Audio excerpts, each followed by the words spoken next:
tough. I don't ever slow up, no I don't take shit. I got no love for the fakeness. If you wanna play tough and wanna hate this, I'll always show up.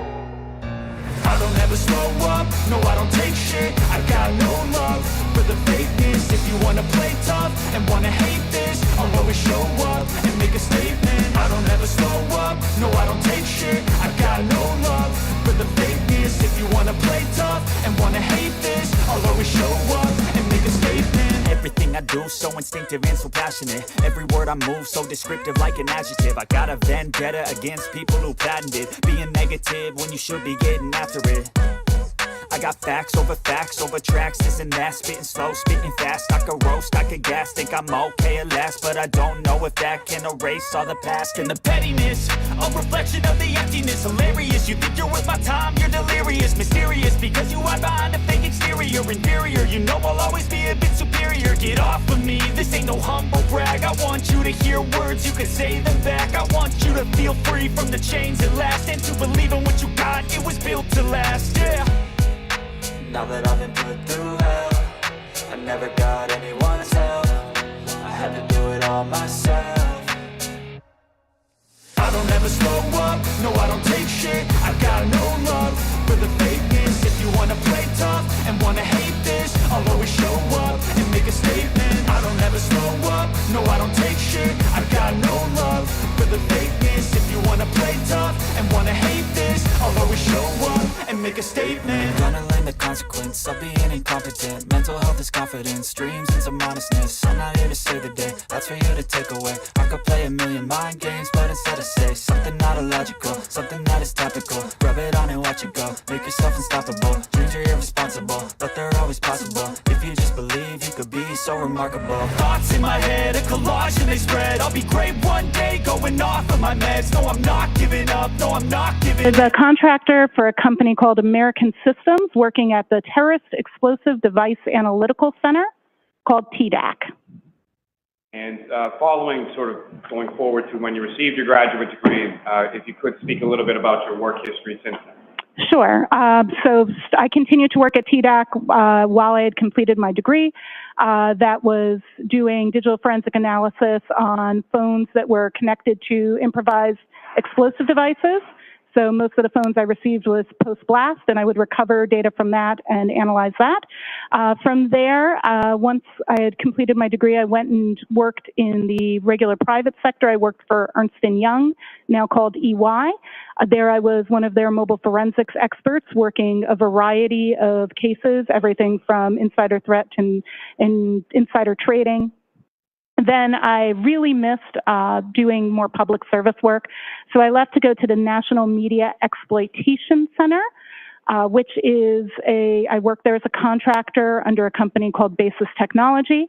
That organization supports 22 government agencies in the intelligence community, supporting the things that are either the highest priority or the things that other organizations can't support. So we were the center of excellence for the U.S. government in mobile exploitation, and I ran that team there. Yeah. And then from there, I can go from there. From there, I went and became the director of forensics for Magnet Forensics, which is a company that develops tools for digital forensics. So there I was in a position where I did a large amount of research into new artifacts, unsupported access to devices, et cetera. I was there for 5 years before starting my own firm. And then what did you, no, I'm sorry, let me start again.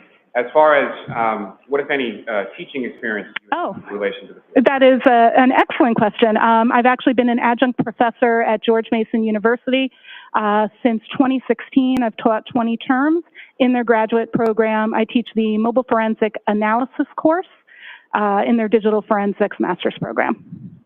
In addition to your work and your teaching and all your training, are there any professional organizations related to your field that you're a member of? Actually, several. I am a member of the Organizational Scientific Area Committee on Digital Evidence, which is a part of NIST, the National Institute of Science Technology. I am a member of the Scientific Working Group on Digital Evidence, also called SWIG-DE. I am the chair of a project called DFIR Review that does peer review of academic work that's done by practitioners in the form of blogs. I've been chairing that project since 2018, or when it started, with our first publications in 2019. I am the first VP at the International Executive Committee level of the High Tech Crime Investigation Association, also called HTCIA, which I've been a member of since 2012, and I've been elected, I'll ascend to president next September. I am also, I do a lot of volunteer work. I also am an associate member of the American Academy of Forensic Sciences, AAFS, and I just recently finished my term as an associate editor for Forensic Science International Digital Investigations, which is a peer-reviewed journal in the academic space of digital forensics, and I'm still a reviewer, but I stepped down from my duties as an associate editor. Bringing me to my next question, what, if any, sort of articles or publications have you published in relation to this? Great question. I've published a paper on the standardization of data recovery. I worked on that with Dr. Owen Casey and Dr. Nelson. That was published in Forensic Science International Digital Investigations Journal. I also was the second author on a paper related to the use of AI in digital forensics, artificial intelligence, and I've published numerous articles, blogs, white papers. I probably have published about 20 of those, but just speaking to the peer review work, there's 2. When you say peer review, can you explain to the jury a little bit about what that means or what that process entails?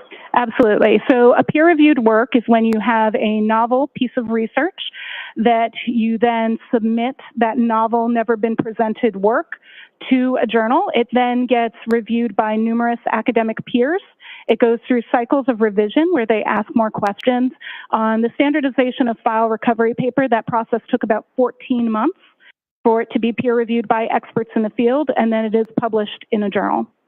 And so you've had both articles that you've authored that have been peer-reviewed and published, as well as you've performed the role of reviewer of other people's work? Correct. I've performed in addition to the publications I've done, I reviewed at least 20 to 30 articles, both in a combination of support for Forensic Science International Digital Investigations Journal and DFIR Review. Now, Ms. Hyde, if you could explain to the jury, when you say the term as far as digital forensics, what do you understand that term to mean with relation to what you do? I would describe digital forensics as the analysis of data from any storage medium that can control data, be that a mobile phone, computer, or cloud, for the intention of that data intentionally being used for court. And with reference to your firm, Hicks Audio, where is that located? What state? We are headquartered in New York State, in Bridgeport, New York, which is outside of Syracuse. We also have an office location in the DC metro area in Tyson's Corner, but we have employees in 6 states. And with respect to your duties and responsibilities in regard to your firm, what is it that you do? Great question. So I do perform digital forensic analysis on cases. I currently work on 2 U.S. government contracts supporting 1 digital forensic analysis and 2 novel research and exploitation of mobile devices. So I'm named personnel on 2 contracts, and then I manage another 3. I also develop training for mobile forensics. My courses have been taken by people all over the country, and Hicks Audio also delivers that training. I also do research and presentations for journals, conferences, et cetera. So a combination of casework, education, and research. Now, Ms. Hyde, if I could turn your attention to May of 2023. At some point during that month, were you contacted by the Norfolk District Attorney's Office in relation to this case? Yes, on May 4th, I was contacted by Detective Tully via our website about this case. And eventually, was there a contract that was executed and you agreed to do some work in relation to one specific area of this case? Yes, contract was executed on May 9th and work began on May 10th of 2023. And as far as the specific information in relation to this case, what was it that you looked at? Or I'm sorry. Let me start by saying, what was it that you were asked to look at? I was asked to look at two specific Google search terms that took place on January 29th. And with regard to the information that was provided, and we'll get to that in a moment, but with respect to the question that was asked, was it a question that was posed, or were you asked to find some sort of specific response? I was asked to look at the timelines and timestamps related to those Google searches. Now, with regard to what, if anything, was then provided to you, or what, if anything, did you review in the course of your analysis? I received two reports. I received the affidavit from Richard Green, and I received the report from Trooper, I don't want to butcher his name, but something along the lines of Nicholas Garino. Perfect. Oh, good. And is it your understanding that Mr. Green was a person that was retained by the defense in this case? Yes, I was aware of that. So you essentially received reports from the state police and a witness for the defense, correct? That is correct. In addition to those two reports, what, if anything else, did you receive in relation to your analysis here? On May 10th, I received via U.S. Postal Mail a copy of the drive with data from a phone that was identified to me as belonging to Jennifer McCabe. It was a full file system extraction from a gray key. And so when you received that information, what, if anything, did you do with it? The first thing I did with that data set after having been retained was I made a forensic copy. I used an ArcPoint Atrio to copy the data from that original disk, which was then placed in our safe, to our working copy drive. And that ArcPoint Atrio, what is that? It's a forensics tool that does extraction and duplication. And then once that process was completed, what did you do from there? I immediately verified the hash values of my new image to make sure that it matched the hash value of the original image. And what is the hash value? Hash value is an algorithmic numerical representation of the data. So when you have a hash value, that value is unique to a certain set of data. So when you have that same hash value matching, you're ensuring that your copy that you made was correct and not in any way damaged or corrupt. And as far as matching those hash values, were you able to do so? Yes, the hash values of both the copy I made to work from and the original matched. They also matched the document that came along with the drive stating the original hash value. And then what did you do from there? From there, I processed the image in several forensics tools. I used Celebrite Physical Analyzer. I used Magnet Axiom. I used a tool called ARTX, A-R-T-E-X. I utilized a tool called iLeap, and I later used a tool called Sanderson Forensics SQLite, but I did not use that tool at this point. Now, with reference to the tools that you used, that you just went through, are those fairly common tools, or are those tools that are commonly used within your industry? Yes, they are commonly used digital forensics tools that are very standard for other forensics examiners to use on mobile exploitation.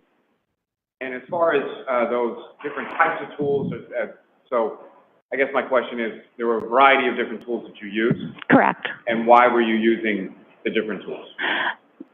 So different forensics tools have different capabilities and look at data a little bit differently. Phones have thousands of applications. If you look at the Apple Store or the Google Play Store, you can download a total of 6 million apps between the two. Commercial forensics tools, they can only support so many applications, so they each work and support different bits of data, so it's important to use multiple tools so you can see the results from different data sets and be able to compare those results and enhance those with manual analysis. And with respect to using those sort of different variety of tools from Celebrite to Axiom to ARTX, et cetera, Is that something that you typically do as far as your normal process of conducting forensic analysis? Yeah, that's very, very typical for me to process with multiple tools to ensure that I'm getting the most complete interpretations from forensics tools. Of course, you go beyond that with your analysis, but it's absolutely pertinent to do that. I would run some of those tools before others because of speed, and so I can begin analysis while other tools are running. If I could ask you just about the last one that you mentioned, just briefly, as far as the Sanderson tool. Yes. Can you explain to the jury sort of what that is and how that interplays with the other tools and analysis? The Sanderson tool is meant to look at a specific type of data structure called a SQLite database. SQLite databases are very nuanced, and this particular tool allows you to take that database and explore it at a deeper level than the other forensics tools allow. And just for the record, when you use that term as far as the SQLite database, how is that spelled? It is capital SQL, lowercase I-T-E, and SQLite is also commonly pronounced as SQLite, so both pronunciations are acceptable. Now, once you received the extraction, made the copy, and then ran it through of those variety of tools, what is it that you specifically were looking at, and what is it that you were trying to ascertain, or the question that you were trying to answer? So in looking at that analysis, I was focused specifically on the data that took place on January 29th. So the first thing I did was I limited my search within those tools to that period, and I looked at the artifacts that they were parsing pertaining to Safari history, as Safari was the browser that had been in use at that time. Now, in addition to looking at those search, what, if any, information were you looking at in relation to deletion? I'm sorry, I could not hear you. In addition to looking at those materials as far as those searches were concerned, what, if anything else, were you looking at regarding that data with respect to deletion? I didn't hear the last word. With respect to? Deletion? Deletion. I apologize. Thank you. Yeah, so one of the things that was asked, one of the things that was actually in the affidavit from Richard Green was that it was stated that there was belief that one of the search terms had been deleted. So I was specifically looking at that search term to see if what the reason was for the suspicion of deletion. There is the tools denote things based on how they are running as an automatic process. The tools are designed to parse through large amounts of data to make it easier. So the tools will often flag certain data as recovered, and sometimes there is confusion between what recovery and deletion means. That actually was the subject of the paper I referenced earlier that I co-authored. And the tools are sometimes misinterpreted that that statement of recovery means deletion, so I was exploring that. Now, you mentioned specifically there were two searches of interest that you were exploring, is that correct? That is correct. And what were those two searches, and what, if any, information did you have in relation to those?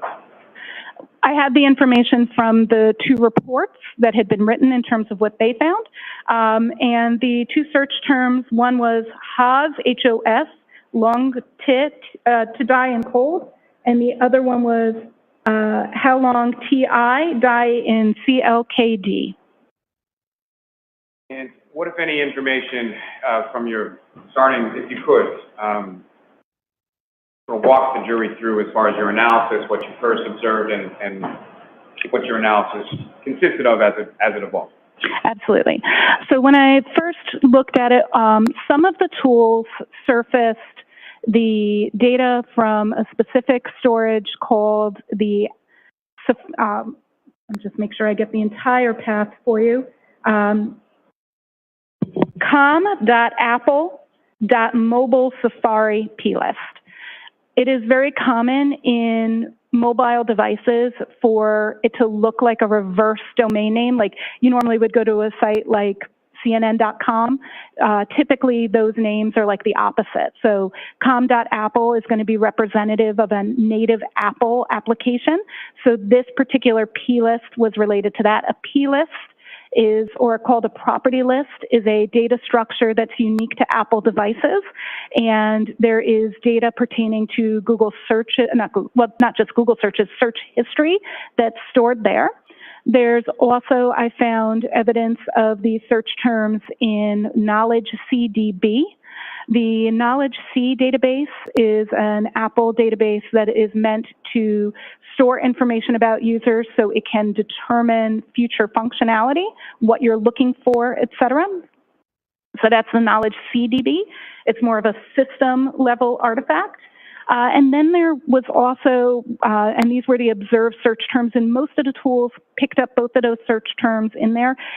Not all tools did pick up the one that was from the wall, which was the instance of Haslong to die in cold. That's how I'm pronouncing the HOS. If you would like me to clarify it a different way, that's fine. That particular search term was recovered from a SQLite database, the one I later explored, and Celebrite specifically demonstrated and showed that particular search term as a suspended state tab, and that's a really intricate artifact whenever we're ready to explore that.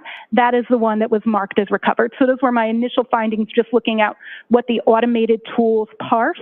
However, Celebrite was the tool that found that particular search term. Cool. Now, you used a term in there as far as a wall or a write-ahead log file. Is that correct? That is correct. Can you please explain to the jury what your understanding of that term is based on your training experience? Absolutely. This is a really interesting data structure, the way it works. So the way SQLite databases work is the data, before being committed to the database, which is almost like an Excel spreadsheet if you think about that. Each table is like a page on an Excel spreadsheet. The data before going there goes kind of to almost like a text file, like if you were to have a doc, of writing all the changes that need to happen to that Excel spreadsheet. And they're not made to that spreadsheet until it closes. So what happens is as you're doing things, either adding a website by searching for it, or closing a tab or deleting a text message in a SQLite database in general, both things you add are written to that text document or things you delete. So they all hang out there together. So it's any changes that are going to be made since you started using that application until it's closed, then they change there and then it reopens. So to make an analogy, if you're in a restaurant and you order some food, the food being the data and you at the table being the table that the data is going to, when you request that data and you say, I'm adding it, it goes to the area where the waiter or waitress or server is going to grab it from, right? That warming station. That is almost like our write-ahead log. And so different tables are ordering food and food is constantly being put there. If somebody, maybe their steak came out rare and it needs to be cooked more, when they send it back, it'll also go to that warming area. So you can see there that you've got things waiting to go out to the tables and things being sent back to the kitchen. So simultaneously, that storage area contains both the newest stuff waiting to go out and the stuff coming back. And that's really what a wall file winds up containing: your newest Google searches, your newest text messages, et cetera, as well as anything that you've been deleted, that you've said was deleted, because the reference in there is going to be delete this entry. And so then all of those don't happen until the application is closed and reopened. If the application's been closed, when we do the extraction, we actually don't get the wall file. We only get the wall file if at the time of extraction that database had not been closed. So that just means that Safari in this instance was still running when the extraction was done. Most of you, when you use your phones, you leave the applications up. So because of that, we have a wall file, and so that wall file is going to contain both a data that's been requested to be deleted and new data. Now, when I say deleted in this instance, I don't mean like you as a user saying, delete this old text message. What I mean when I say deleted in this instance is removed from the database. So when we're talking about something like a Safari tab, deletion from the database can occur because you close the tab. We all open tabs when we use our browsers on our phone, and we all close them. And so closing in that instance would be a deletion in the database, but what that's doing is not a user requesting deletion. So I just want to be clear on that term. And to that point, as far as, so when you say something has been deleted, specifically with reference to the write-ahead log or the wall file, that's not something that's necessarily initiated by the user themselves, correct? Correct. And I think that's a common misconception, yes. Your Honor, just in regard to a side issue, may we approach just briefly? Sure.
Now, Ms. Hyde, you had used the term earlier in your testimony regarding something within your field called an artifact. Is that correct? That's correct. And can you explain to the jury what you understand that term to mean?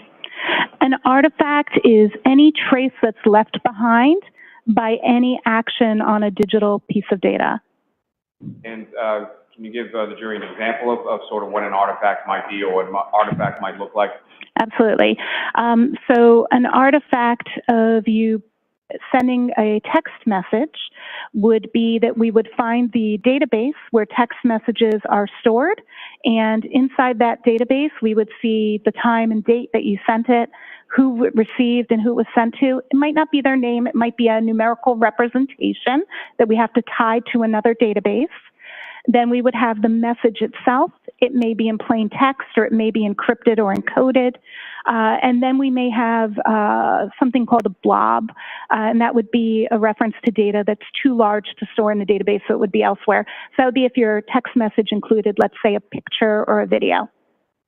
Now, in regard to your analysis and your ultimate conclusions, in this case, you wrote a report, is that correct? That is correct. And within that report, there are a couple of tables and a specific figure, is that correct? That is correct. Your Honor, with the court's permission, if I could, I'd like to publish to the jury Table 1 from Ms. Hyde's report. Okay.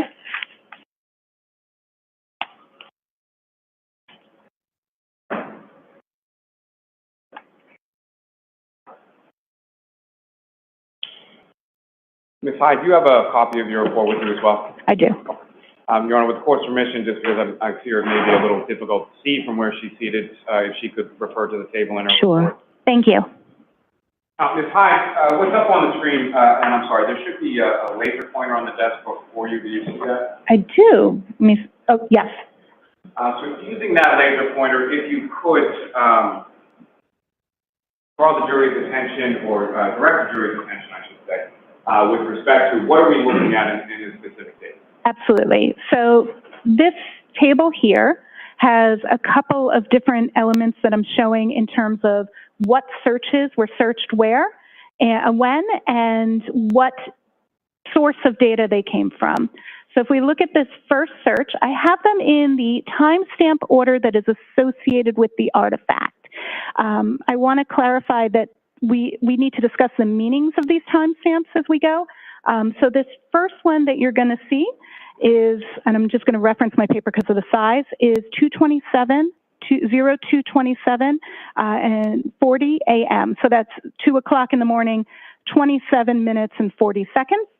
and it is a search for the term HOF, long to die in cold, and that a timestamp in this instance is from the browser state DB, which is right here. The browser state DB is an artifact that speaks to when tabs are moved.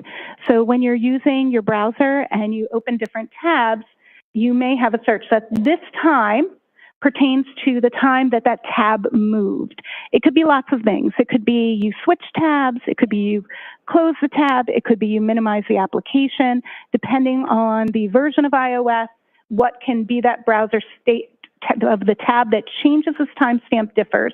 But what's very special to know about this timestamp is that that is not the time necessarily of this search. If a browser is opened and a single search is made, those will match. However, as long as that browser hasn't been closed, moved to the background, etc.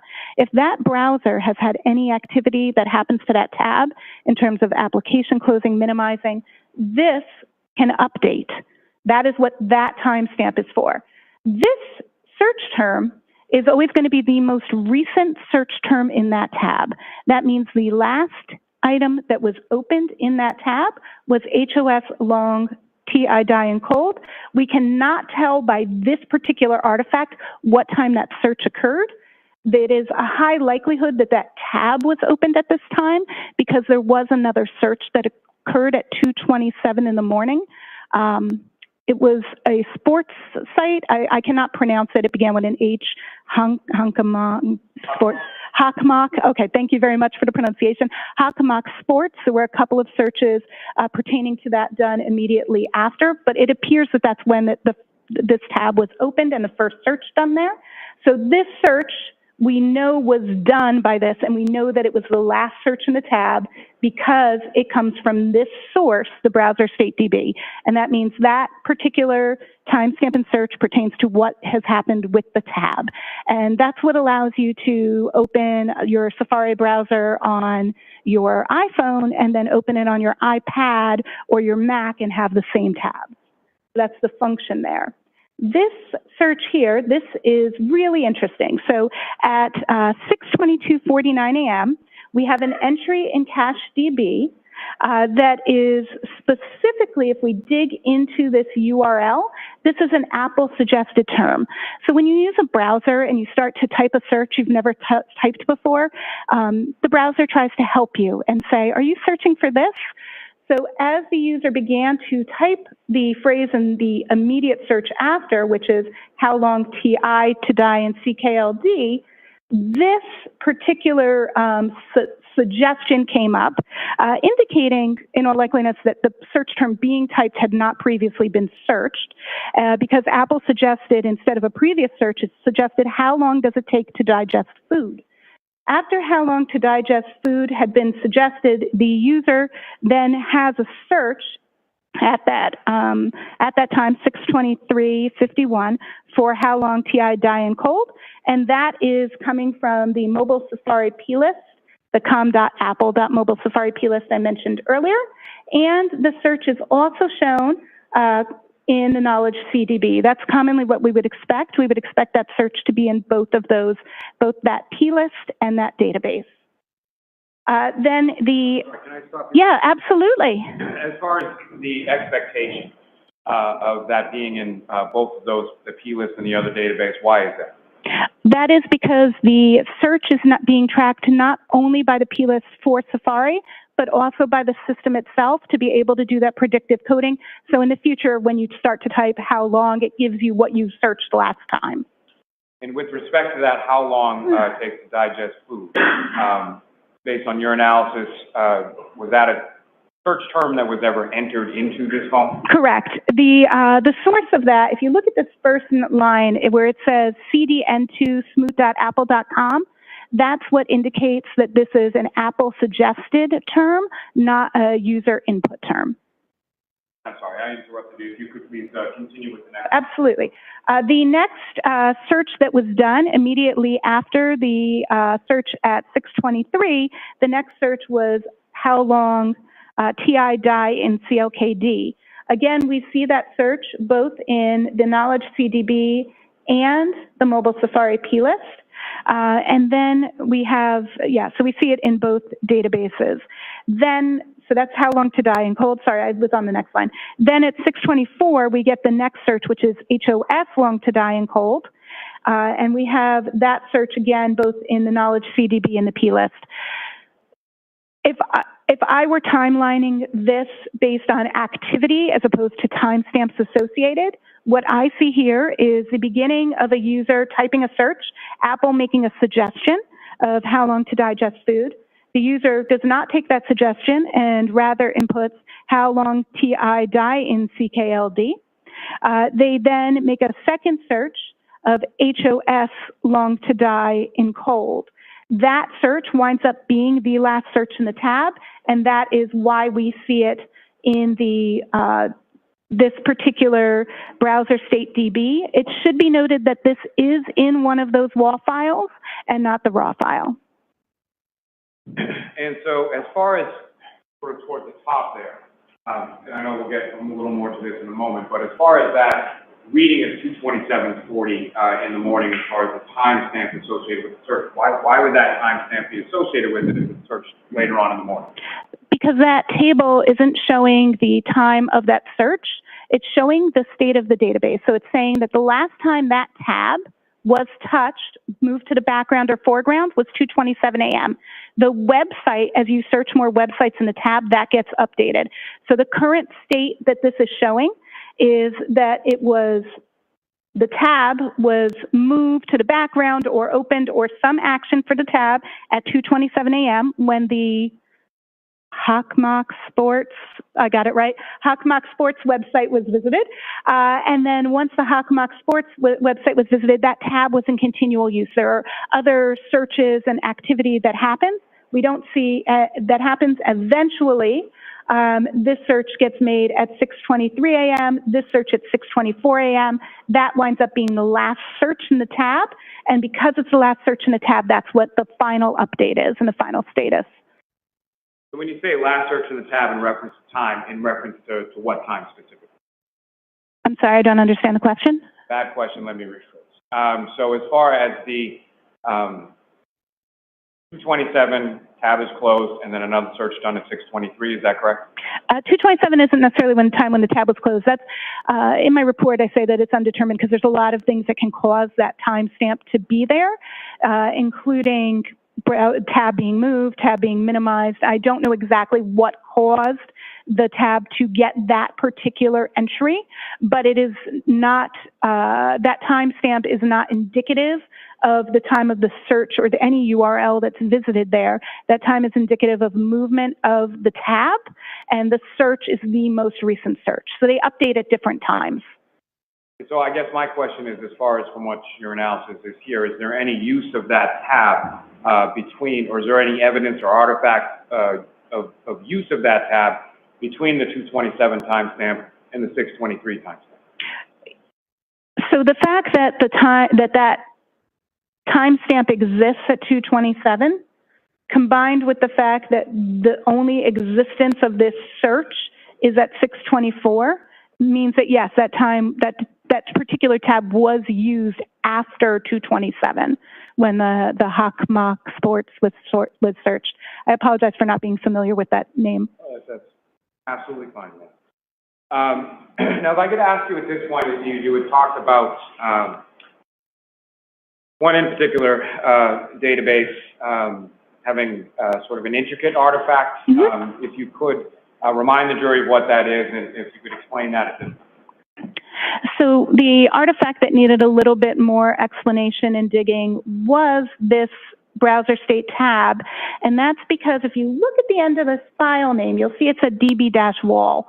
That means it wasn't in the regular database, it was in the write-ahead log. And to Celebrate's credit, that tool actually parsed the write-ahead log and displayed it where the other tools did not. If you remember before, we talked about write-ahead logs, and we talked about the fact that they can contain data that is both removed from a database and data that's not yet to be committed. And this database, we do not know which that is, but what I did was I manually went through, and that's in the figure, I manually went through and reconstructed the wall files using the Sanderson SQLite tool. And in reconstructing the wall files, I found many. I'll tell you exactly how many if I can refer to my notes. Can I refer to my notes? 1, 2, 3, 4, 5. Approximately 16 instances of that existing in the wall file. Now, what's interesting in that figure is that each entry of something in a write-ahead log gets a unique identifier. So it gets a number, right, that makes it unique. Just like each one of us has a phone number that's unique to us, each entry in the database that starts in the write-ahead log gets its own unique identifier. And that unique identifier in this instance in all 16 entries in the wall file is the same, which shows that it's truly only one search, not multiple searches for that search term in terms of what exists in the wall file. So that's the first piece of nuance there, that it only truly was searched one. And you would have to really dig into that wall file to expose that, but I think it was pertinent to know how many times this was searched. I'm sorry. Yes, please. Stop you there for one moment. And Your Honor, with the court's permission, if I could ask Ms. Gilman to publish Table 2 now. Okay. Oh, wonderful. May I look at Table 2? Sure. Thank you, Your Honor. And Ms. Hyde, do you recognize what's up on the screen? I do. That is Table 2 of my report on page 4. And if you could, again, using the laser pointer that you have before you, direct the jury's attention to what, if anything, of significance is depicted in Table 2 up on the screen. So Table 2 here is designed to share with us what each of the locations that can potentially have Safari data, what kind of data they hold. And one of the things that many of us are interested in sometimes is, do these things hold our private searches, like if we're in incognito mode in Google or private searching here. So this table denotes if we're seeing private or non-private searches, if it includes tabs that are open or closed, so that we know which artifacts are giving us what kind of information, as well as what some of the associated timestamps mean. So this was designed as a guide to really understand Table 1 more in depth. So this first one here, this refers to the history DB wall file. And that file has non-private searches. It includes closed tabs. And the visit time there is the time that a user reopened the tab. We don't always have the artifacts we want.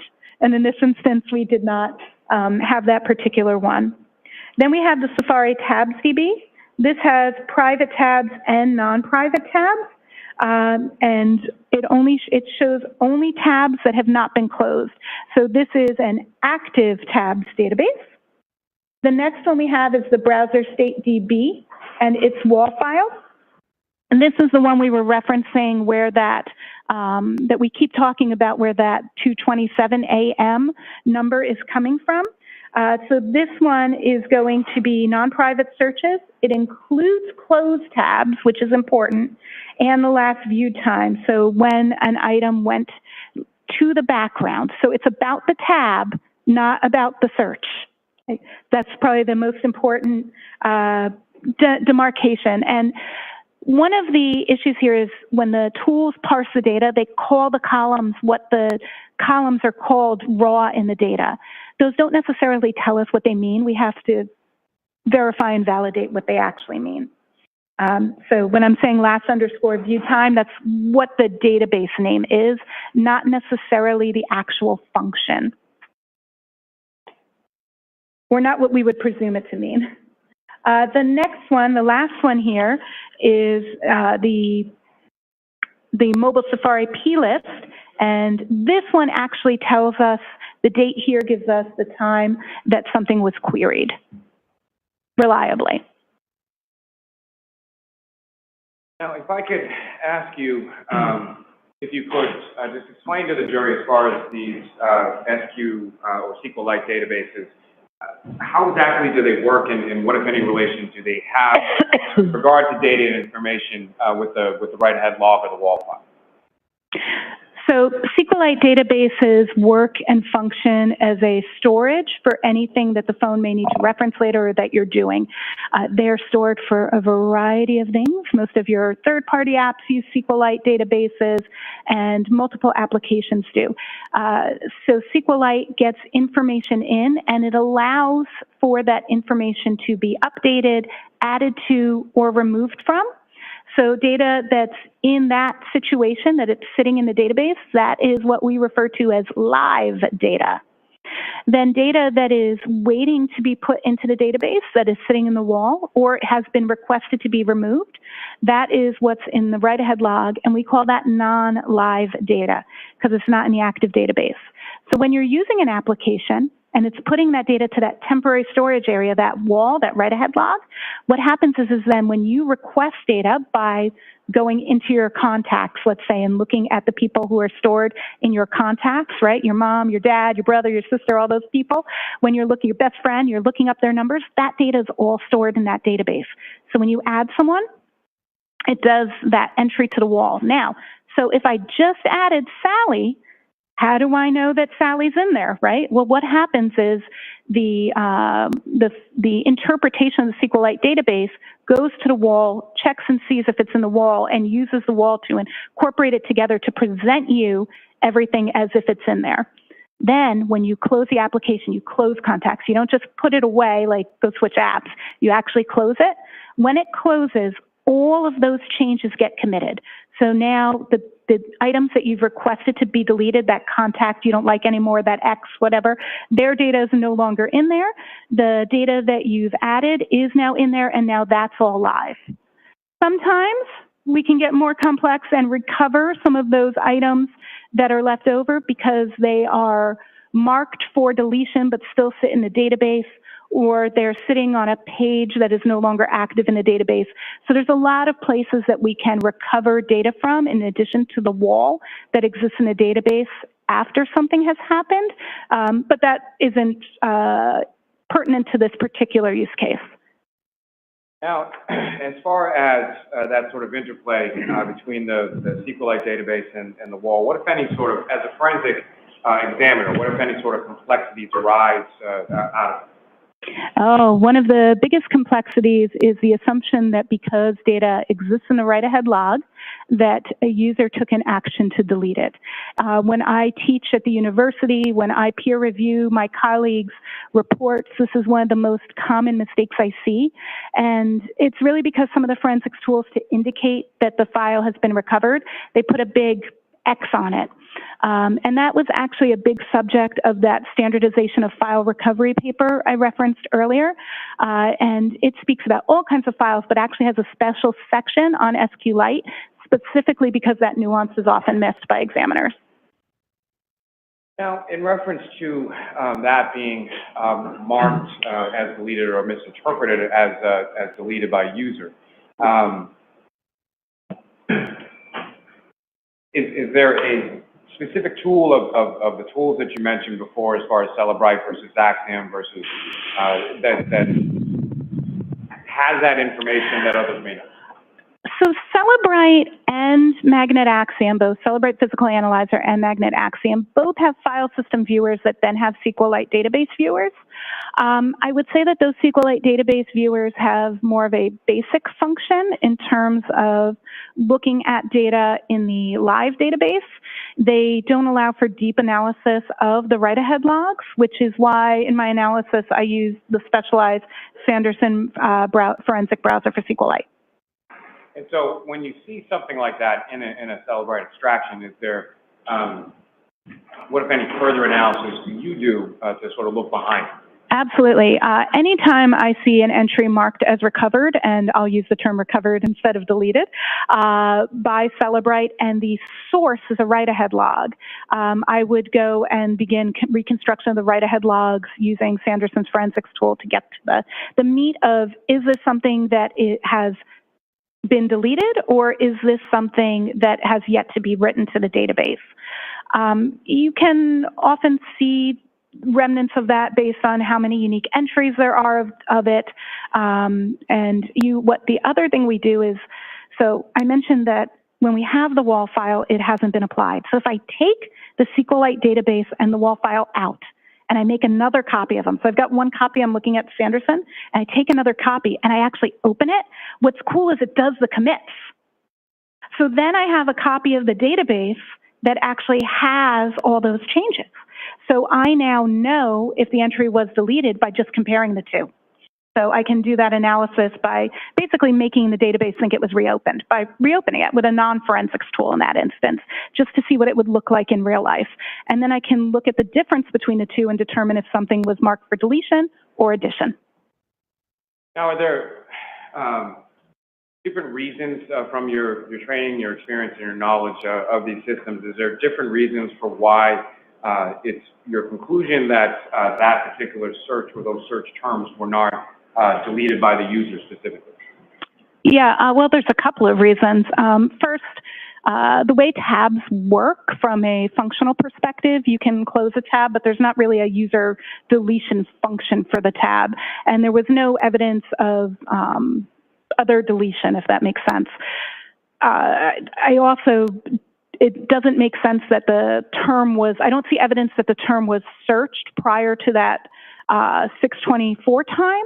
So since the term wasn't searched prior to that 0624 time, the existence of the tab being closed would not mean that that search was deleted, because then it would be evident in the other databases pertaining to the actual search, not the databases pertaining to the state of the tab.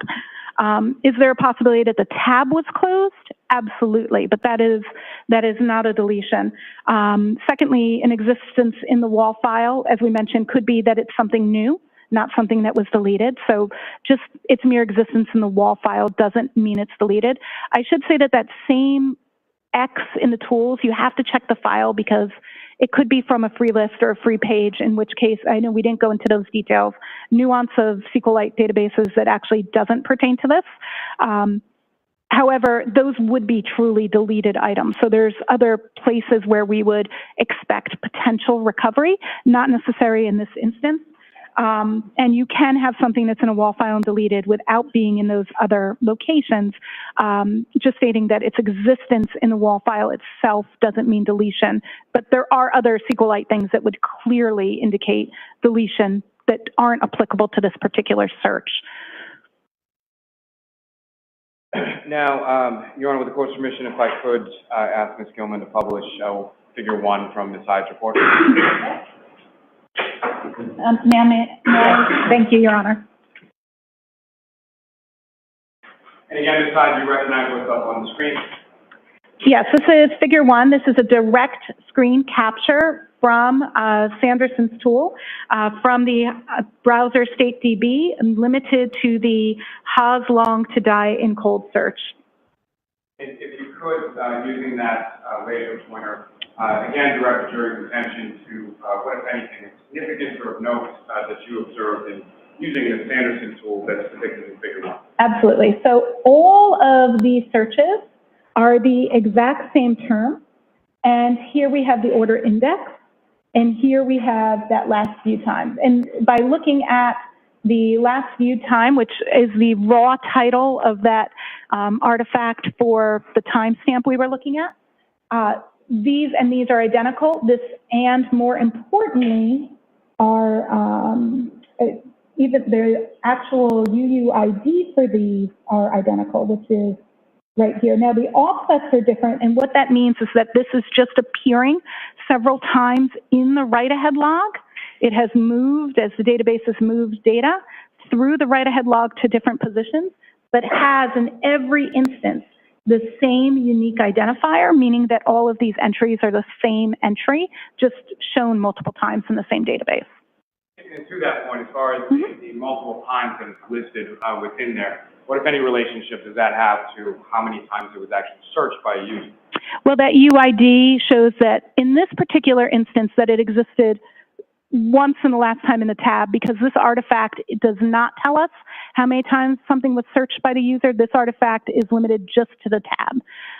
We would look at the mobile Safari plist, which has one entry for this timestamp, or knowledge CDB, which also only has one entry for this search. those two locations are where we would determine how many times it had been searched, as opposed to this location, which could tell us that if there were multiple entries, but there is only one. But since this is limited to just the last search that's showing in a tab, it isn't a good source to say how many times was it searched, just not this particular artifact. But from other artifacts, you were able to determine that? Absolutely. You can determine that from both Mobile Safari plist and Knowledge CDB. And I'm sorry, I jumped in there just as far as turn your attention back to Figure 1. What, if anything, else of significance do you know in that?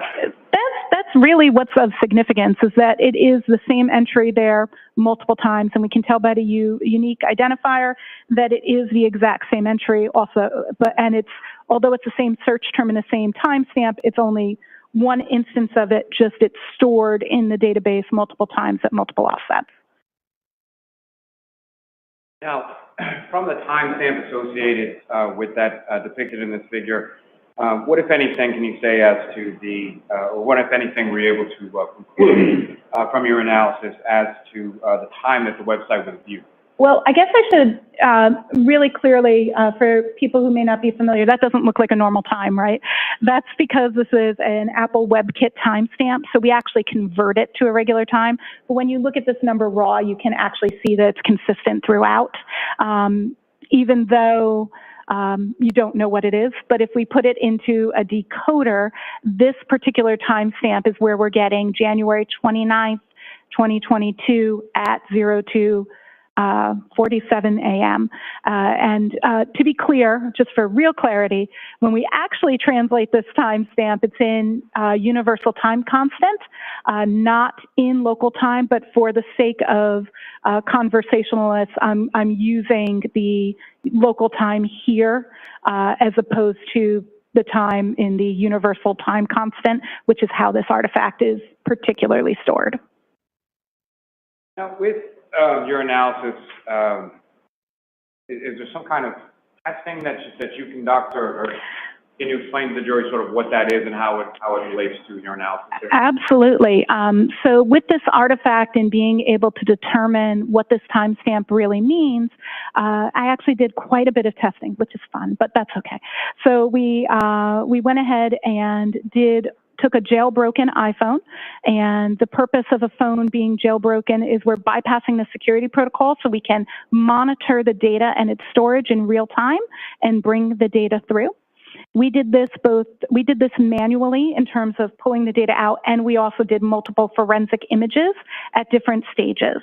We manipulated tabs, we did some Google searches, and then we would close tabs, move tabs, and perform several different searches that we scripted out first, what we were testing, and then checked to see how that timestamp was moving. We even did some really interesting things where we tried... Sorry, objection. Yes. Okay.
Ms. Hyde, I'm sorry.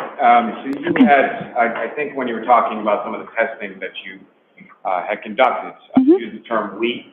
Are there other individuals that worked on this particular assignment? I had somebody peer review and test my testing. So they didn't work on the case, but as I was testing, one of my team members just validated that I was following my test plan. That's just normal practice that we use peer review. So the testing that you were testifying about is testing that you... I conducted, correct. But I had peer review by my team member on the script I had made to do my testing. So, and I use when I do testing, I'm following the NIST guidelines for data set generation and testing that's outlined by OSAC, which ironically, I should disclose I'm a co-author on. And then, if you could, I'm sorry, Ms. Hyde, just continue as far as your testing. Absolutely. Your testing. Yeah, so then populated the device and looked at all of the different data that came back from the different states while it was jailbroken and the changes that happened. What I was saying was interesting is then tied it to a Mac and saw how the browser state changed if we changed the browser and the tab on a Mac and how that would affect it. And because we could see the differences, and by we, I mean that I had my testing peer reviewed, because I could see the differences of what the data looked like when I was altering it both in the Mac and on the phone, I was getting differences in those timestamps in those different conditions. So in other words, I could get a timestamp that showed in the browser state DB that was earlier than the current search by a variety of means, including manipulating the tabs, closing them, opening them, switching which one was in proper view forward, as well as looking at that tab on an external device, including a Mac and an iPad on the same account. Now, throughout the course of your work, I think you alluded to it earlier in your testimony as far as your experience is concerned. You've had occasion to work both as a forensic extractions, forensic investigator. Yes. As well as working also in research and development, is that correct? Correct. And so from the R&D side, what, if any, role does that play as far as your analysis in general terms and your analysis here when it came to some of the devices or some of the things, the tools that you were implementing? I believe that my experience in research, development, and reverse engineering throughout my career pertaining to artifacts, of course, influences and my analysis processes in terms of wanting to ensure I understand how things work. I think it actually gives me a better understanding in many ways of how data moves through devices, as well as how understanding why the tools parse and represent data the way they do, in terms of the fact that they are presenting the data as they parse it using the proper algorithms to dissect that data and determine what it is based on testing and knowledge. So I think it actually influences in a positive way the depth that I go through in my analysis. You had mentioned earlier in your testimony that you had reviewed both Trooper Garino's report as well as an affidavit from Mr. Green, is that correct? Correct. And with regard to the affidavit from Mr. Green, what, if any, issues of significance did you observe in his analysis? In Mr. Green's analysis, there is a conclusion that is drawn that a search occurred at 02:47 a.m. on January 29th based on the artifact recovered from browser state DB that Cellebrite parses. And there are two errors with that. The assumption that that is the time of the search is a misunderstanding of the browser state DB artifact, because that artifact is not the time of search, it's the time of movement of the tab, as well as the statement that, that it was deleted due to the demarcation of Cellebrite as recovered. And based on the totality of your analysis, your testing, and everything that you looked at in this case, what, if any, conclusions did you come to? My conclusion is that there was a search at 02:47 a.m. for Hawk Mock Sports. that browser was in use, and there were continual searches due through the night. The phone was, I do agree with Mr. Green's findings that the phone was in use at that time at 0227. Later, the phone a web search is done at 6:23 a.m. For how long, at that moment, Apple produces a suggestion for how long to digest food. The search is instead completed with how long TI, die, and CKLD at 6:23. A new search is conducted at 6:24 of HOS, long to die in cold, HOS, long to die in cold. That search is then the last search that is made in that particular tab. And that's my conclusion. What, if any, conclusion did you come to in regard to items being deleted pertaining to those artifacts you were looking for? In regards to those artifacts pertaining to those search terms, I had no evidence of deletion. Can I have a moment, Your Honor? Yes.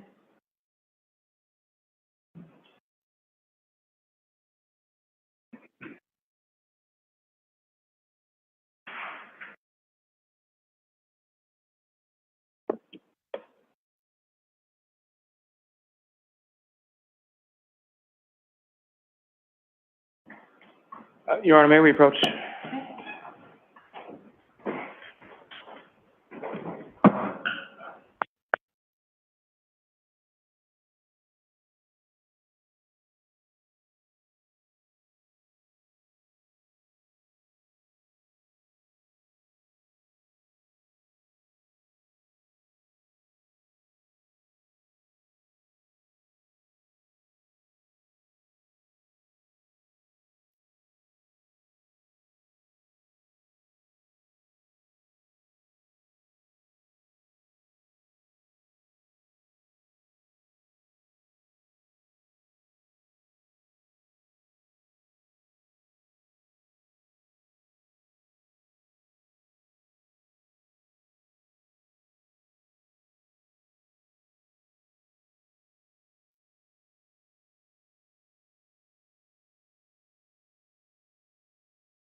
All right, to the court, please. Yes.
Thank you. You may be seated. Close back.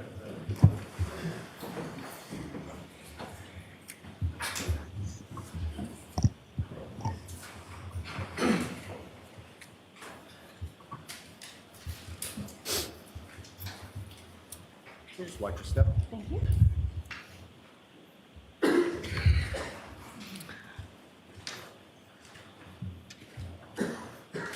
Mr. Lally?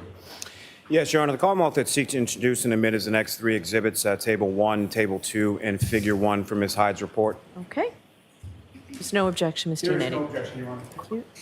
It's 5-0 and 5-8. Thank you. Just Table 1, Table 2. I think the order I gave him. Thank you.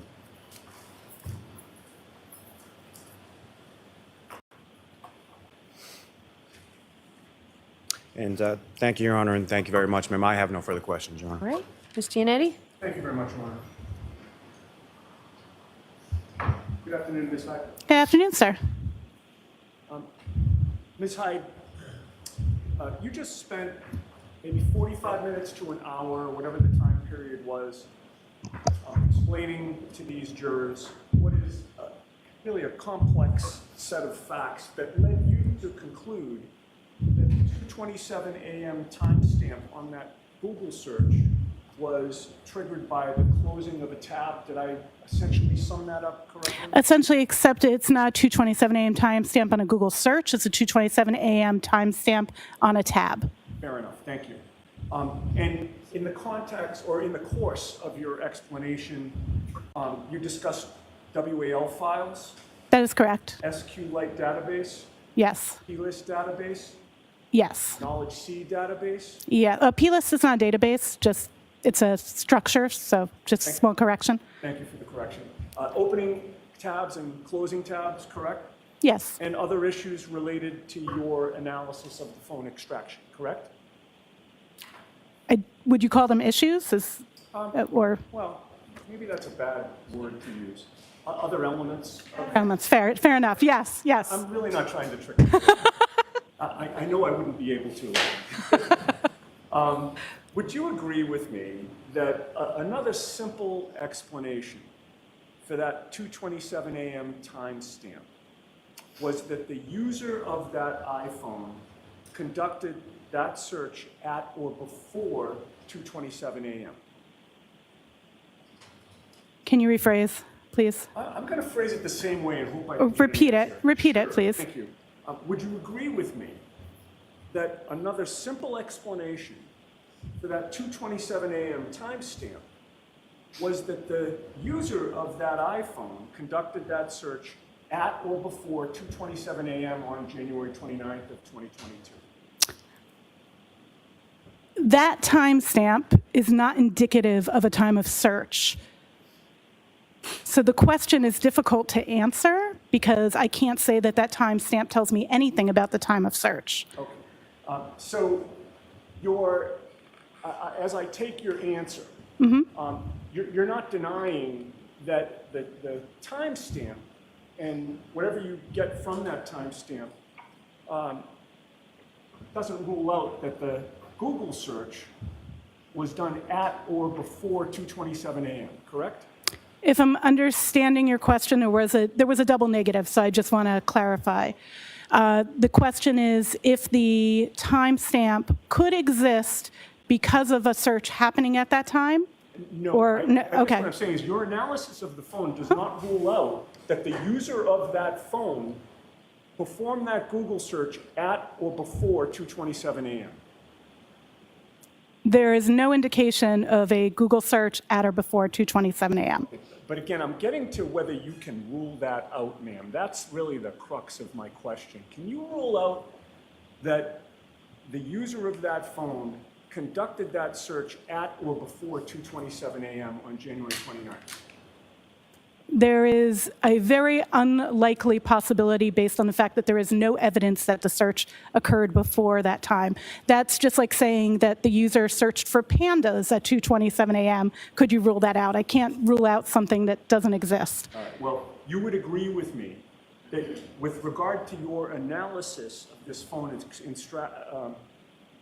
extraction, You were given very specific instructions in terms of what to look at, correct? Correct. I had a very limited scope in this analysis. And who was it that gave you that limited scope? That scope was relayed to me by Detective Tully. Okay. And Detective Tully instructed you specifically to only look at the part of the phone extraction that dealt with the Safari search history. correct? Safari search history specific to January 29th, 2022. That is correct. And he instructed you not to look at anything else on the phone, correct? I looked at related artifacts such as such as what was being done at that time, the phone being on, the phone being used, but not anything else outside of that, correct?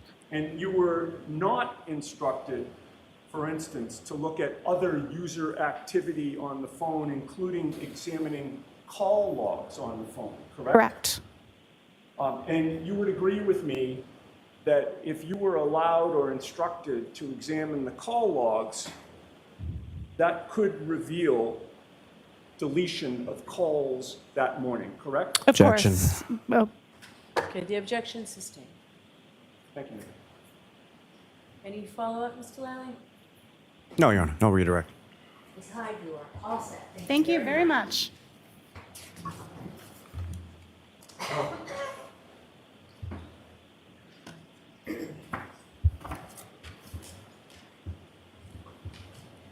All right, Mr. Lally, your next witness. Yes, Your Honor, the Commonwealth would call Trooper Joseph Paul to the stand.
Okay.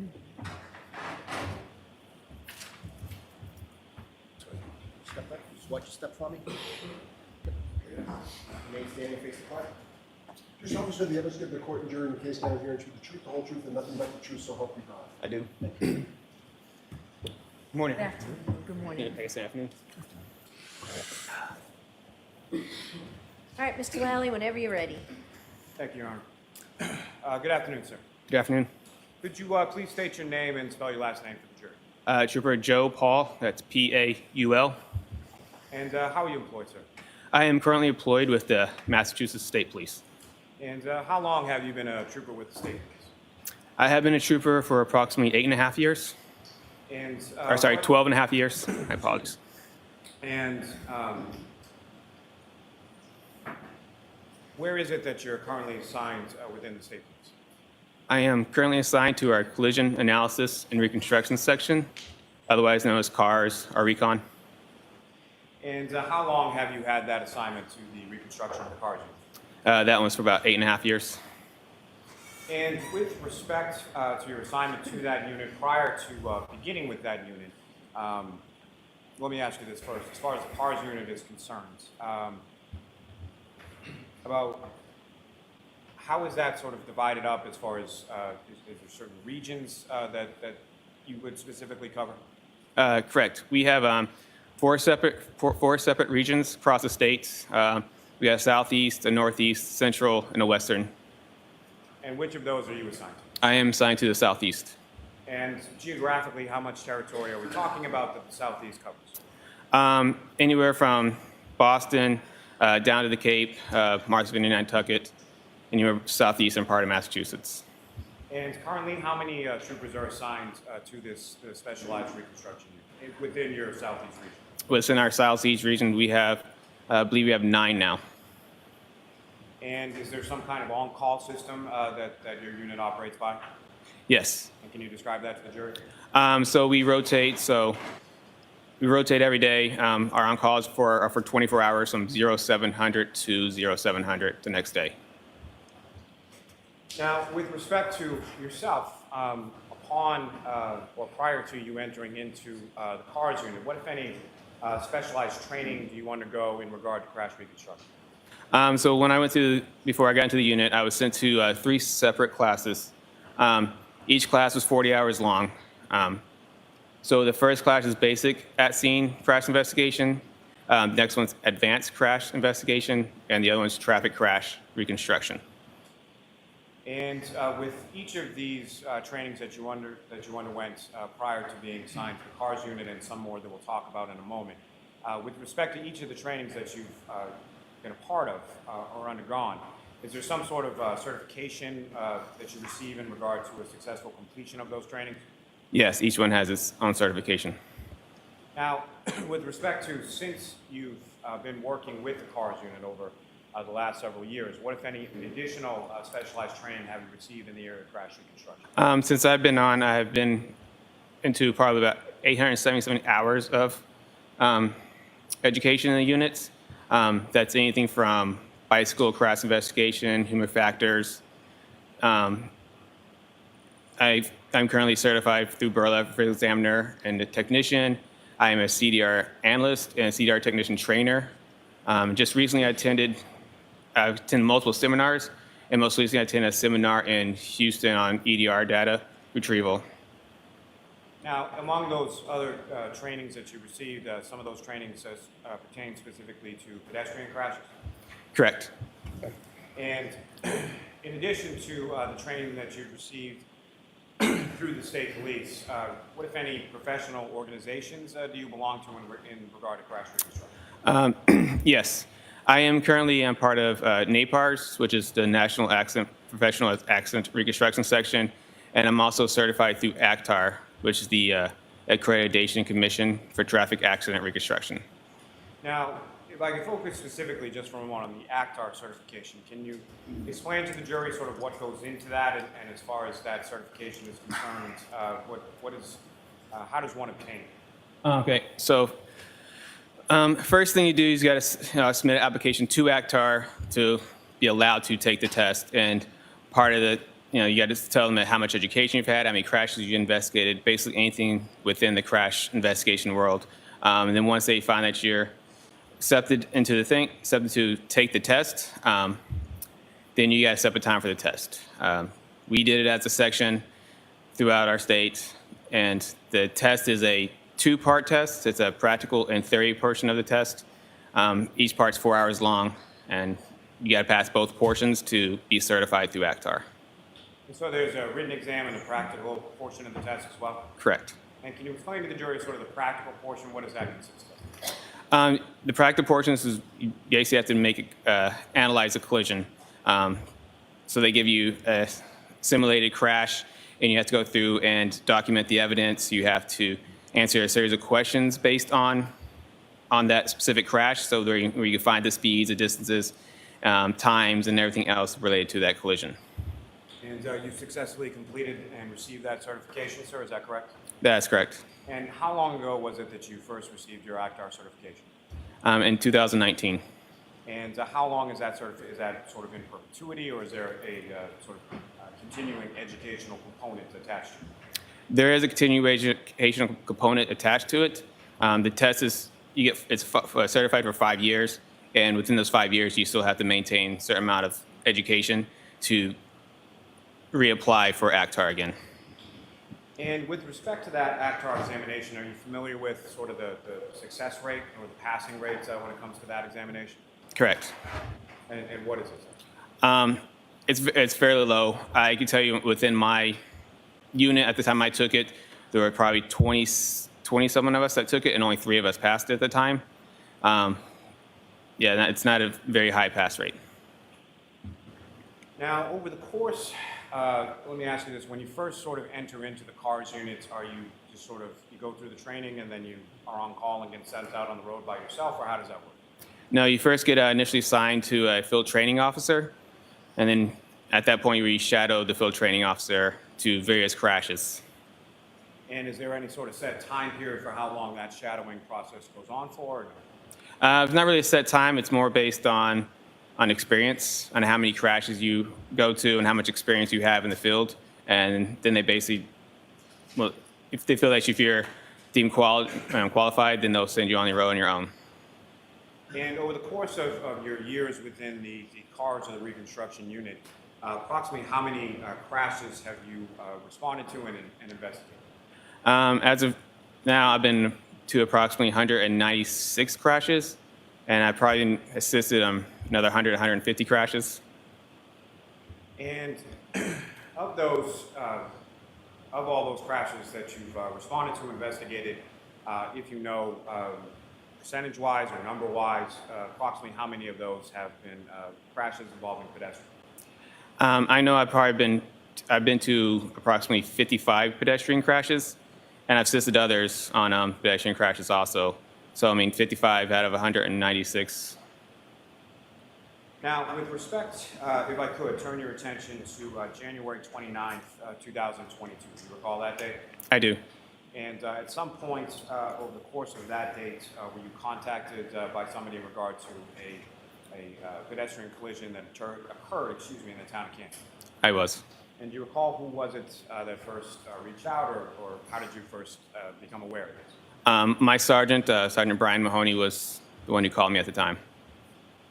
And initially, as far as your involvement was concerned, what was your understanding as the initial request for your involvement in this case? My initial request was to image the airbag control module, do a little inspection, test the vehicle, and map the scene out. Now, you've used that term a couple of times, and if I could just ask you to explain it a bit for the jury. When you say an airbag control module or an ACM, what is that, and what do you understand that term to mean in the context of crash reconstruction? The ACM is the module in a car that controls the airbags and the seatbelt pretensioners. And what you were referencing before as far as being a CDR, having taken CDR trainings and being a CDR instructor, what, if any, relationship does the CDR have to ACM? CDR is just the crash data retrieval software.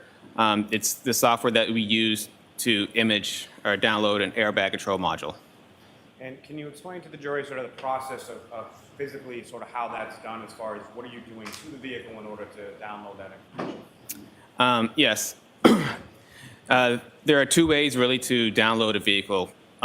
It's either one is direct to module or just direct to the vehicle through the DLC port or the diagnostic link connector.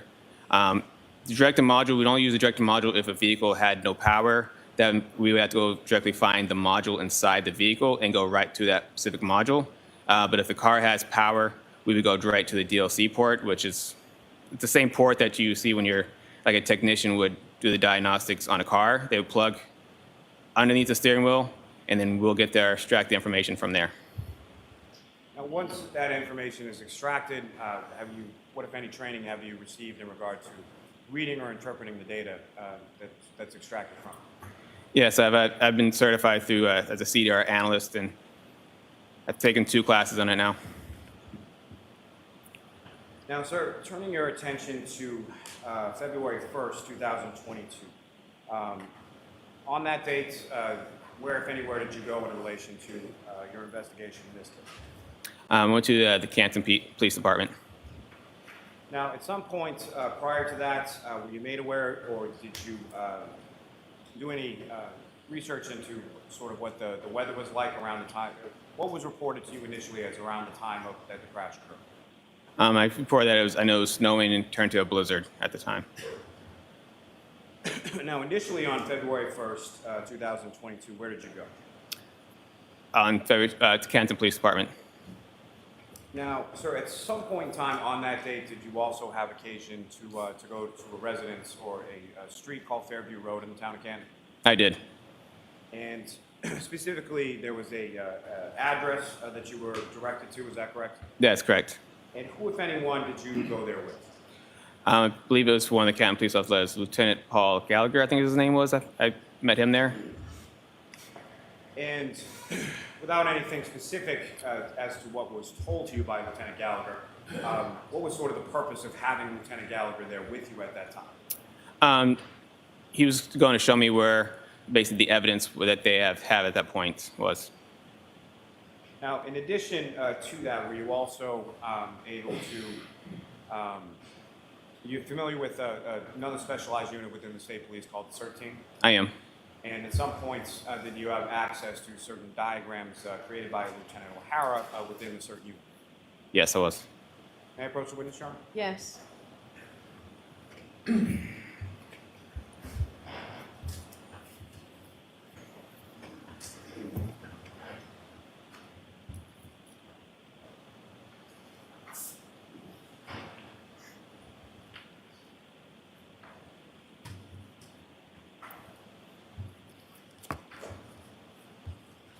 I'm going to show you what's been marked as Exhibit 135 and 136. Ask you to just review that until we finish. I'm sorry, Mr. Jackson. That's okay. You recognize those, sir? I do. And, Your Honor, with the court's permission, if I could just publish that briefly for the jury. Okay. Ms. Gilman, if I could actually have Exhibit 136.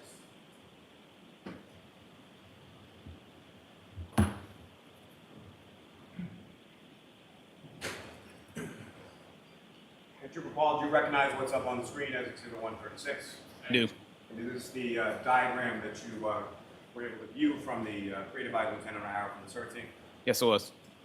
And what's contained, at least from this overhead shot, is that fair and accurate portrayal of the roadway or the conditions of the roadway, absent obviously the weather at the time that you went out there on February 1st. Correct. Ms. Gilman, you can take that down. Thank you.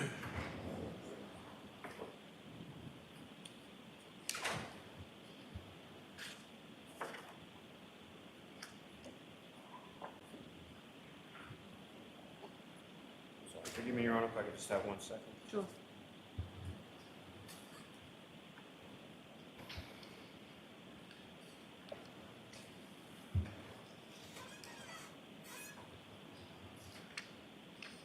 May I approach the witness, Your Honor? Yes.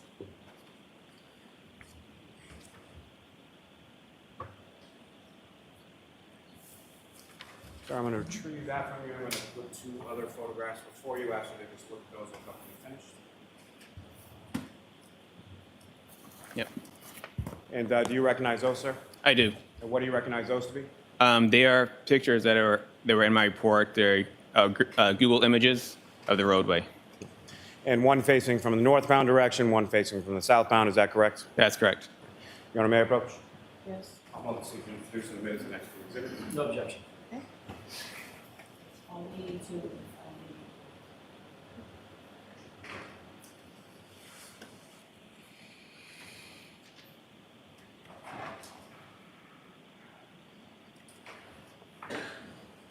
And Your Honor, with the court's permission, if I could just publish these, first return them to the witness and then publish them briefly. Yes. to the jury.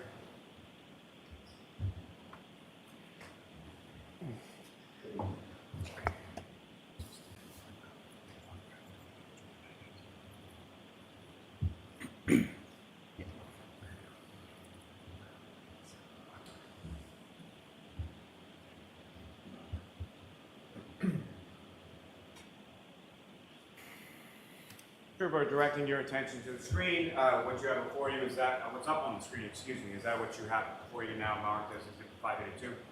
Yes, it is. And if you could, there should be a laser pointer on the desk somewhere there before you, sir. If you could, just using that laser pointer, direct the jury's attention to sort of what we're looking at in this particular photograph of the road. All right. So this is Ferry Road. It's facing northbound. 34 Fairview Road would be on to the left in this area. Now, with regard to the roadway, when you went there, what, if any, observations or what, if anything, did you note about sort of the roadway surface or markings on the roadway or the general overall condition of the roadway? The roadway was, there's no significant difference, nothing significant with the roadway. As far as the roadway material, were you able to observe whether or not it was sort of asphalt or concrete or anything Right. else? Yes, it was an asphalt roadway. And as far as the markings within the roadway, what, if any, observations have you made of those? There was double Yellowstone line, white fog lines on both sides of the edge of the road. Is that what we're going after? The roadways? And then as far as adjacent to the roadway or adjacent to the fog line, what, if anything, did you observe there? So on to, as you look at the picture, the left side has asphalt curbings. These are about 5 inches tall, same on both sides, and there's a sidewalk along the right side of the roadway here. And the side with the asphalt curbings, that's the same side that 34 Fairview was located on, is that correct? Correct. Ms. Gilman, if I could have the next slide.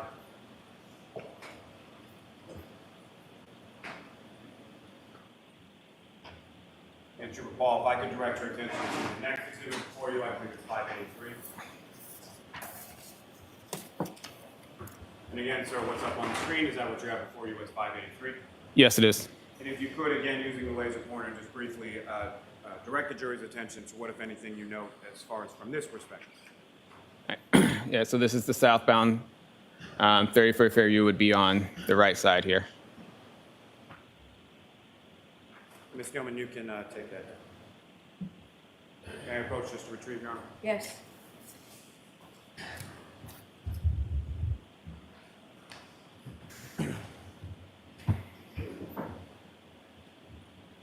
Now, Trooper, with regard to the roadway as far as Fairview Road, what, if anything, did you note in regard to postings regarding the speed limit on that particular roadway? Yes, the posting for a speed limit is 30 miles per hour. At this area, it's only posted 30 miles per hour for northbound operators, and I believe it was like 19 Fairview Road is posted in front of. For the southbound operators, it was not posted. And so for a northbound operator, that would again be someone where the residents of 34 Fairview Road will be on the left-hand side of the road, is that correct? That's correct. And with regard to the width of the lanes, or what, if any, measurements did you take in regard to the lanes or the roadway itself? Yeah, each travel lane was approximately 12 feet, and the overall width was approximately 27 feet. Now, as far as measurements being conducted with regard to the scene, what, if anything, did you use or employ to make those measurements, or what, if any, devices did you use? Yes, I mapped the scene with it's called a Leica GNSS GPS total station, and I also used a drone. That's a UAS, is that correct? Correct. The drone, I mean? Yes. And with regard to each of those, as far as the GPS mapping and the drone, have you received any sort of specialized training in regard to employment of each of those tools? Yes, I have been certified to use the Leica, and I've also have a Part 107 license for the drone. Now, as far as starting with the Leica or the GPS, if you could explain to the jury sort of what that is and how you use that device in order to, as you've termed it, map the scene. Yes, it's essentially what surveyors would use to make roadways. It uses satellites and GPS data plus cell phone data to make marks on the roadway, or actually not marks, but just mark points in the roadway that are within millimeters of the device. And with regard to the drone device, sir, how does that, can you explain to the jury sort of how that works and how that's used? Yeah, so the drone, and we fly the drone around the area. We set it to set up a grid pattern to fly around the scene. And while it's flying this grid pattern, it takes a series of photographs. And these photographs are also GPS marked. So once we get all the photographs in, we throw into a program, and the program will essentially stitch us all together.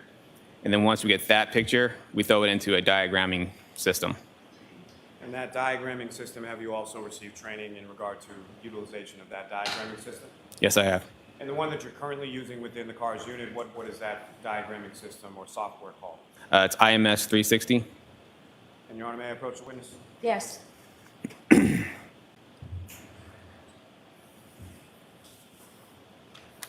Sir, I'm showing you 4 documents, ask you to just review those when you're finished.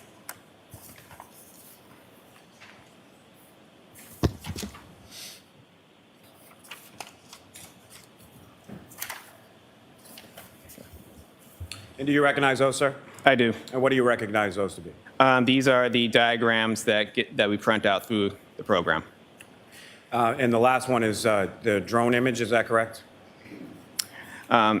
Yes, they're all drone images. The last one is just one that was put into my diagram, and I labeled it as a drone image. Your Honor, may I approach? Yes. Call Multistate to introduce the witness, the next 4 exhibits. No objection.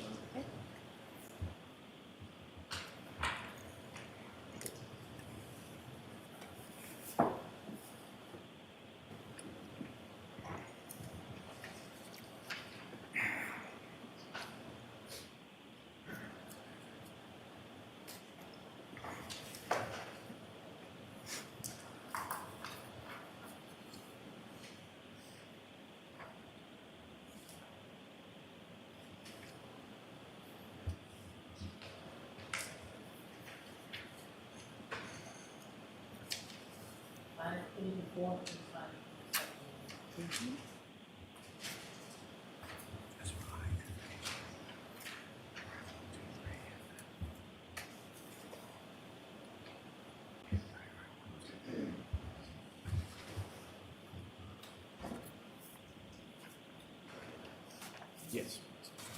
That's my fault. Thank you very much. Sure.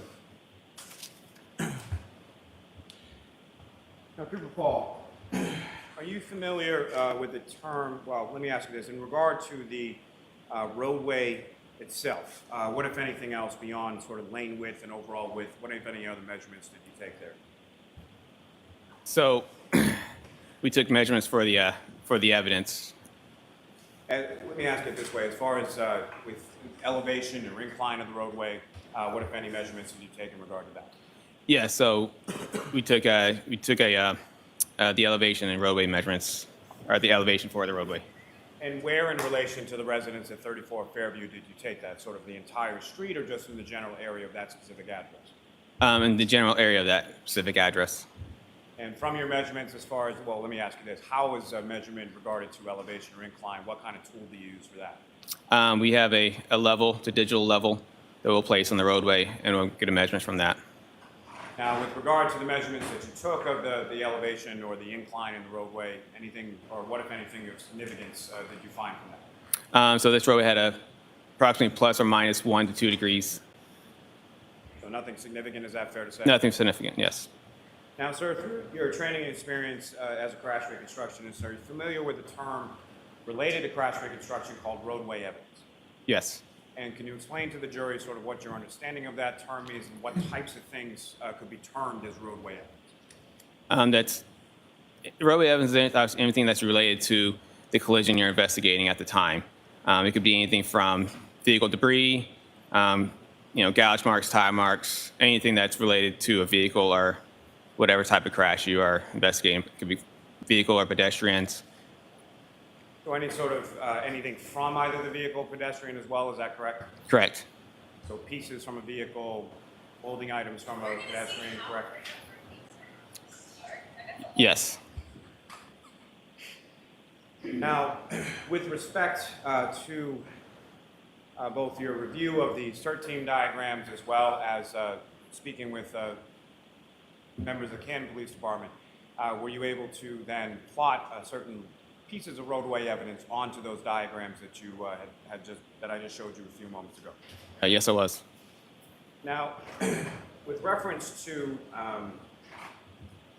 you're familiar also through your training and experience when it comes to pedestrian crashes, as far as sort of the physics or kinematics of how pedestrians interact with vehicles in the course of a collision?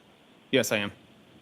Now, I'm going to ask you just a couple of terminology questions when it comes to items that are involved in a collision, sort of simple Newtonian physics, Newton's first law.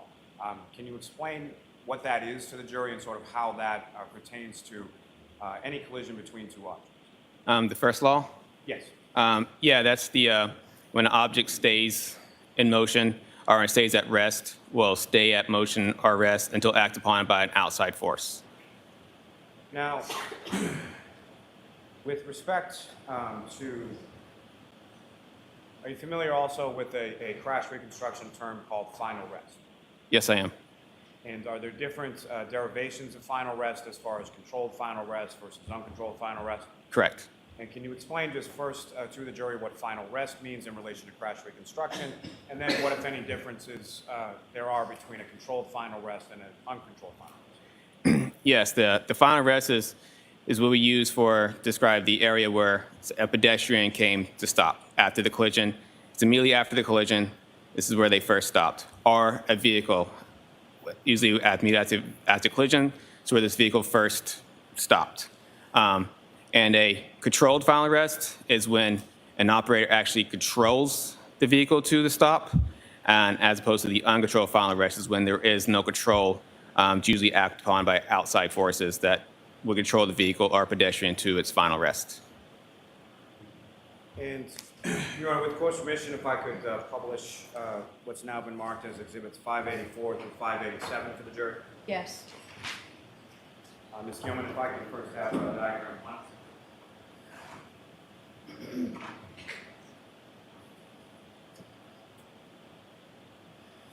And Your Honor, may I approach this to return the exhibits to the witness? Ms. Gilman, if I could ask you to zoom in just a little bit on that.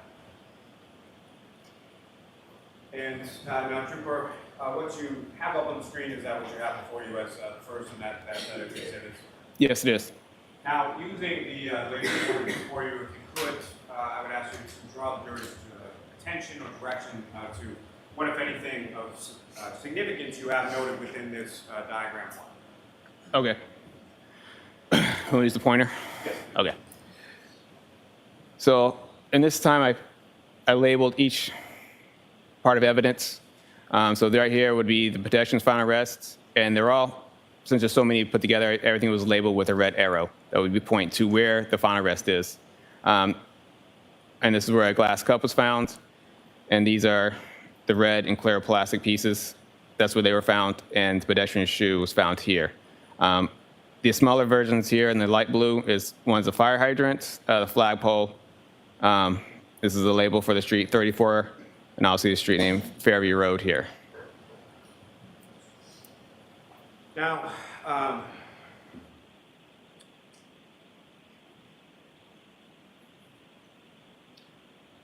as far as measurements were concerned, what, if anything, were you able to do to measure sort of between different points of roadway evidence, or specifically from the pedestrian or Mr. O'Keefe's final rest in reference to other items that you have depicted on the diagram?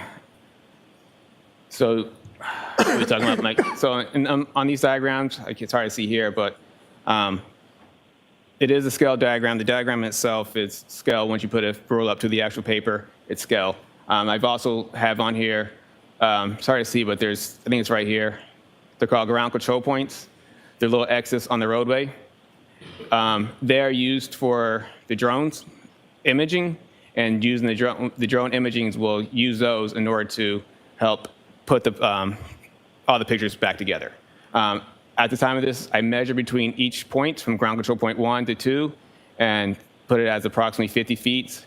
And 2 to 3 is 50 feet, and 3 to 4 is 50 feet. So it kind of is a second way to measure off the diagram, and also using the program to measure to different points while using the diagram. And as far as starting with the shoe that you have depicted in this diagram, what was the measurement of the shoe away from Mr. O'Keefe's body? I believe the shoe was approximately, I have my thing, it's approximately 10 feet away. Your Honor, with the court's permission, may the trooper refer to his report just for the specific measurements? Yes.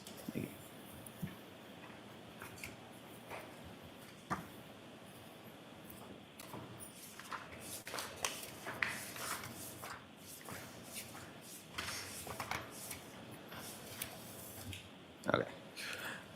It's trooper, with regard to the shoe, how far away approximately was that from Mr. O'Keefe's body? 9 feet. And did you also have a measurement for how far away the glass cup pieces were from Mr. O'Keefe's body? Yeah, 1 foot. And for the red plastic you have labeled on this diagram as A, how far away from Mr. O'Keefe's body was that? 7 feet. Now, with regard to the directionality, you also measured sort of directionality as far as the 9 feet that the shoe was away. Which direction was it?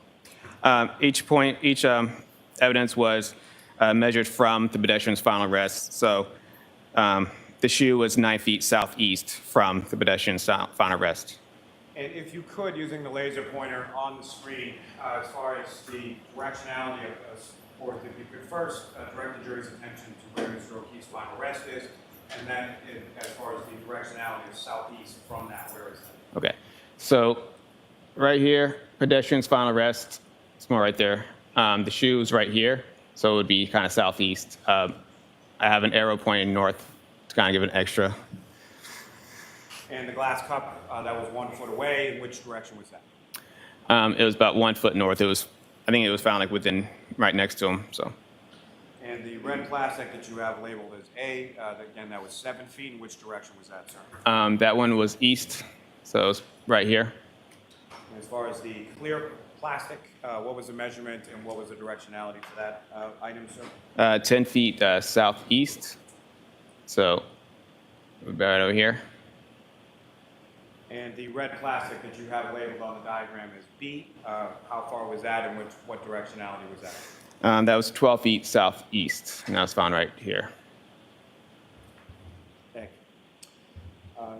you. Sir, if I could direct your attention to the next exhibit before you, diagram number 2, and just come in if I could have that, please.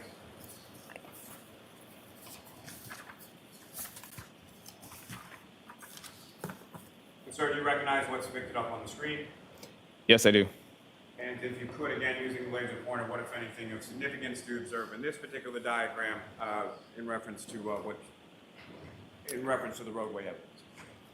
It's just essentially the same diagram. It's just a closer up version of it. So you had, yeah. So you saw the pedestrian's final rest, glass cup, plastic pieces, the shoe.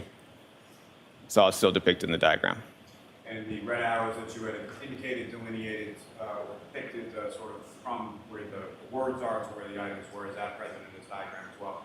Correct.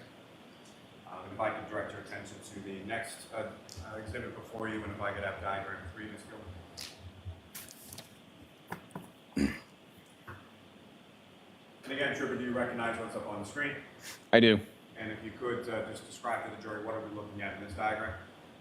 Yeah, so this is just a closer up to the evidence. It's a little smaller scale. And these diagrams are created from photographs that you took with the drone overhead on that date, February 1st, is that correct? That's correct. And if I could direct your attention to the last exhibit within those,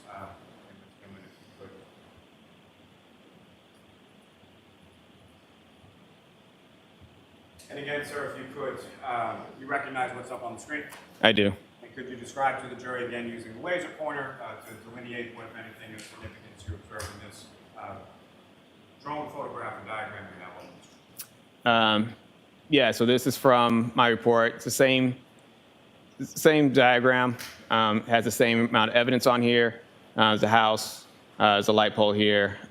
These lines here, which I mentioned earlier, were the edge of the road and the edge of the sidewalk. Thank you. Gentlemen, you can take that down. All right, Mr. Lally, why don't we pause here for the luncheon recess? Trooper Paul will have you back with us this afternoon, Thank okay? you. And if you'd follow the jurors out, please. Thank you. Court, all rise for the jury. And jurors, why don't we take 45 minutes? You are muted. I'll see counsel at sidebar.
Court, all rise. The court stands for the luncheon recess, 45 minutes.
You may be seated. Put us back.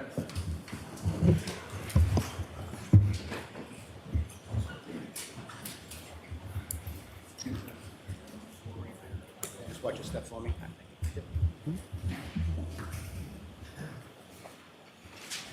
Afternoon, Trooper.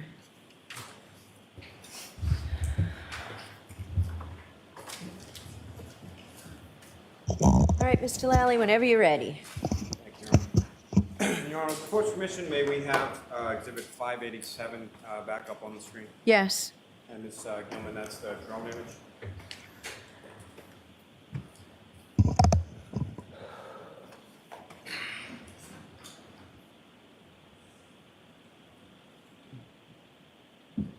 And Trooper Paul, directing your attention to what's up on the screen that's now been marked as Exhibit 587.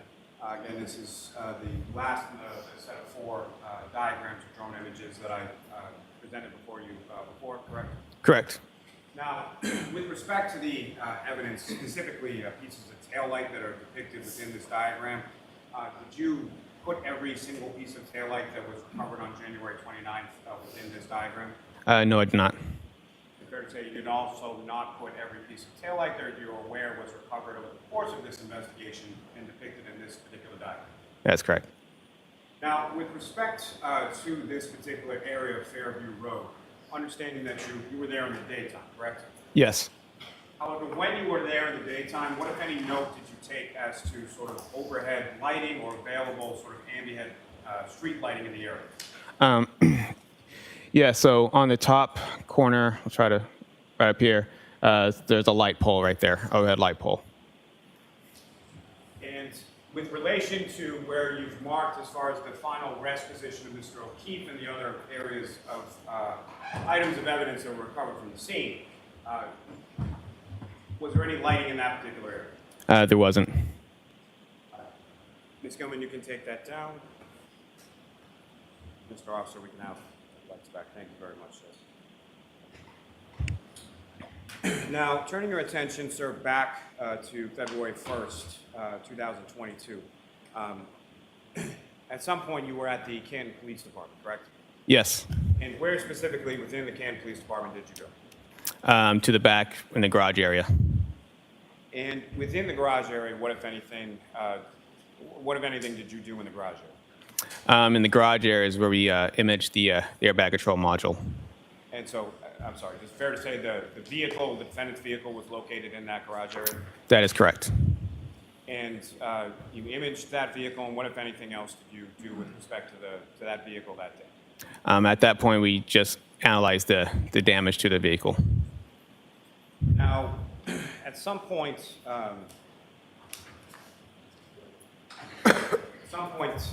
did you perform any sort of mechanical inspection of the vehicle? Yes. And was that day or at some later time? It was that day. And was that within the garage area itself, or where did you perform the mechanical inspection of the vehicle? We analyzed a little bit of the steering and the brake pedals while it was sitting in the garage. Then we did testing with it on the in the driveway next to Canton PD. Now, sir, starting with a visual inspection of the vehicle.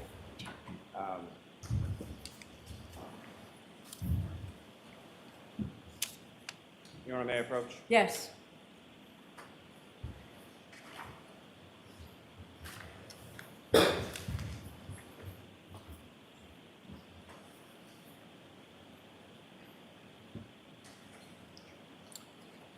I'm showing you 2 photographs. Ask you to just review those, look up when you finish.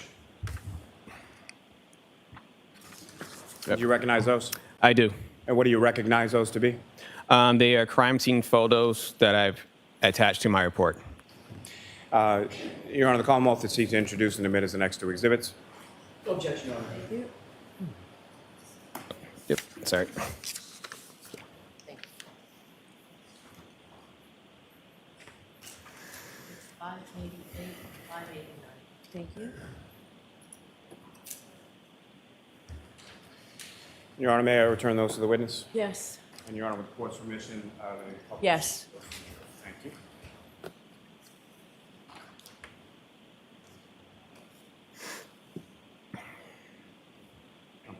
One moment, Your Honor.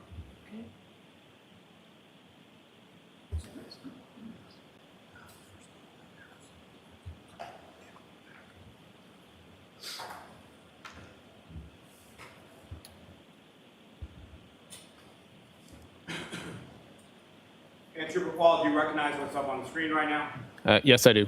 And what do you recognize that as? That was one of the crime scene photos that I attached to my report. And what's contained in this, is that a fair and accurate portrayal of sort of the front of this vehicle, looking at it from the passenger side? Yes. And Ms. Gilman, if I could have the next photograph, please. And Trooper, do you recognize what's up on the screen now? Yes, I do. And what do you recognize as? That's a crime scene photo that I attached to my report with notations that I made on it. And what's contained in this photograph, is that a fair and accurate portrayal of what you observed in the rear passenger side area of the defendant's vehicle in the garage on February 1st? Yes, it is. Now, step back a little bit here.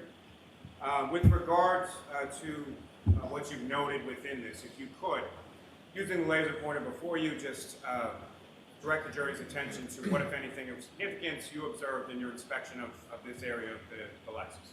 Okay. So on the left side here, I put down that scratches, and there's a dent there. The broken taillight here was here. There's some scratches on the bottom right rear bumper here, and there was glass from a cut back on the bumper. As far as the glass on the bumper, what, if any, observations did you make of that in relation to the vehicle itself? Yeah, it appeared to be from a cup as opposed to any glass that came from the vehicle. Objection. So I'll strike the first part of the answer, but the second part will stand. I have no objections to the second part. Thank you. Now, with regard to the dent that you've delineated within this photograph, did you take any measurements from the ground as to where that was located? Yes, I did. And how far did you measure the dent to be approximately from the ground? Approximately 48 to 50 inches from the ground. And what, if any, measurements did you take as far as from one part of the vehicle to the other, as far as where the dents were located? Yeah, so it was approximately 19 inches from the right side of the vehicle.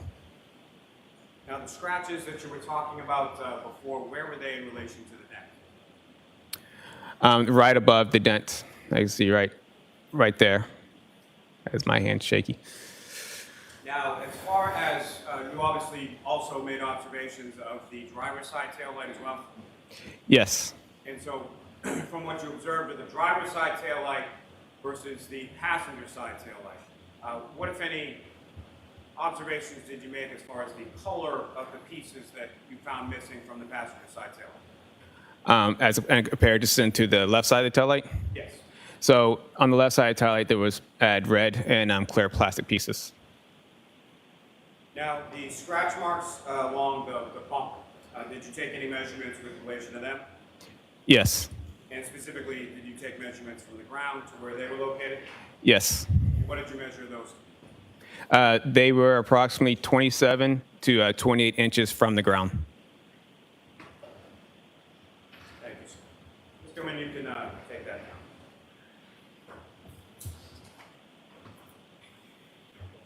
Now, Trooper Paul, we can talk about a mechanical inspection of a vehicle just first in general terms.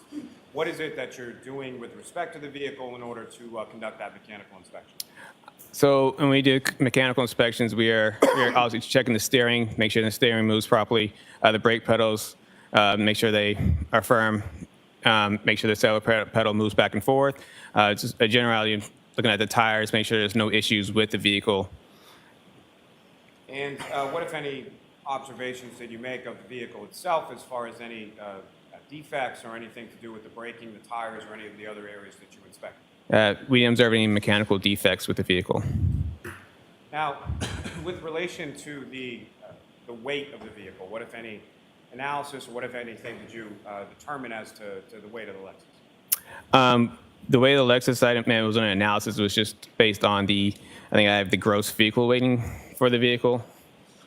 And how much did the vehicle weigh according to the gross weight? I think it was approximately 7,000 pounds. Now,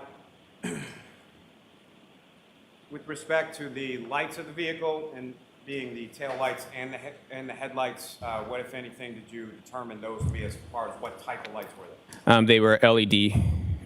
They were headlights and taillights were both LED. And if you could, just expound a little as far as LED lights, what, if any, significance does that have to you, or what kind of lights are LED, how bright are LED lights? LED can, well, most comparison to what most people think in car and tail lights, where I have the bulbs, where they have the filaments. LED is more electronically controlled. Since there's a sensor that will light up, as opposed to a bulb type headlight and tail lights. Now, are you familiar with an organization called NHTSA? Yes, And what does NHTSA stand for? it's the National Highway Traffic Safety Administration. And what, if anything, did you do with regard to NHTSA in respect to this vehicle itself? We run the vehicle through NHTSA to see if there's any recalls on the vehicle. And what, if any, recalls did you discover when you ran this particular vehicle through NHTSA? There were no recalls.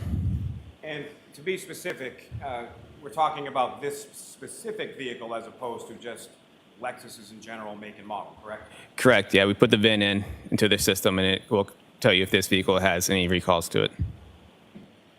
Now, you indicated on February 1st at some point you did some testing with the vehicle, is that correct? Correct.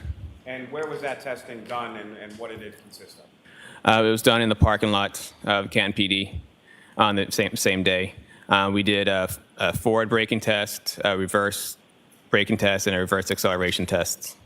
Now, the parking lot of the Canton Police Station where you did this, what kind of roadway surface was that? It's an asphalt surface. So similar to the asphalt surface at 34 Fairview Road, is that correct? Correct.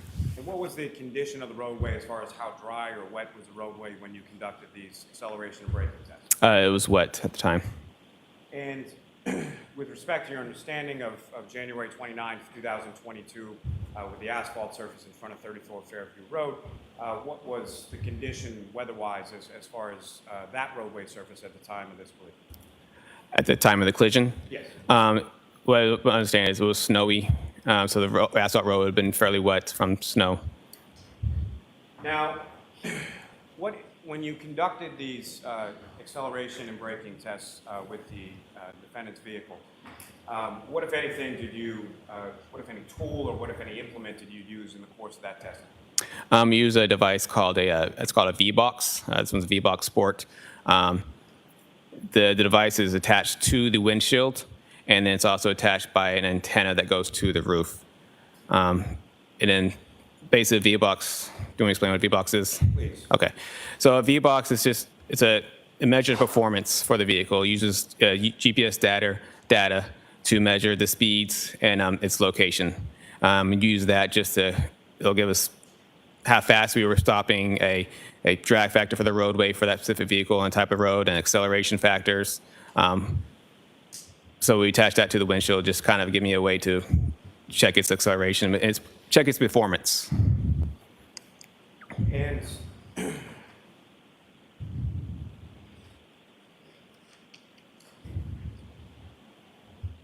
sorry, you're on one moment, please. Sure.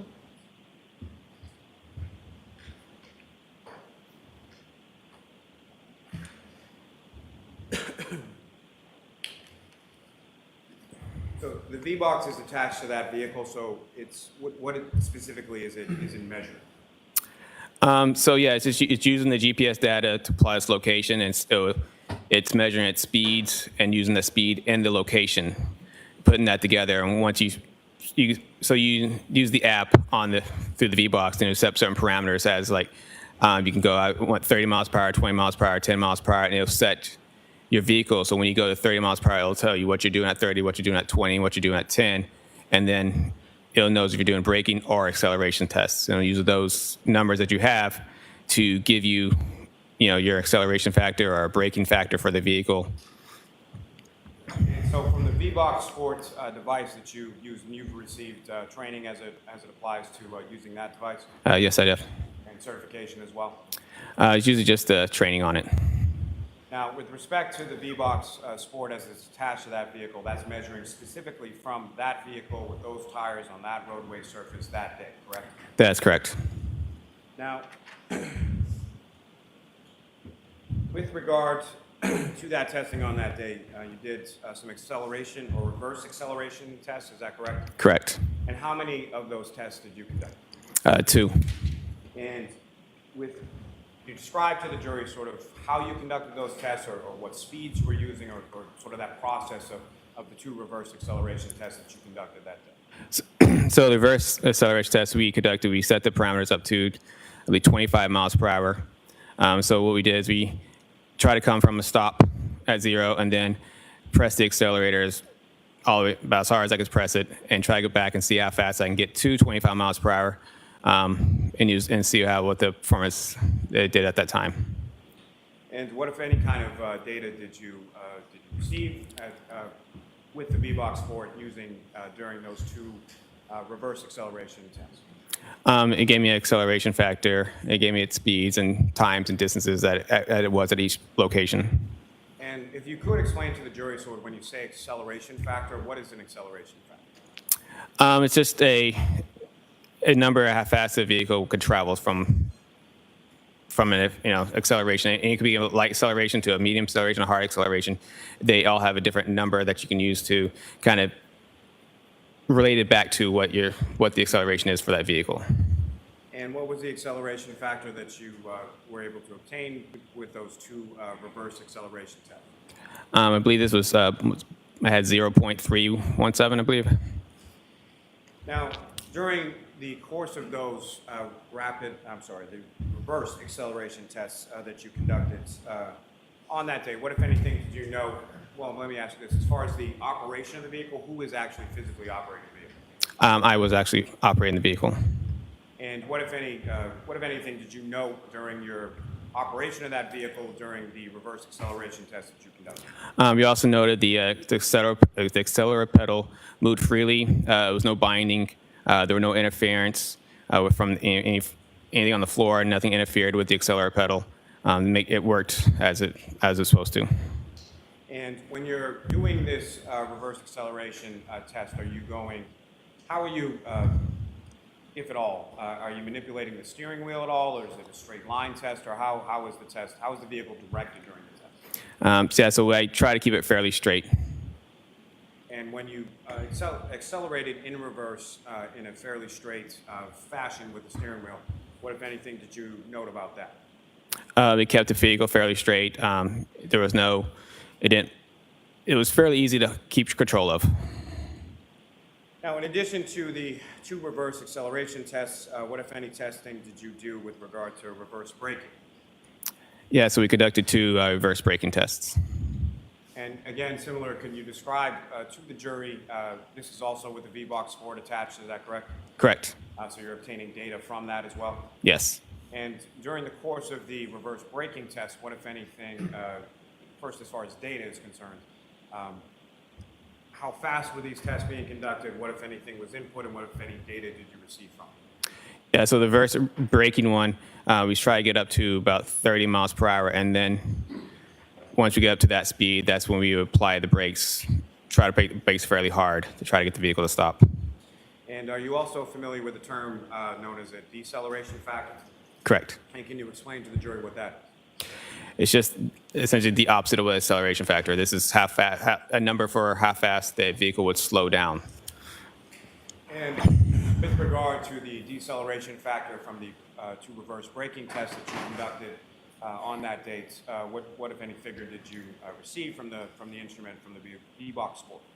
For the reverse braking? Yes. I believe this one was so it gets you a drag factor number for this vehicle too, and our deceleration factor, which was both are used the same way. This one was I think it was 7.1. Now, with regard, again, you're operating the vehicle during these two reverse braking tests, is that correct? Yes, I was. And what, if anything, did you note in regard to the operation of the vehicle when you were conducting these two reverse braking tests? Yeah, the brake pedal was firm. There was no pulsation from the brake. Now, in addition, sir, were you able to conduct some forward braking tests? Yes, I was. And similar again, could you describe to the jury as far as how you were operating the vehicle during the forward braking test? Yeah, it's essentially the same thing as reverse, except I was going forward this time. I got up to 30 miles per hour, and I would just apply the brakes about as hard as I could apply them till it stops. And again, are you receiving from the instrument some sort of deceleration factor? Yes, I was. And do you recall recall what that was? Yeah, it was a .69. And during the course of your operation of the vehicle during the forward braking test, again, what, if anything, did you note in regard to the operation of the defendant's vehicle? Same as before, the brake pedal was firm. There was no pulsation, no issues. Now, we talked a little bit about a ACM or an airbag control module, correct? Correct. And you indicated earlier in your testimony that you had downloaded information from that. Is that correct? Yes. Now, when you download that information, what, if anything, do you get from the vehicle, or what, if any, how are you able to sort of read or interpret that data? So in the airbag control model, it's equipped with it's called an event data recorder on EDR. And then that data from the EDR, we will use the Bosch CDR software and will attach to the vehicle. And then that software will basically extract the information or image the information that's in the module. And so that information could range from getting us speeds, if there was braking, if there was steering wheel movements, basically like looking for change of velocity, that type of. So there's a lot of information around the vehicle. May I approach you? Yes.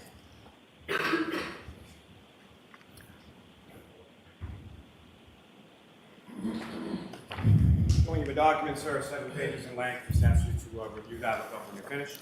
Okay.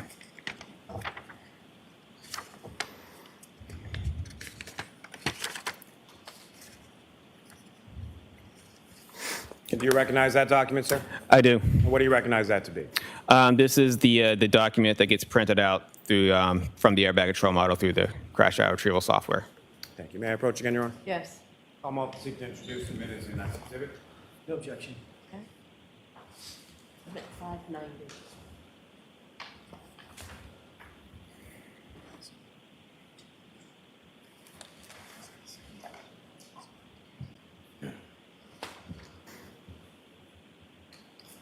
Now, sir, when it comes to the CDR printouts, or let me ask you this.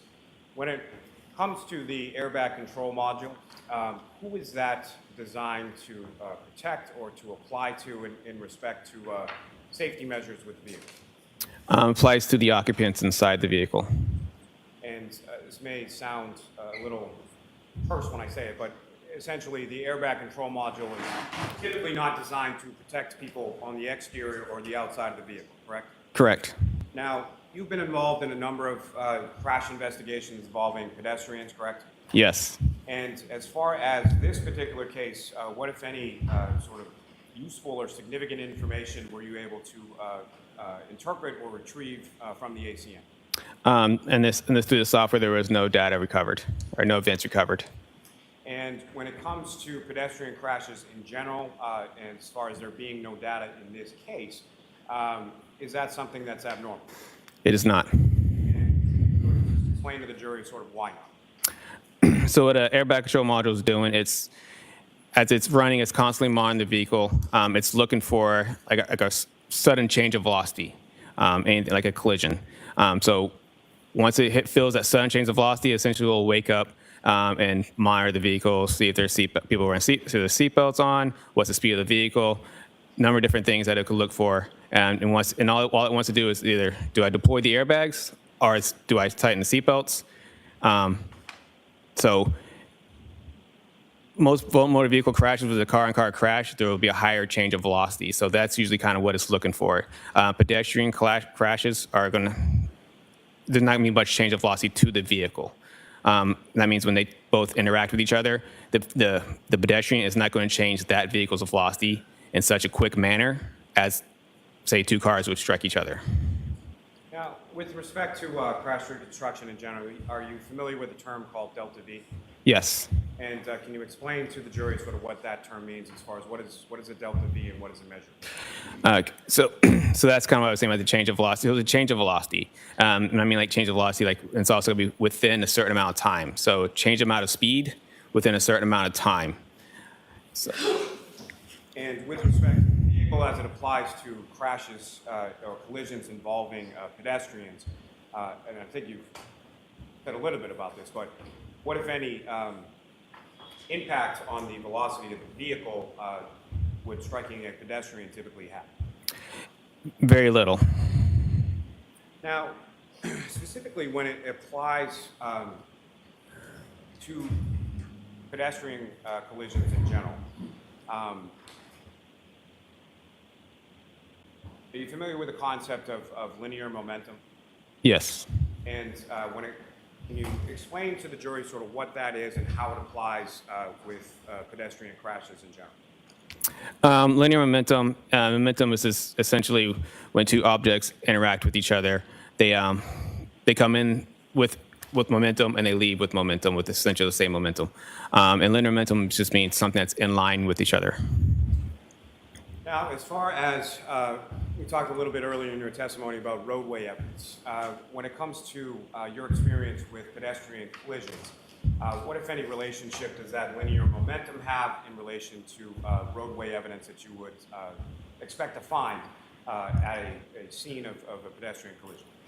So when a pedestrian strikes a vehicle, they will go in the direction where the vehicle was traveling. So if the vehicle is traveling one way, the pedestrian strikes, it will go essentially that same way, depending on what part that vehicle strikes. Now, as far as other items that the pedestrian may either have in their hand or other items of looser fitting clothing, what, if any, experience do you have as far as observations of those on collision scenes involving pedestrian collisions? Yeah, so it's not uncommon for pedestrians to lose essentially any sort of loose clothing. So shoes, belts, hats, anything that's not very strapped on very well, could leave the body. And as far as directionality is concerned, when it applies to that linear momentum that you were speaking of before, those sort of loosely held or handheld items, or would glasses be included within that as well? Correct. So those types of items, as far as directionality is concerned, what, if anything, can you tell the jury about that? Yeah, so they will go in the same direction the pedestrian travels post-impact. We usually use that as kind of a post-impact path of travel for the pedestrian, showing that this is the direction that they would have traveled from where they got struck. Now, are you also familiar with the reconstruction terms known as area of impact and point of impact? Correct. And can you explain what those terms mean in a crash reconstruction context for the jury? Yeah, so an area impact is essentially the area where the crash happened, where these two vehicles or vehicle pedestrians, where their initial impact happened. Point impact is the same thing, it's just more down to like that specific point at that specific area. Area can mean a little bit broader in that sense. And what are some of is this something that is delineated somewhat, at least by roadway evidence? Correct. And if you could describe to the jury sort of what types of roadway evidence that would lead you or any crash reconstructionists to formulate an opinion as to the area of impact? Yeah, so like I said earlier with the path of travel, so a lot of in collisions most of our collisions we start where the final rest goes, and we follow the debris or the clothing, we're back to where, follow that path back to where it came from. And we know within that area, that's where an area impact would be. Now, with relation to the evidence that was depicted on the diagrams that were up on the screen before as the exhibits, what, if any, relationship would the taillight pieces and the shoe that were recovered from the street in front of 34 Fairview Road have in relation to that area of impact? Yeah, so they were found alongside the roadway. So I know that they were found, the area impact had been somewhere within the roadway and probably somewhere at the beginning, just prior to the beginning of the first point of evidence that we found. So somewhere towards the first point of evidence contained within that debris field, is that correct? Correct. Now,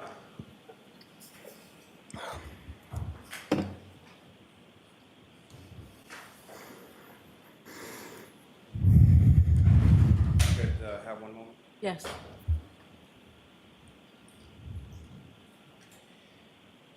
Now, sir, are you also familiar with a safety system specifically applicable to Lexus vehicles? Yes. And have you received training in regard to downloading information in regard to that as well? Yes. And what is that safety system? What is that called? It's called the Toyota TechStream software. And so the Toyota TechStream is a software similar to the crash data retrieval or CDR software that you were talking about, but just specific to a Lexus. Yeah, but it's between Toyota and Lexus has software. The TechStream it's similar in the fact that they both record data to the vehicle.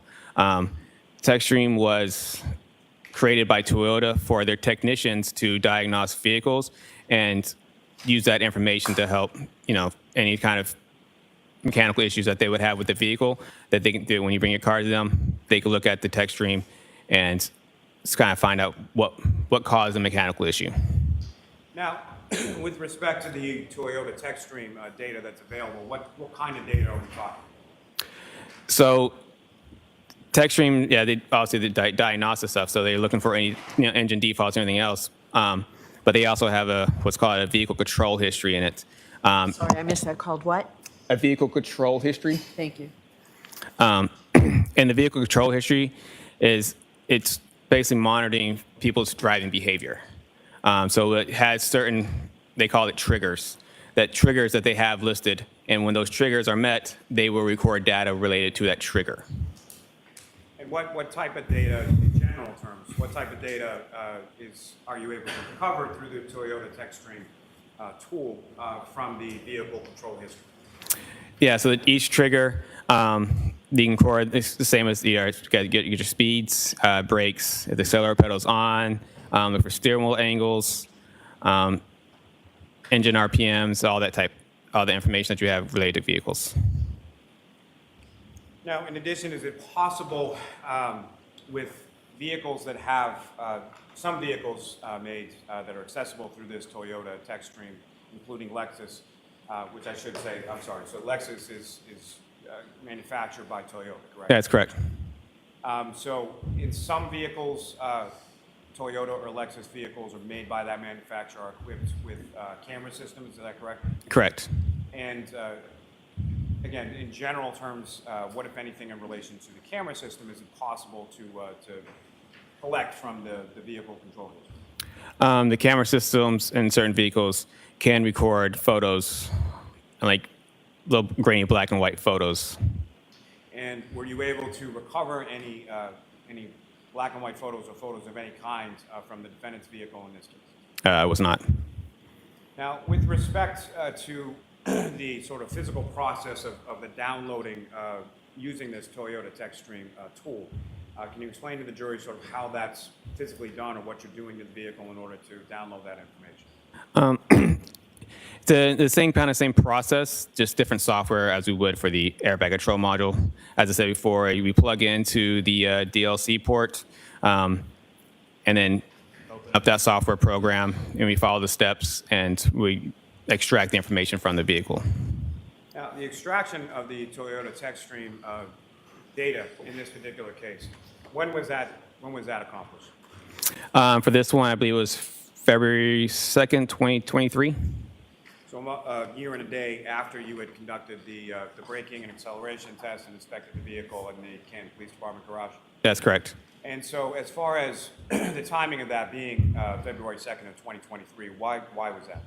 I was, at the time of my initial inspection, I didn't really know much about TechStream at that point. So over time, I kind of learned about TechStream.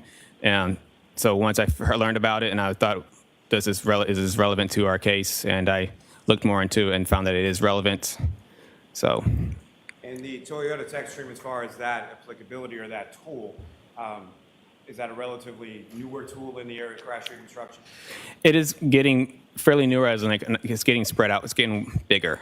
It first got created on one vehicle in 2014. So it's been slowly trickling into the Toyotas and Lexus vehicles over time, but it's definitely gotten bigger within the past couple of years. Now, with regard to this information, when you were then able to download that information, you received some data, is that correct? That's correct. And you mentioned that it goes, or it's measured sort of by triggers, is that correct? That's correct. And from the data that you were able to obtain from the defendant's vehicle, what type of data were you able to retrieve as it relates to the vehicle control history? Yeah, so this had like a page and a half full of triggers that over the vehicle's time span that it captured. And with respect to the triggers, how many triggers did it capture? It's like a page and a half. I don't know exact numbers of how many triggers that was on each page, but there was, it's at least a good page and a half full of triggers. Your Honor, may the trooper refer to his notes in regard to that? Yes. And Trooper, if I could direct you, I think it's page 9 of your report. Okay.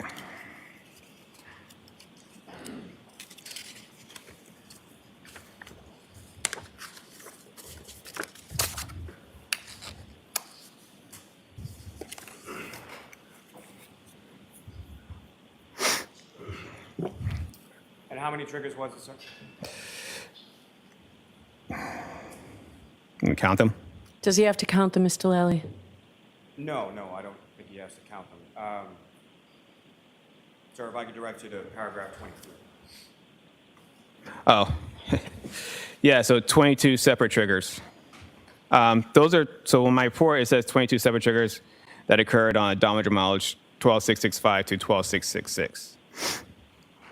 And with regard to the mileage that you noted as far as being between miles 12665 and miles 12666, that's 12,665 to 12,666, correct? Correct.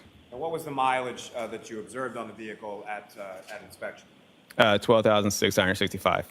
And at the time that you conducted this Toyota TechStream download from the vehicle, what was the mileage at that time? 12,666. And there's also reference within the vehicle control history data in regard to something called a key cycle. Is that correct? Correct. And can you explain to the jury sort of what a key cycle is and what are the different things that could trigger a key cycle? Key cycle is essentially it's from the ignition cycle. Let's take a step. Here. So a key cycle is essentially from when the vehicle's off, it's pressed on. It doesn't necessarily need to be running or turned on. It just needs to be turned on and then off again, and that would be one key cycle. Now, with relation to your analysis in regard to the vehicle control history, what, if any, role did the key cycle numbers, or what kind of role did that play in your analysis? It shows me where how far away they were from each other. The key cycles were. And how far away in what terms, sir? So when I turned the vehicle on, when I did my testing, it shows me what key cycle was that I was on when I did those testings, and then the odometer mileage in relationship to that. Your Honor, may I approach? Yes.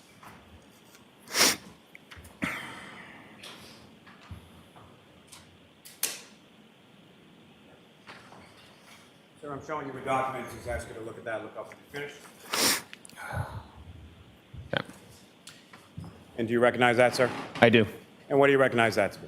That is the table from the vehicle control history from my report. And Your Honor, may I approach? Yes. Call them all to seek to introduce in the minutes of the next exhibit. No objection, Your Honor. Okay. Exhibit 591. Your Honor, may I have a moment and then return it to the witness? Yes.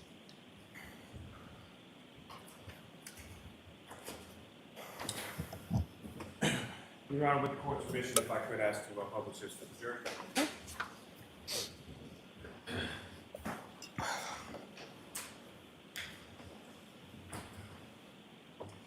Now, Trooper Paul, what's up on the screen, is that the exhibit that you have before you? Yes, it is. Now, if you could, using the laser pointer before you, just direct the jury's attention to what we're looking at in this exhibit and what type of information and where it's located within this exhibit. Okay, so this is the vehicle control history. Every single point here, this is where the triggers are. This is the labels for each trigger. Odometer mileage is on this label here. These are the elapsed time and key cycles.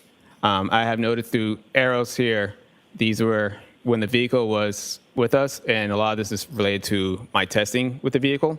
And these right before that were the triggers that were prior to those testings. Now, from the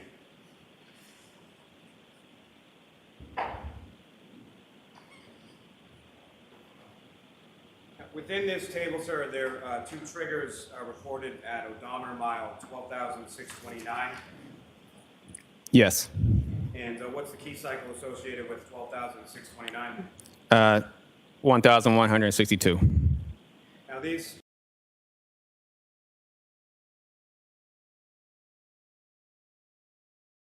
triggers that are contained as far as the 12,629, that's prior to the...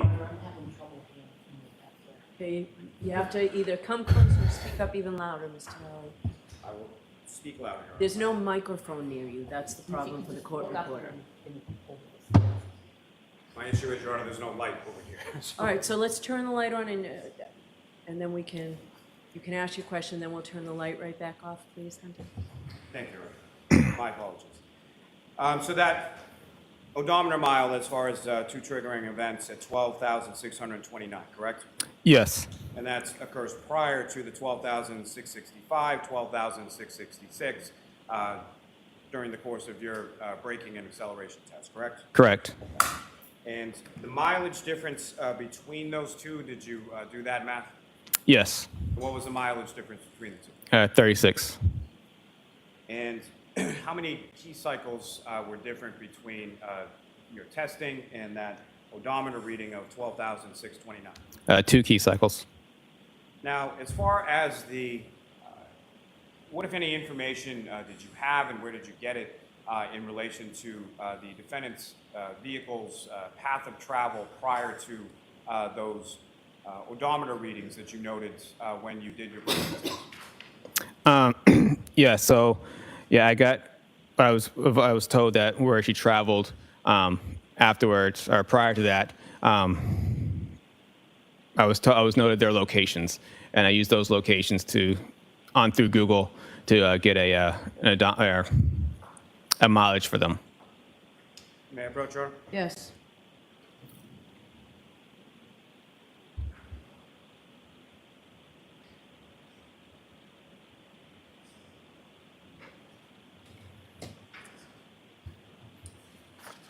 Showing you another document, sir, do you recognize that? I do. And what do you recognize that to be? Those are the Google directions. I put them in a table and put in my report. And may I approach, Your Honor? Yes. I'm wanted to introduce the bid as an active exhibit. No objection. Exhibit 592. Thank you. Sorry, I have 1 minute, Your Honor. Yes.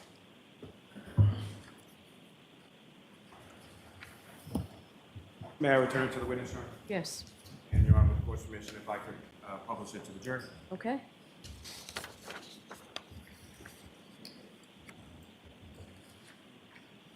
Gentlemen, if you could enlarge 2 minutes a little more.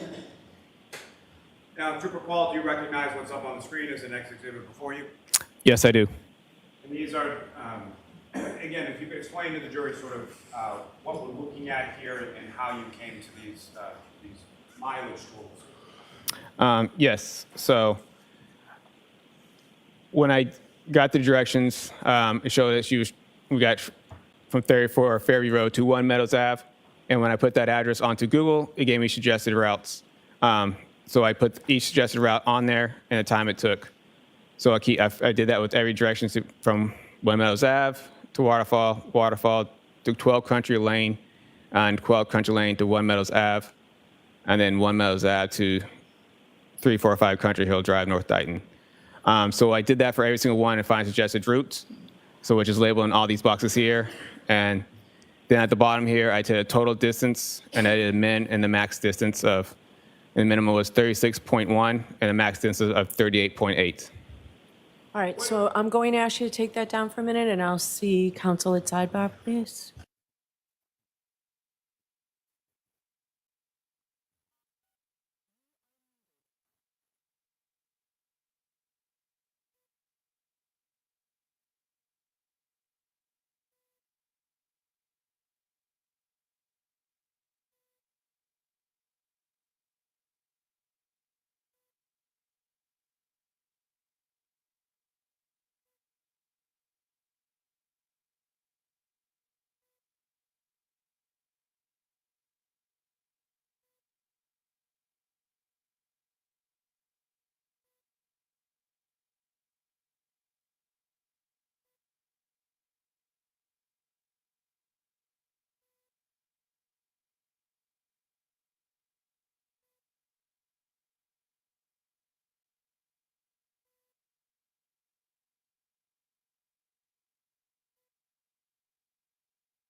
You are unmuted.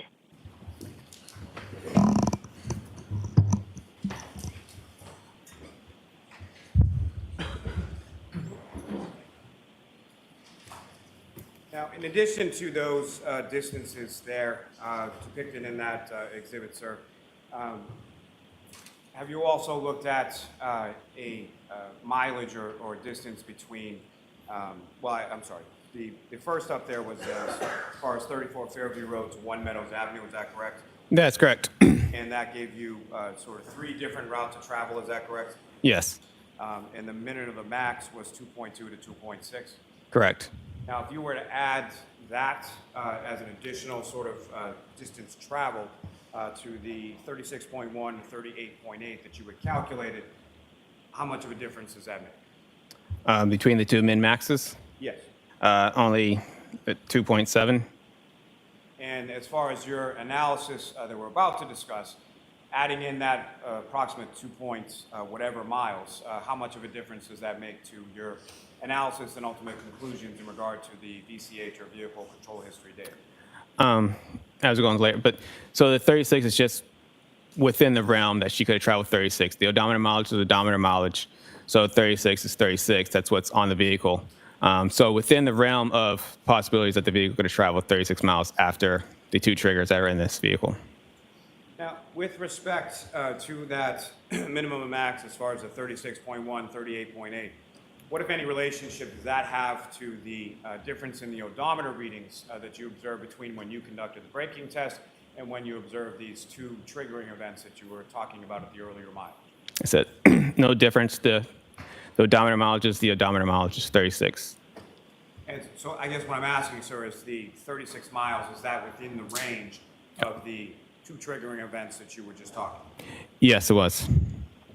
Now, as far as within your report and your analysis, did you come up with some sort of a label as far as these 2 different triggering events that you observed? Yes, I did. And that incorporated the mileage, is that correct? Correct. And that was, again, 12,629, is that correct? Yes. And then as far as any further label that you put on it, how did you label it? I labeled them as in when they occurred. One's 12,629A and one other one's 12,629B. And with respect to the A and B, which one occurred first? The A occurred first. And may I approach, Your Honor? Yes.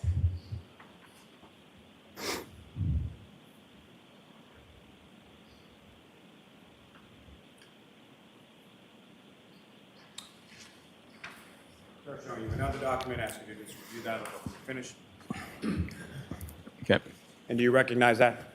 I do. It's the data chart from the 12,629 miles A chart. May I approach again, Your Honor? Yes. I'm also seek to introduce the minutes of the next exhibit. No objection.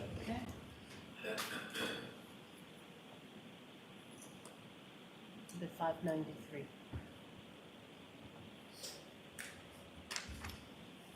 And again, if I could just have a moment, Your Honor. Yes. May I return this to the witness, Your Honor? Yes. With the court's permission, may I Yes. vote?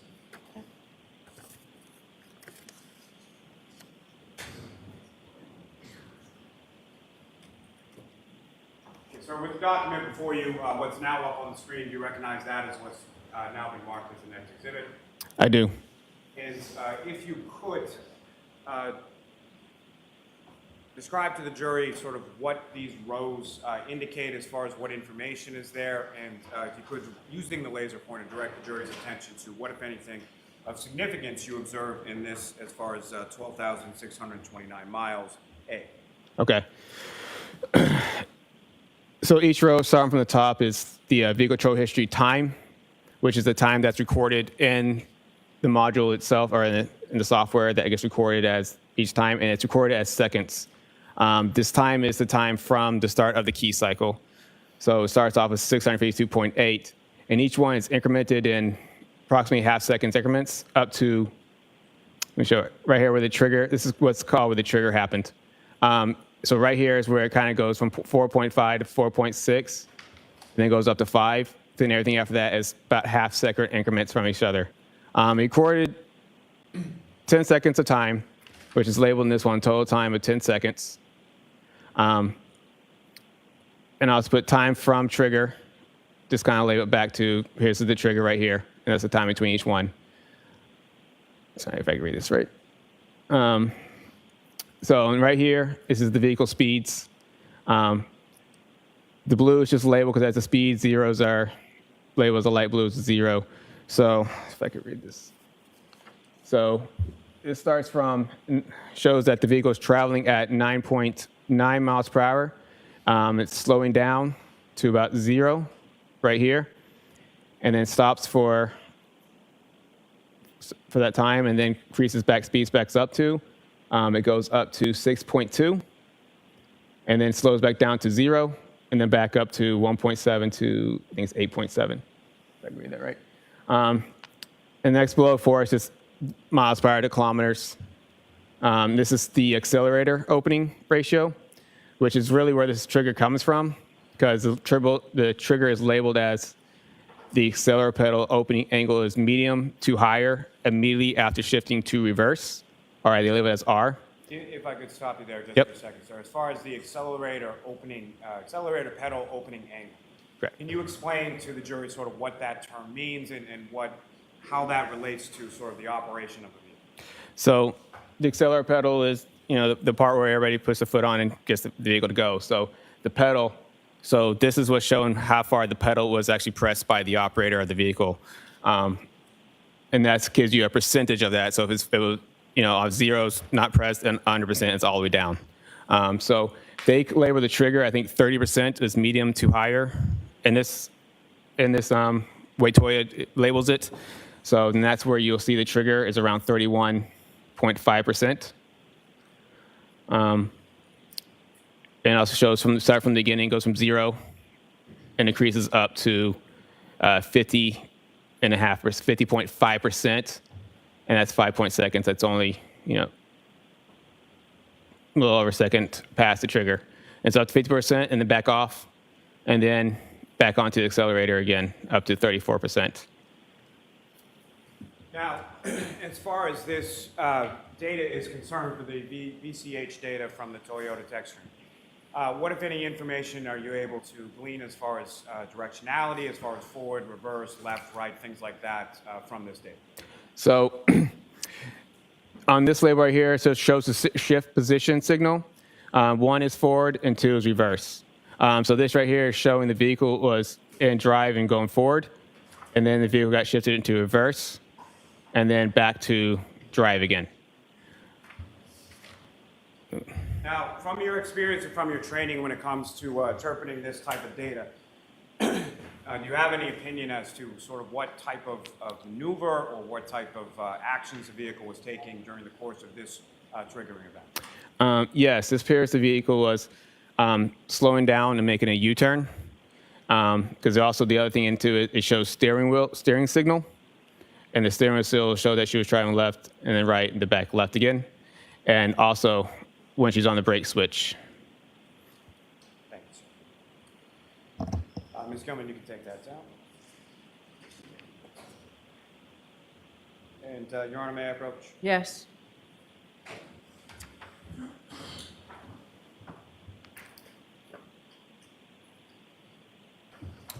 Sir, if I could just retrieve the one we have before you. Absolutely. Yep. A document that I've just handed you now, do you recognize that?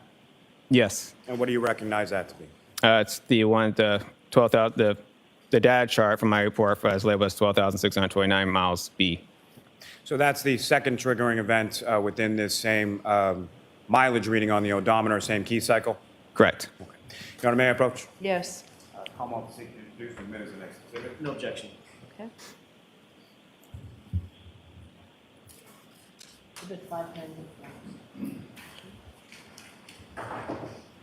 Again, just one moment, Your Honor.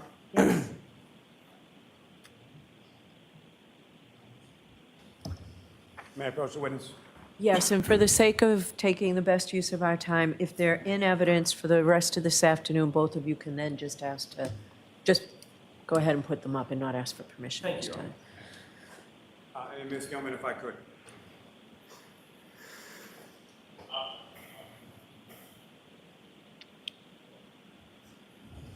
And to recall, you recognize what's up on the screen now? I do. This is the VCH data chart from that same mileage or the second triggering event as far as 12,629 miles peak, correct? Correct. And again, this is in the same odometer range as well as the same key cycle as what was just up on the screen as far as 12,629 miles A, correct? Yes. And this occurs after A, is that fair to say? Correct. Now, similar to before, when it comes to this VCH data up on the screen, if you could, using the laser pointer, demonstrate to the jury what, if anything, of significance you note with respect to this data. So for this one, same label as before, as we said. The vehicle control history time is, if I can see that, the trigger time is 1,142.2 seconds after key cycle. And this one shows all the same thing, 10 seconds of data.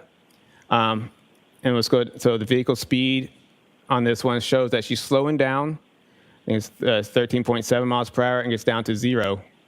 Then she's down to 0 for a while, and then the vehicle speed increases up to 24.2 miles per hour at its max speed. Then it goes down to 23.6 as the last two labels. And the accelerator pedal angle at this point at key trigger is 36.5 and increases up to 74.5%.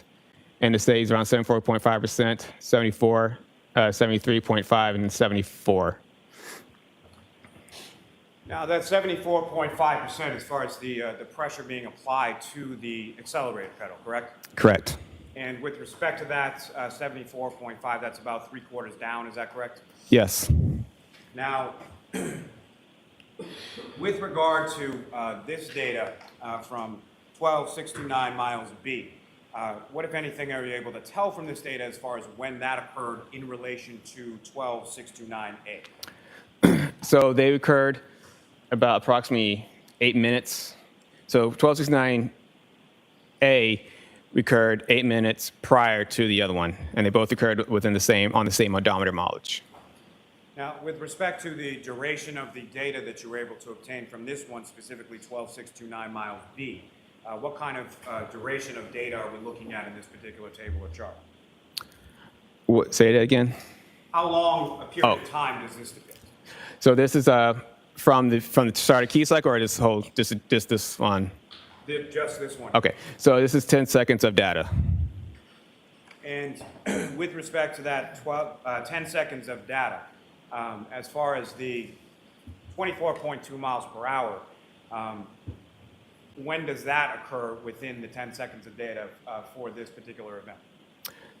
So the 24.2, as I'll point out, is right here. It's actually around the 9-second mark. Now, similar to the other charts for A that was up on the screen a moment before, is there an indication as far as the accelerator pedal opening angle? Yes. And what, if any, significance does that have, or what, if anything, does that indicate to you from this data on the screen? It shows that the accelerator pedal angle went up to 74.5%. So as out of 100%, it went up to 74.5%. Now, with respect to directionality for this, what, if any, data is contained within this chart in respect to that? Yeah, so on the bottom row, it shows the steering signal. It shows it's slowing down. 0 is like 0.5, 9, 13.5, 13.5. I think it's 13.5, 0, 4.5. And we're talking about steering wheel. How far does the steering wheel move from left to right? So that's the degrees of a steering wheel angle. Now, as far as when the vehicle is shifted sort of from drive or neutral or park or whatever it was, at some point is there an indication in this data set on this table as far as when the vehicle was placed into reverse? Yes. And how far into this 10-second data set was the vehicle placed into reverse? At 4 seconds, it's right here. And so am I correct then that there is a 5-second difference between 4 seconds when it's placed in reverse and 9 seconds approximately when it achieves that 24.2 miles per hour? Correct. Now, as far as the 74.5% pressure that's placed on the accelerator pedal, When is that recorded in seconds in relation to the 10-second data set in this table? 74.5 starts at the 8-second. Now, as far as this trigger is concerned, I understand from your testimony that the maximum speed is 24.2, is that correct? Correct. And what is the vehicle speed recorded at the end of this 10-second data set? 23.6. Now, as far as the vehicle being in sort of different sets, as far as drive, reverse, things of that nature, what, if anything, did you observe within this data set as far as how it is at the beginning, how it changes at all? What happens with regard to that in the data set? So this one shows that the vehicle was in drive. It starts off in drive. It's slowing down to 0, and it goes to 0, which is neutral. Then goes down. Then it goes into reverse. So it's going straight. It stops. And it gets placed in reverse, and then goes back. Goes in reverse.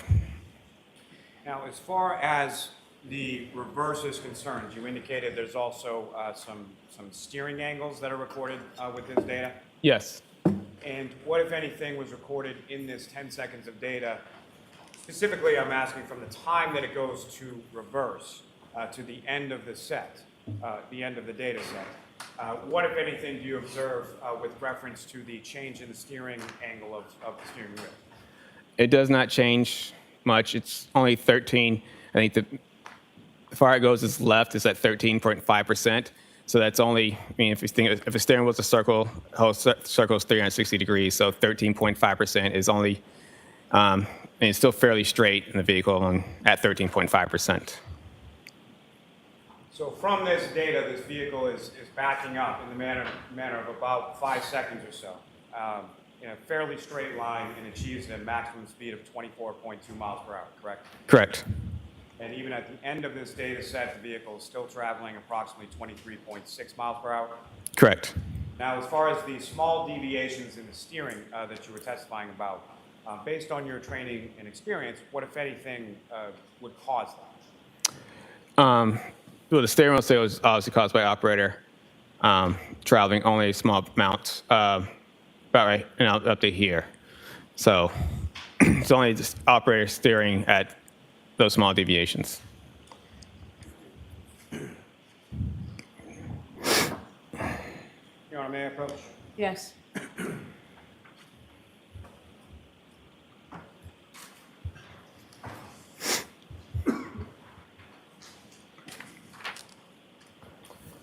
me grab that one There you go. and present you with another document. You recognize that? I do. Now, what do you recognize that to be? It's a more of a closer up snippet of that document that I have attached to my report. And, Your Honor, may I approach? Yes. Sorry, hard practice. Call up the seat to introduce the witness and next exhibit. No objection, Your Honor. You can go ahead and publish it if you're inclined to. Okay.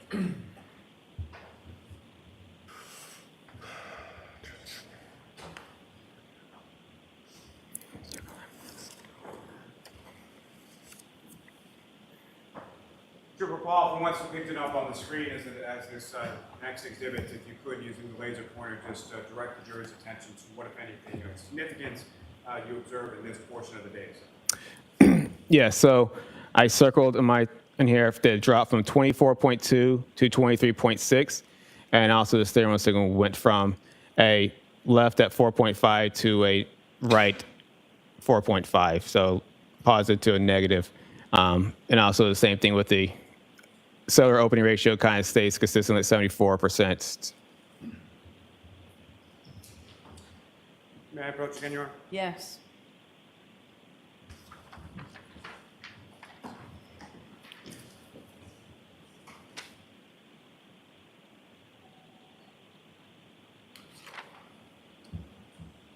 Borrow that back. Yep. And I'm showing you another document. So Okay. do you recognize that? I did. What do you recognize that to be? It's a vehicle control history distance chart I calculated and attached to my report. And may I approach again, Your Honor? Yes. I'll have the seat to introduce the witness and next exhibit. No objection. Okay. Go ahead and publish it if you're inclined.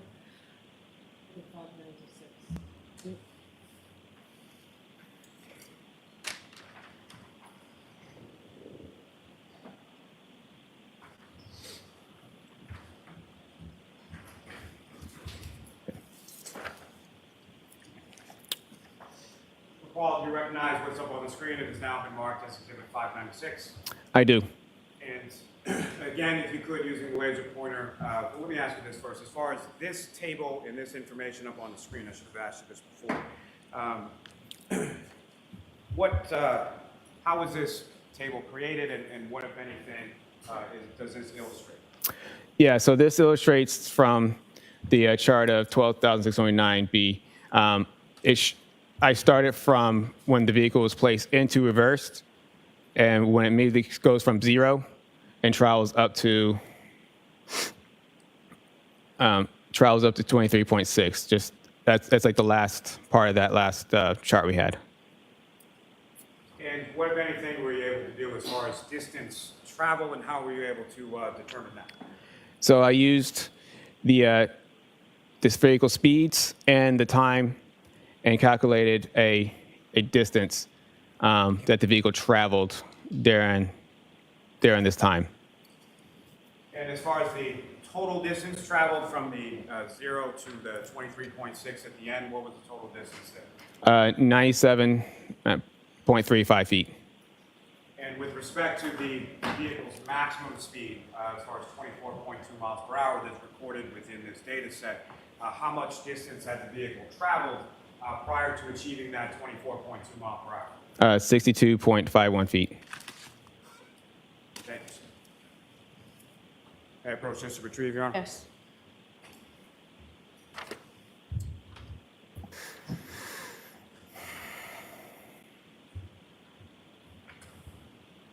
Now, Trooper Paul, with regard to, based on your training and experience, with respect to this type of data and crash reconstruction in general, this particular set of data from, who's the name again? From 12,629 miles B, what, if any, type of collision is that data set consistent with, and why? Yeah, there's a point there where it appears to be consistent with a pedestrian strike. And why is it that your interpretation of that data you feel is consistent with the pedestrian strike? It's the sudden change of speed at 24.2 to 23.6 in a half second, while the accelerator pedal is still at a consistent 74%. And also the steering wheel angle goes left at 4.5 degrees and also goes right to 4.5 degrees, and then goes back to left after that. So right at that spot is something that's consistent with a pedestrian strike. Now, with respect to Mr. O'Keefe, the pedestrian in this collision, what, if any, data were you able to see or review in relation to your reconstruction analysis in this case? Say As far as Mr. O'Keefe, what, if anything, did you learn about his injuries? Like what types of injuries he had? Yes. Yeah, there were blunt force injuries. I believe it was abrasions or lacerations, and blunt force injuries.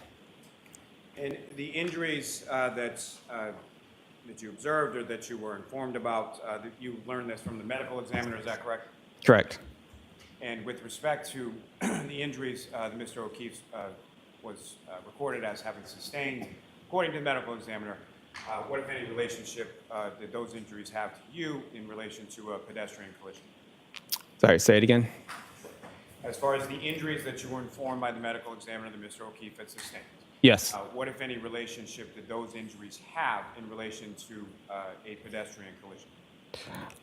They are consistent with a pedestrian collision. And how so? Due to, we can break down each injury to the arm, the lacerations of the arm from the tail light, the dent where the scratches for his hand could be. Those are something that would be consistent with this, in this particular case, with striking the Lexus. Now, specifically with reference to this case, what, if any, analysis did you conduct with regard to kinematics? Yes, I did a kinematics analysis in my report. Kinematics deals with the aspect of motion. And again, I'm sorry, if you could expound Yeah. upon that just a little bit and explain to the jury sort of what a kinematics analysis is. So kinematics analysis is, like I said, it deals with the aspects of motion. Pedestrian crashes get labeled in certain types of how they interact. So in this particular case, I kind of labeled it as it's a forward projection crash with a side swipe. And what I mean by forward projection means that when a pedestrian gets struck by a vehicle, well, basically the principal impact forces are above the pedestrian center of gravity, as in this case where you get the higher back of the vehicle. When you get struck by something like that, it projects you forward in the direction of the vehicle. And in this situation where he gets more struck through the side of the vehicle along the taillight area, that it projected him to forward and then to the left due to this more of a side swipe manner. Now, with respect to you mentioned the height of the vehicle, as far as the shape of the back of the vehicle, what, if any, relationship does that have in regard to you sort of labeling this as a forward projection / side swipe collision? Yeah, due to it being pretty flat, it's not the front of the vehicle where you have the hood and the pedestrian staying above the hood. It's the back of the vehicle. It's pretty flat and it's pretty higher up. Now, with respect, you also made aware through your review of the medical examiner's report that there was injury to the back of Mr. O'Keefe's head. Yes.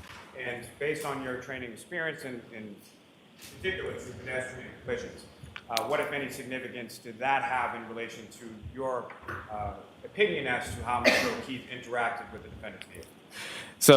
So when you look at the damage, he would have interacted with that left side of the vehicle. And when he got struck by the vehicle on the left side, it would have caused his vehicle to rotate kind of counterclockwise. And then when that rotation, he could turn it into his back, and his back could have struck the ground. I noted at the scene that there was asphalt curbing, which could have, somewhere he could have struck his head in there, or somewhere along any of the pavement would have caused damage. Most forward projection crashes have damage on both sides of the body. Why is that? Due to them get projected forward, so they get hit from behind, they would have damage to the back, and then when they get projected forward, they get damage to the front. So, I mean, in this case, he got projected and got spun counterclockwise due to where he got impacted the vehicle. Now, with regard to the vehicle speeds, kinematically speaking, from your analysis in respect to that, what, if anything, can you say in relation to, just in general terms, as far as a pedestrian collision is concerned, how much of that vehicle speed would a pedestrian be assuming in the context of a pedestrian collision with a forward projection? Forward projection will have almost 100% speed post-impact. And more, like I said, in this case, it's more the fact that he didn't get 100%, like his center of mass didn't strike the vehicle, so he would not have been thrown 100% of the vehicle speed post-impact. His right side would have sustained the vehicle speed, and that would cause him to spin out. So as opposed to traditional forward projection, if he was right there in the middle of the vehicle, he would have got projected forward, and he would have sustained, his full body would have sustained the vehicle speed. Is that abnormal as far as the sort of forward projection type of pedestrian collision? And what I'm going to ask is specifically to not having any contact with sort of the bottom of the vehicle or being run over or something like that. Can you expound upon that a little? Yeah, due to the side swipe manner that projected him off to the left, it wouldn't show that he would have been, the car would have ran over him and traveled over him. Like traditional. Yeah, car I'm would- going to ask you to slow down just a Sorry. little bit. Sorry. Okay?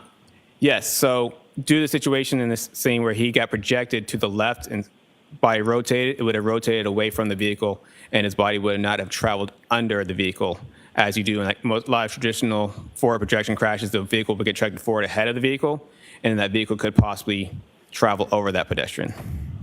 So that is not what you found in this particular pedestrian collision, correct? Correct. I know you've mentioned it a couple of times, but if I could ask you to just expound a little bit when you're talking about center of mass and how that relates between sort of a pedestrian and a vehicle in a pedestrian type collision. So pedestrians, almost every object has a center mass. Pedestrians is the same. So a pedestrian center mass is essentially obviously the half the body, and you would also put down is around the chest area, just below the chest area would be a center of mass for a pedestrian, and they all range based on height and body shape. And so where on someone's body typically would a center of mass be located? Usually just around the chest area or just below the chest area. Now, if I could turn your attention, Trooper Paul, back to February 1st of 2022, when you were at the Canton Police Department. You mentioned that, or you testified earlier at some point that you went outside to an asphalt roadway surface and conducted some forward acceleration and rear acceleration braking tests, correct? Correct. Now, in addition to that, what, if any, other testing did you do with respect to that vehicle on that particular date in that location? We checked the cameras, and we did backup visibility analysis with the cameras and the vehicle. And again, if you could, just in general terms, first, just describe for the jury, when you say visibility analysis, typically speaking, what are you doing in a visibility analysis? In the visibility analysis, we are trying to see what an operator would see in their vehicle. Looking for, in this particular case, we're trying to see if the operating vehicle would be able to see a pedestrian behind the vehicle. And also in this, where we have backup cameras, we're trying to look at the cameras and see what would the cameras pick up as we go into reverse. And in fairness to the defendant, at this particular time when this visibility analysis was conducted, it was during the daytime, is that correct? That's correct. Your understanding of the crash is that it occurred at night, correct? Correct. Now, as far as a visibility analysis, typically, would you be looking to recreate as close as you can to the conditions at the time that the collision occurred? In most typical cases, yes. And why were you not able to, were you able to do that in this case? We were not. And why? Due to was most, like I said, it's mostly done when we're trying to see what a pedestrian, an operator would see a pedestrian. It's mostly done because it's an accident, but a lot of times when it's like an intentional act, visibility is not an issue in this situation. We were just want to make sure that the cameras worked and the backup sensors all worked in the vehicle. Now, as far as this particular visibility analysis that was conducted in this case, how, if at all, was that memorialized? It was recorded when the crime scenes. Trooper recorded it.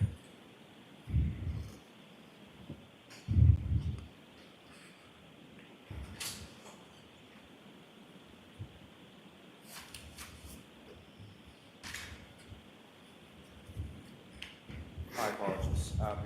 Before I get to that, sir, Okay. I could turn your attention just back to the text stream just for a moment. And Your Honor, may I approach? Yes.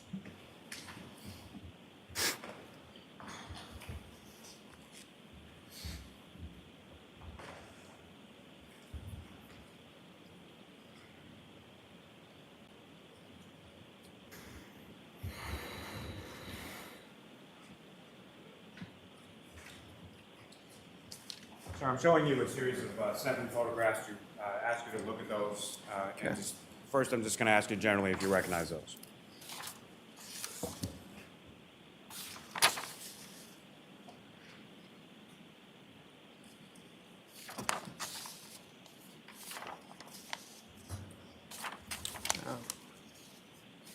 Yes. And what do you recognize those to be? It's the inside of the vehicle. Appears to be taking out the, showing that taking out the infotainment system. The what system? Infotainment system. And the last photograph there, what, if anything, does that depict, sir? That is the module for the infotainment system. And what, if any, involvement did you have in respect to this investigation in regard to the infotainment system? I didn't have anything. That was Trooper Nick Marino's did the infotainment system in this vehicle. And you indicated earlier in your testimony that you had training as it relates to Burla, correct? Correct. And what, if any, relationship does Burla have with respect to the infotainment system? They have tools to forensically diagnose the infotainment systems. And if you know, are you familiar with whether or not that was able to be accomplished in this particular case? It was not. And do you know why not? Because they had to go to, I think Burla didn't have the equipment, so they went to a, Sustained. Your Honor, may I approach? Yes. Now, as far as those photographs, they are fair and accurate portrayal of what you observed in the vehicle during the time that you were conducting your testing. yes. Your Honor, Palmer will seek to introduce and admit the next 7 exhibits. Any objection, Mr. Jackson? I'm sorry, I was writing a note. What are those 5 photographs? 7. 7. 7. No objection.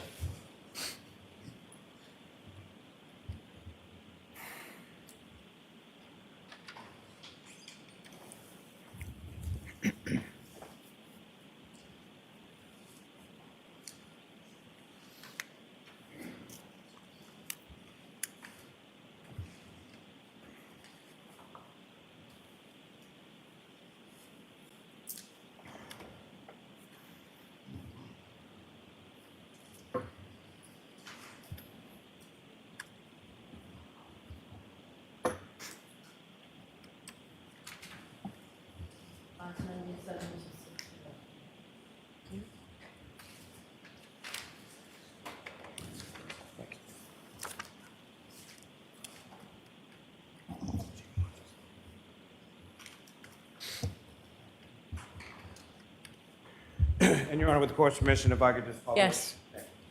Now, Ms. Gilman, if I could have the photograph labeled BEP2.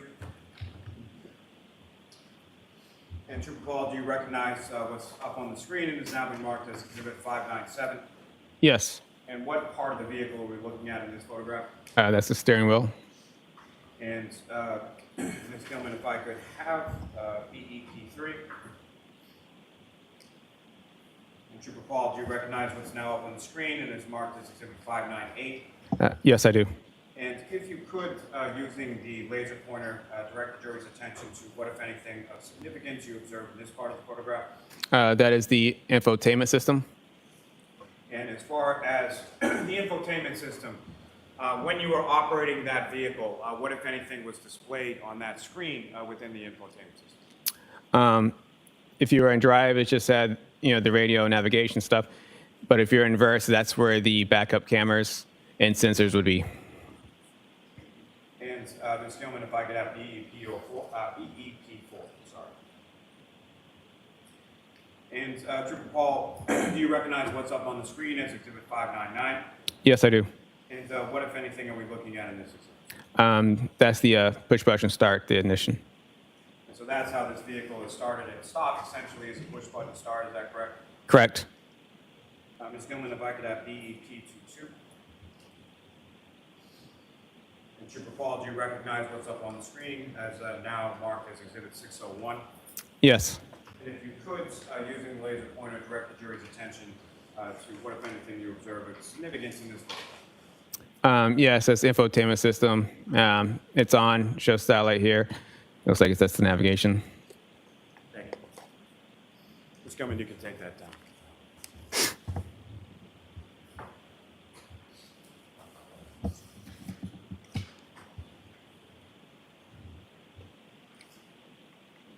Now, if I could take you back just for a second to the VCH data and the kinematics of what you were testifying about just a moment ago.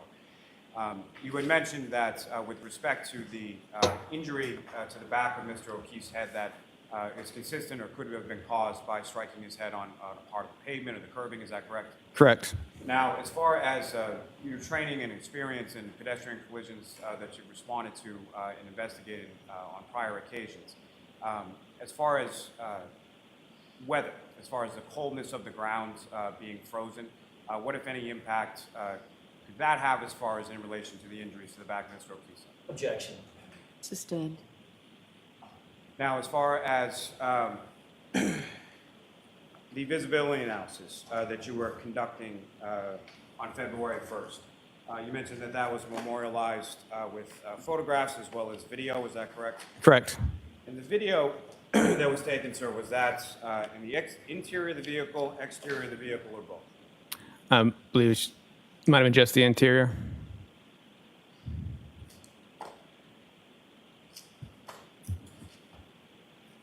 May I approach, Your Honor? Yes.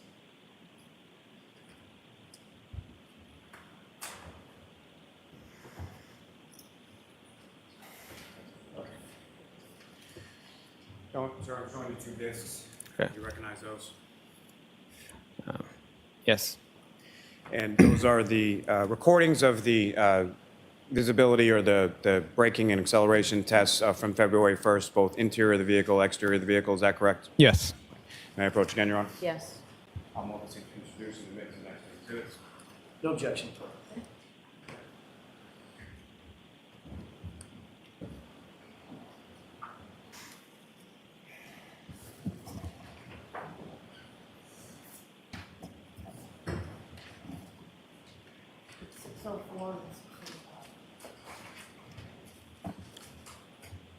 Before we get to those videos, Trooper, may I approach again, Your Honor? Yes.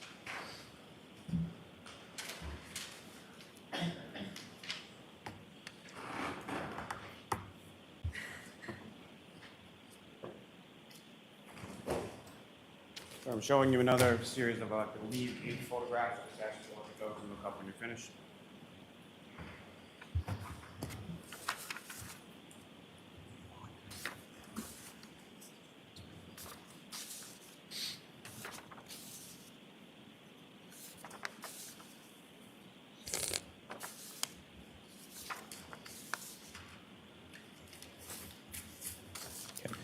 And do you recognize what's depicted in those photographs, Trooper? Yes, I do. And what do you recognize those to be? Those are photos from the backup cameras and sensor tests.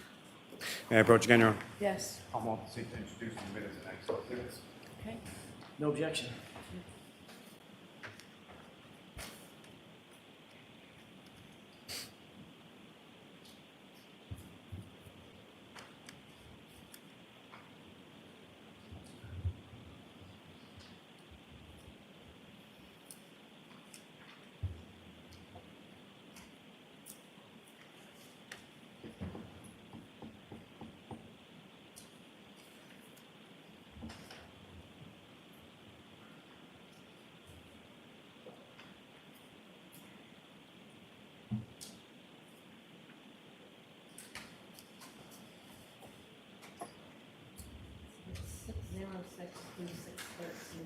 Thank you.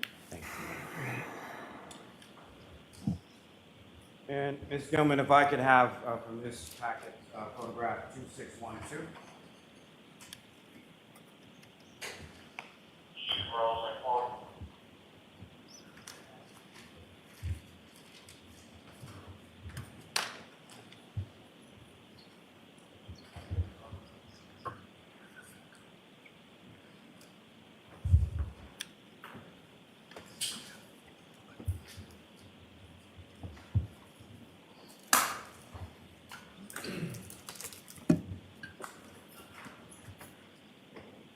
Trooper, if you could, please describe to the jury what we're looking at in this photograph that's now been marked as Exhibit 606.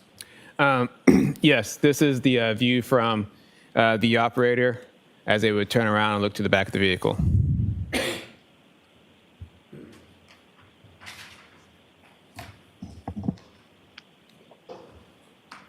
And Ms. Gilman, if I could have photograph 2616.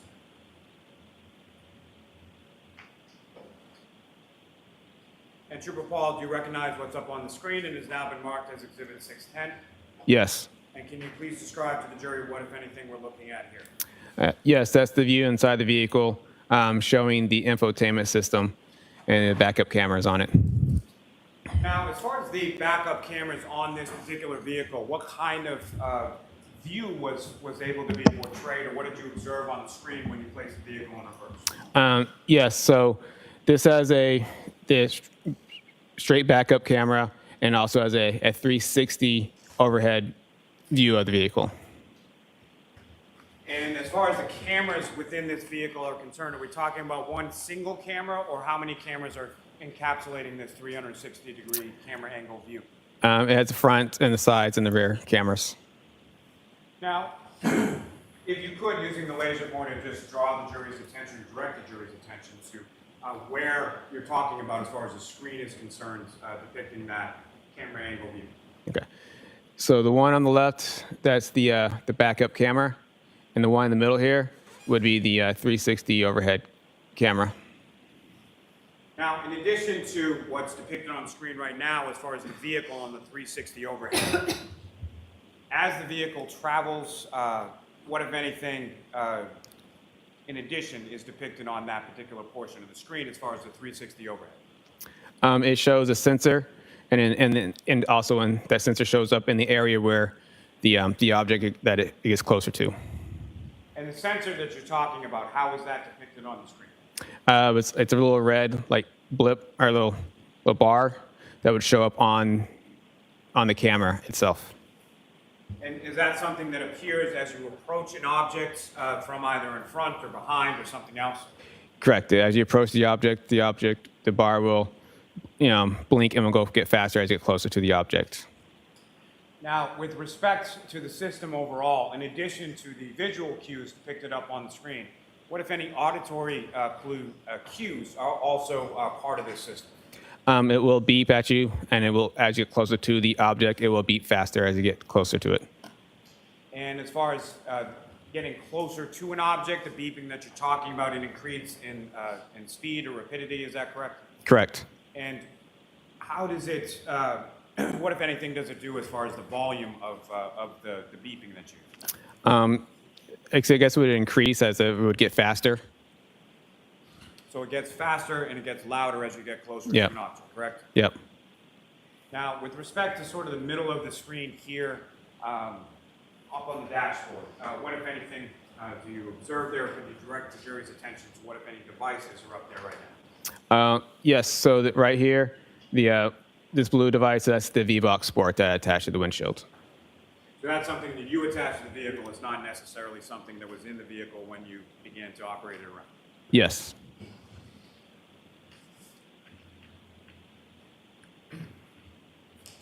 Ms. Gilman, if I could have photograph 2618.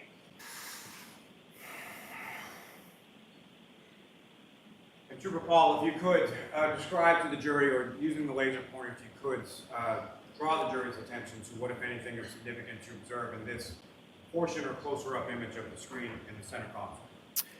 Yeah. So this is one on the left here is the backup camera, and the one in the middle is the 360 overhead camera.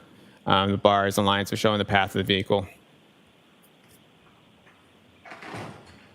Thank you. Ms. Gilman, you can take this down.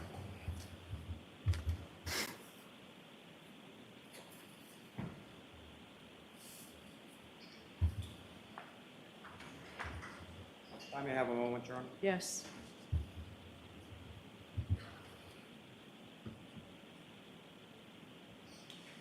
Now, Trooper Paul, as far as during this visibility analysis that you conducted, you testified earlier that you were primarily concerned with sort of whether or not the cameras and the auditory and visual cues worked properly with this vehicle and this system, correct? Yes. And during the course of your running these sort of forward and back, reverse acceleration, braking tests, as well as the visibility analysis, what, if anything, did you observe with relation to the functionality of the cameras and the visual and auditory cues? Everything seemed to be working properly. Now, when you were operating the vehicle on February 1st and you shifted the vehicle into reverse, what would then sort of occur with the screen in the center of the dashboard? It would change from the navigation to the backup cameras. And how long a period of time did that take as far as you shifted from drive to reverse on a number of different occasions while you were conducting your test, correct? Yes. And so how long a period of time are we talking about between the time that you shift the vehicle from drive or another gear to reverse for those screens to then display both the rear backup camera and the 360 overhead view? It's fairly instantaneous, fairly quick. Now, at some point during the course of the visibility analysis specifically, what, if anything, did you place behind the vehicle during your visibility analysis? It was like a punching bag dummy. And where did you place that in relation to the vehicle? Along the right rear. And as far as that punching bag dummy was concerned, about how far up off the ground was the top of that? I'm not exactly sure the exact height of it. Maybe my height or taller. And with respect, your height, sir, how tall are you? 5'6". So it was at least 5'6", if not taller, is that correct? Correct. And with respect to that, placing it behind the vehicle, after it was placed behind the vehicle, at some point, were you inside of the vehicle? Yes. And when you were inside of the vehicle and that was outside of the vehicle, what, if any, visual observations were you able to make with respect to its placement? And it's in the right rear passenger side of the vehicle, is that correct? Correct. So what, if any, observations were you able to make with respect to that item or exemplar that was placed out there? It would have been invisible in the cameras. Now, with respect to the visibility analysis that was conducted with respect to that, let me ask you this first. When I say exemplar, so exemplar pedestrian, can you explain sort of what that term means and how it relates to a visibility analysis? So an exemplar pedestrian is, just like you said, we used a punch bag dummy. It was something that we used in place of a pedestrian to act like a pedestrian. Now, when that exemplar pedestrian was placed in the rear passenger side area of the vehicle, what, if any, obstructions did you observe as far as just from a visual perspective, sort of turning your head or looking, or cameras or anything else, as far as where that exemplar was placed? There were no obstructions. Now, if that exemplar was placed directly next to the vehicle versus feet away from the vehicle, what, if any, difference did you note as far as visibility was concerned? Yeah, so if it was placed right next to the vehicle, it'd be blocked by the back pillar of the vehicle. If you place it like 5 feet away, you would be able to see the dummy in the cameras and also in the side mirrors. So at a distance of at least 5 feet, it was fully visible from where you sat in the vehicle? Yes. Your Honor, with the court's permission, if we could, I would ask, and I'm sorry, I'm not sure what exhibit numbers they are, but the 2 videos that were just introduced. Okay. And Ms. Gilman, if I could have the exterior video first. And just for the record, they are 604 and 605. Thanks. Thank you, Madam.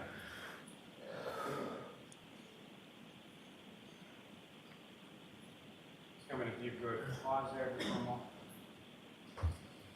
Trooper Paul, with respect to, just for orientation purposes, if you could explain to the jury sort of where we are in relation to the Canton Police Department and where it was that you conducted these tests. Yeah, so this is a view from the back of the Canton Police Department. So as you look at the Canton Police Department, we'd be on the left side of the Canton Police Department. And as far as the vehicle in question, if you could, using the laser pointer, just direct the jury's attention to where that is and sort of where it's going to be in relation to the camera angle. The vehicle is right here. Ms. Gilman, if you could press play.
I could ask you to pause there for just a moment.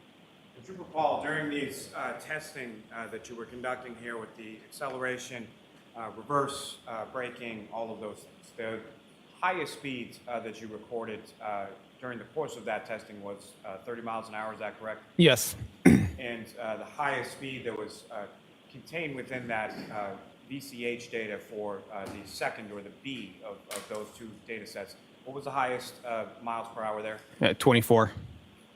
Now, with respect to the braking in this vehicle, what, if anything, was this vehicle equipped with? Had ABS brakes, anti-lock brake system.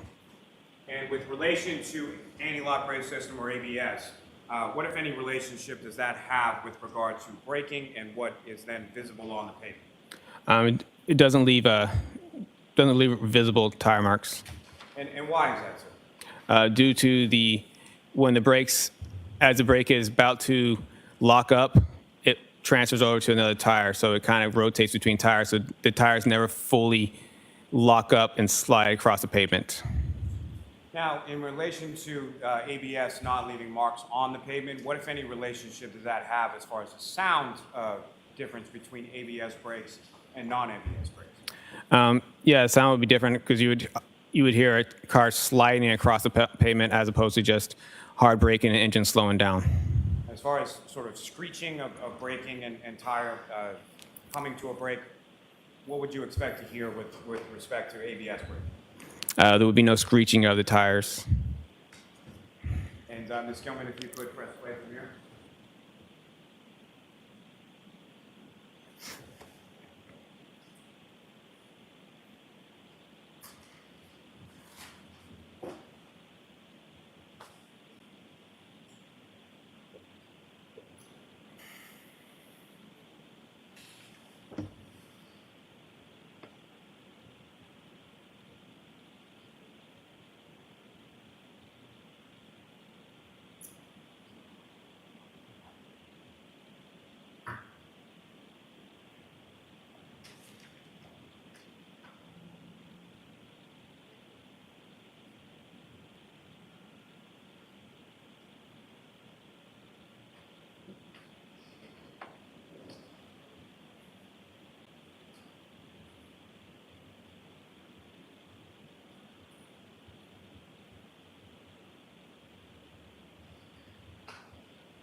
Thank you, Ms. Gilman.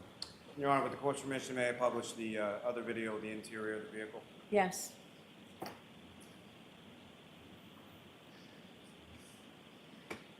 Ms. Gilman, if you could just pause it briefly. Again, Trooper Paul, with reference to what's up on the screen, if you could, just using the laser pointer, direct the jury's attention to the screen in the center of the dashboard and just as far as what different parts of the screen are visible here.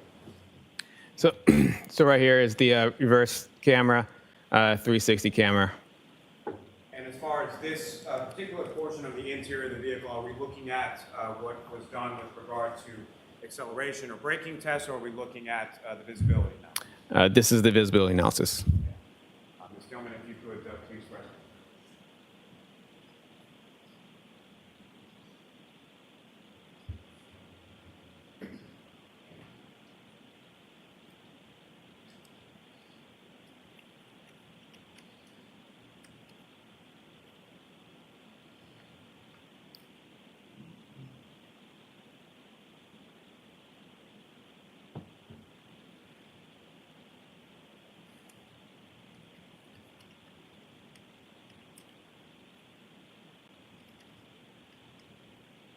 Right, if you could pause it there, Ms. Gilman.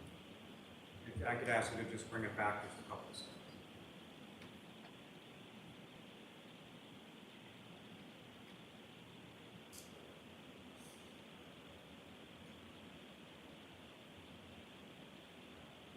Pause it there. Trooper Paul, as far as this is a closer-up image of the screen that was visible in the center of the dash of the vehicle, is that correct? Yes. And if you could, using the laser pointer, this may be a little difficult to see, if you could, using the laser pointer, direct the jury's attention to what, if anything, you observe on this screen while the vehicle's in reverse now, correct? Correct. If you could, direct the jury's attention to what, if anything, you observe on this screen as the vehicle's in reverse with the exemplar pedestrian behind it. Yes. So this screen has now changed to a park assist screen, and it now shows a sensor for the back of the vehicle. And also, same here, the sensor starts popping up in a yellow line further behind the vehicle. And then in the actual camera view, The extra camera view shows that's where our punching bag dummy was, and also shows where the sensor's backed up to on the bottom here. and Ms. Gilman, for the record, this is about 34 seconds in, if you could press play from here.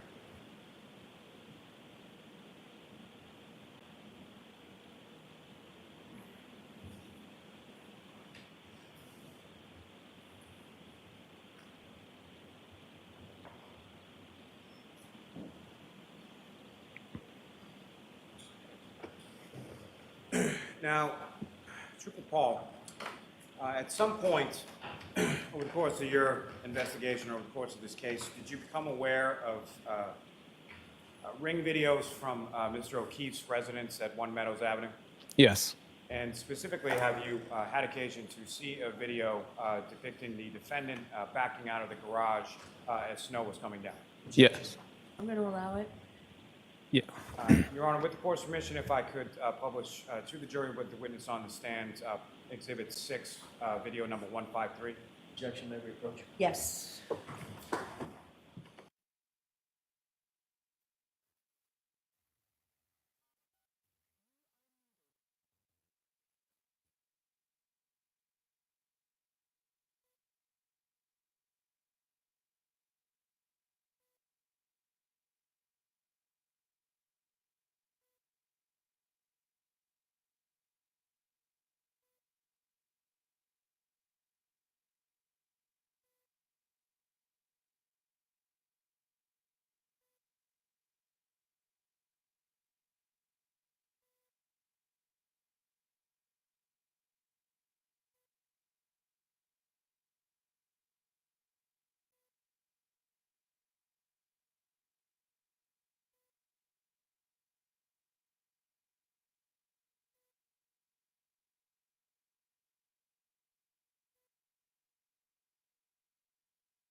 All right, jurors.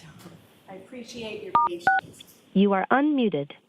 A few things. So I'm going to send you home for the day because the lawyers and I are staying, and Trooper, I'm going to ask you to stay.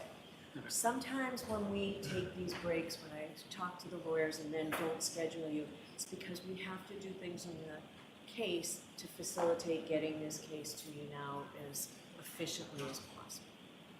Next week, we will be in session here Monday. Tuesday is going to be a full day of the lawyers and I with witnesses to make sure that the case is ready for you to wrap up. So Tuesday you will be off, we'll be working. Wednesday is a federal holiday, so court is not in session on Wednesday. We'll have a full day Thursday and half a day Friday. It's a little different than we looked at, but I am assured that we are still on schedule to getting the case to you folks to begin your deliberations sometime that last week in March. Okay? So we appreciate everybody's patience. I appreciate the lawyers now really trying to work to get this case to you as efficiently as possible. So, those cautions. Do not discuss this case with anyone. Don't do any independent research or investigation into this case. If you happen to see, hear, read anything about this case, please disregard it and let us know. We will see you on Monday. Monday will be a full day. Have a great weekend. Thank you very much. All rise for the court, please. You are muted. Jurors, follow me, please.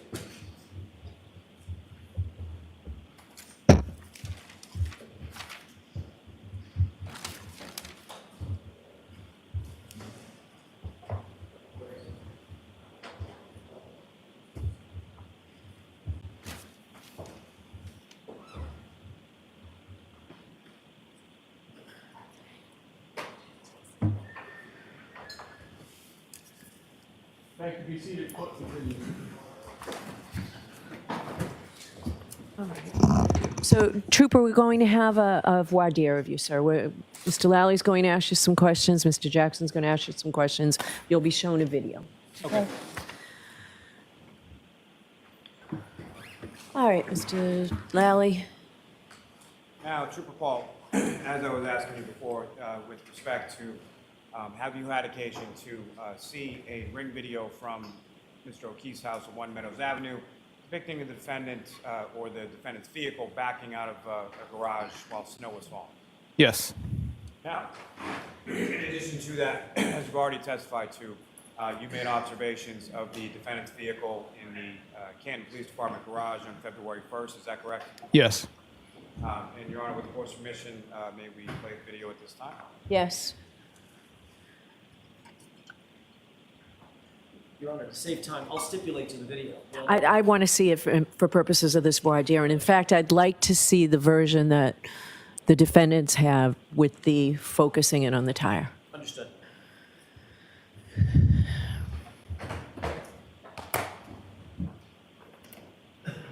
Both. Go ahead, Ms. Gilman. You show yours, and then I'm going to ask for the defense. 153.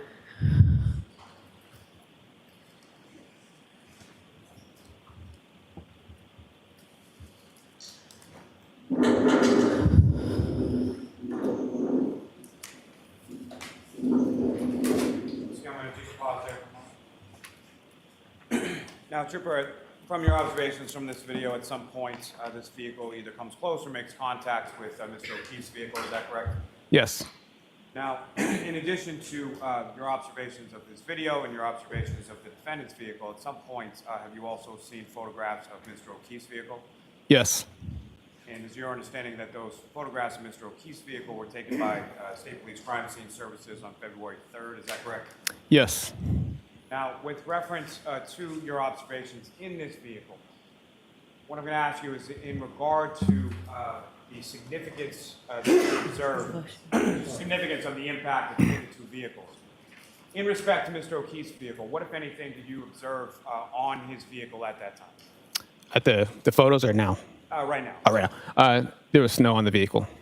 And then with respect to the contact between the defendant's vehicle and victim, Mr. O'Keefe's vehicle, what, if anything, did you observe to occur with relation to the snow based on the significance of the impact between the two? The snow doesn't move. Ms. Gilman, if you could press play at this time.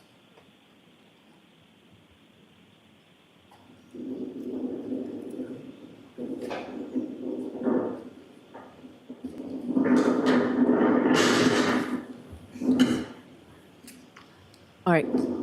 Can I see the other video? Please.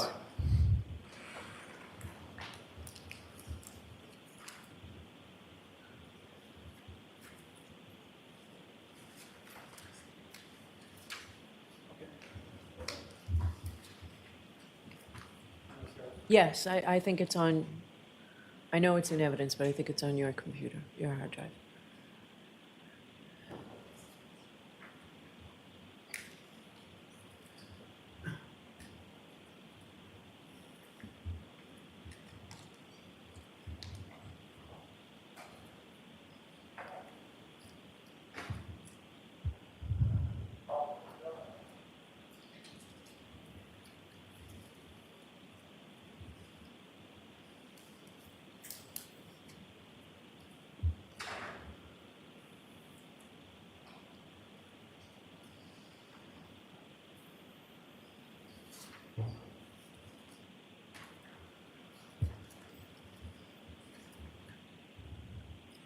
All right.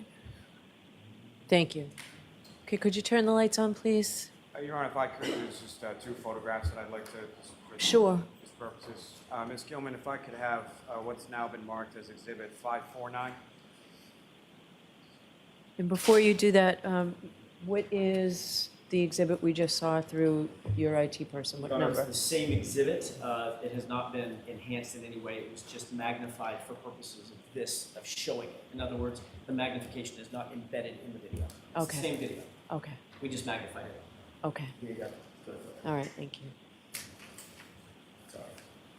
Go ahead, Mr. Lally.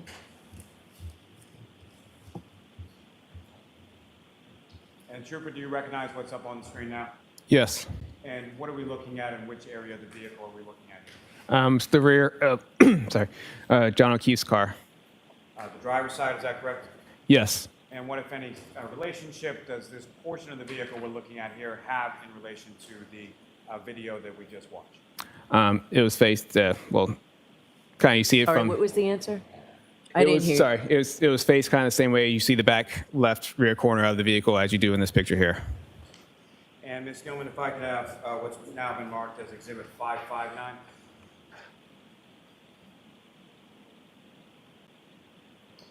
And sir, is this the same driver's side rear of Mr. O'Keefe's vehicle? Yes, it is. Now, as far as your observations of these photographs, what, if any, damage did you observe to Mr. O'Keefe's vehicle in either the last exhibit or this exhibit itself? There was no damage.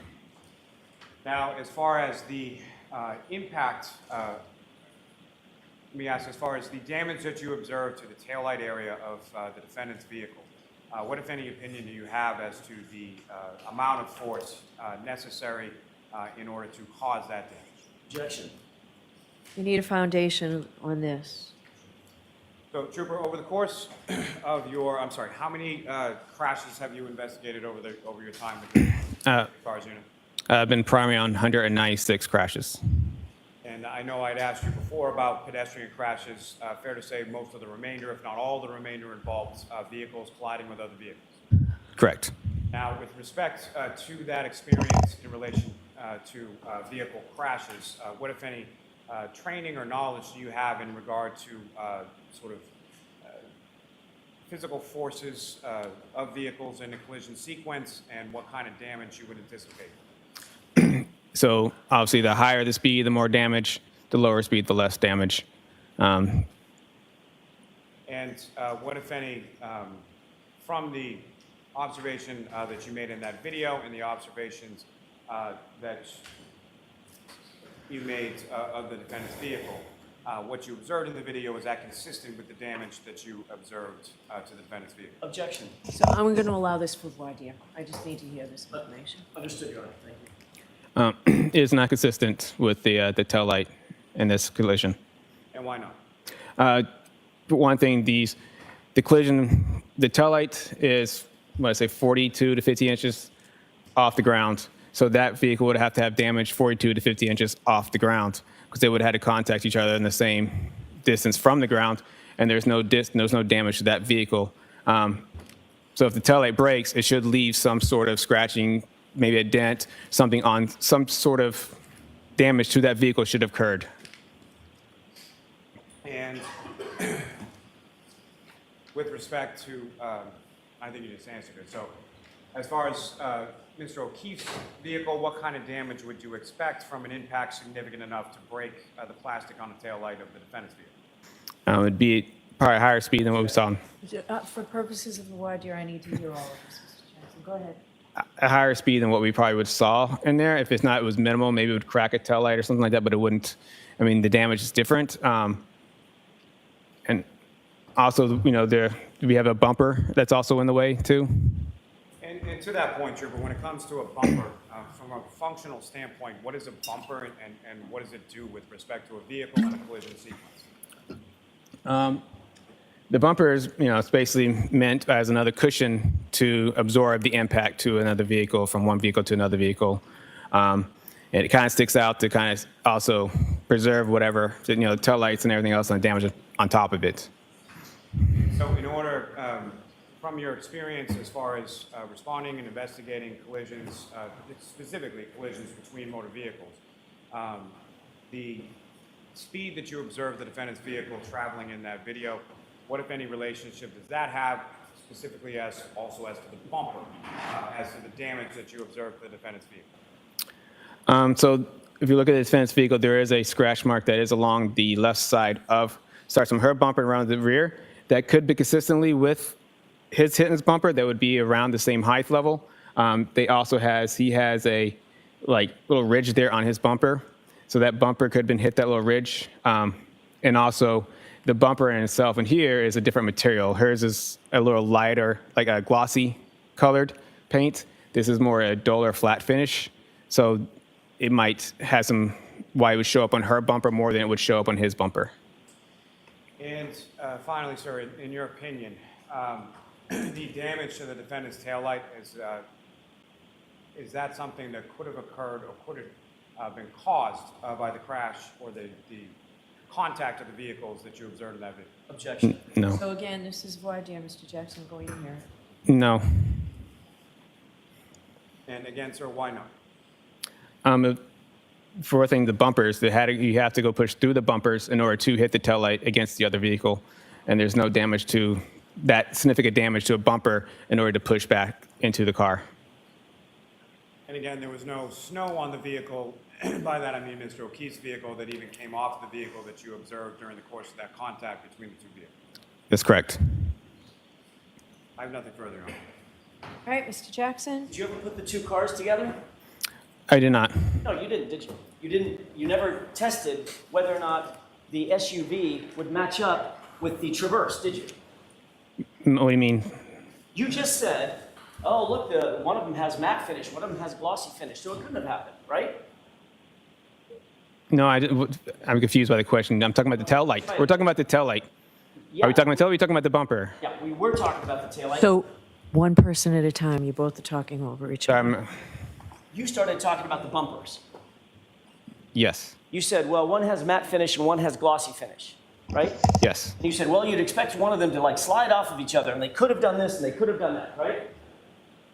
Not slide off each other. You were suggesting that the two cars wouldn't match up such that the taillight could make contact with any part of the Traverse. That's what you were suggesting. I'm saying it didn't match up because there's no damage to the Traverse. You didn't test whether or not the lens, the right rear lens on the SUV could match up to any part of the Traverse, right? And make contact, physical contact with it, right? When I see a picture of the Traverse, Yes or no? when I see the picture No, of the Traverse. this is a voir dire. I need the information, Mr. You asked me a Jackson. question. Yeah, And I said yes or no question, Trooper. I don't think so, but Mr. Jackson, just for, there's no jury here. I This realize is, that. this is for purposes of what I have to rule on. The more information I have, the better off I am in being able to rule on it. Let me take a breath. So this is you trying to keep the evidence out. So you want to give me the information. Understood. Did you or did you not ever do a test where you backed the Lexus up against the Traverse? We did not. Did you or did you not ever do a test where you put the two cars together and measured them? No. Did you ever measure the taillight of the SUV, the black SUV, against any area on that Traverse? No. Did you ever do any force multiplier tests to determine the forces necessary to crack the SUV's convex taillight? No. Did you ever do any testing to determine whether or not a plastic taillight, under how much pressure a plastic taillight would need to be subjected before it would crack? No. Did you ever do any testing to determine whether or not if a plastic taillight came in contact with a metallic portion of another SUV, whether it would leave any mark? Haven't done any testing. I've seen crashes where headlights have struck other vehicles. That's kind of where the experience comes from. Fair enough.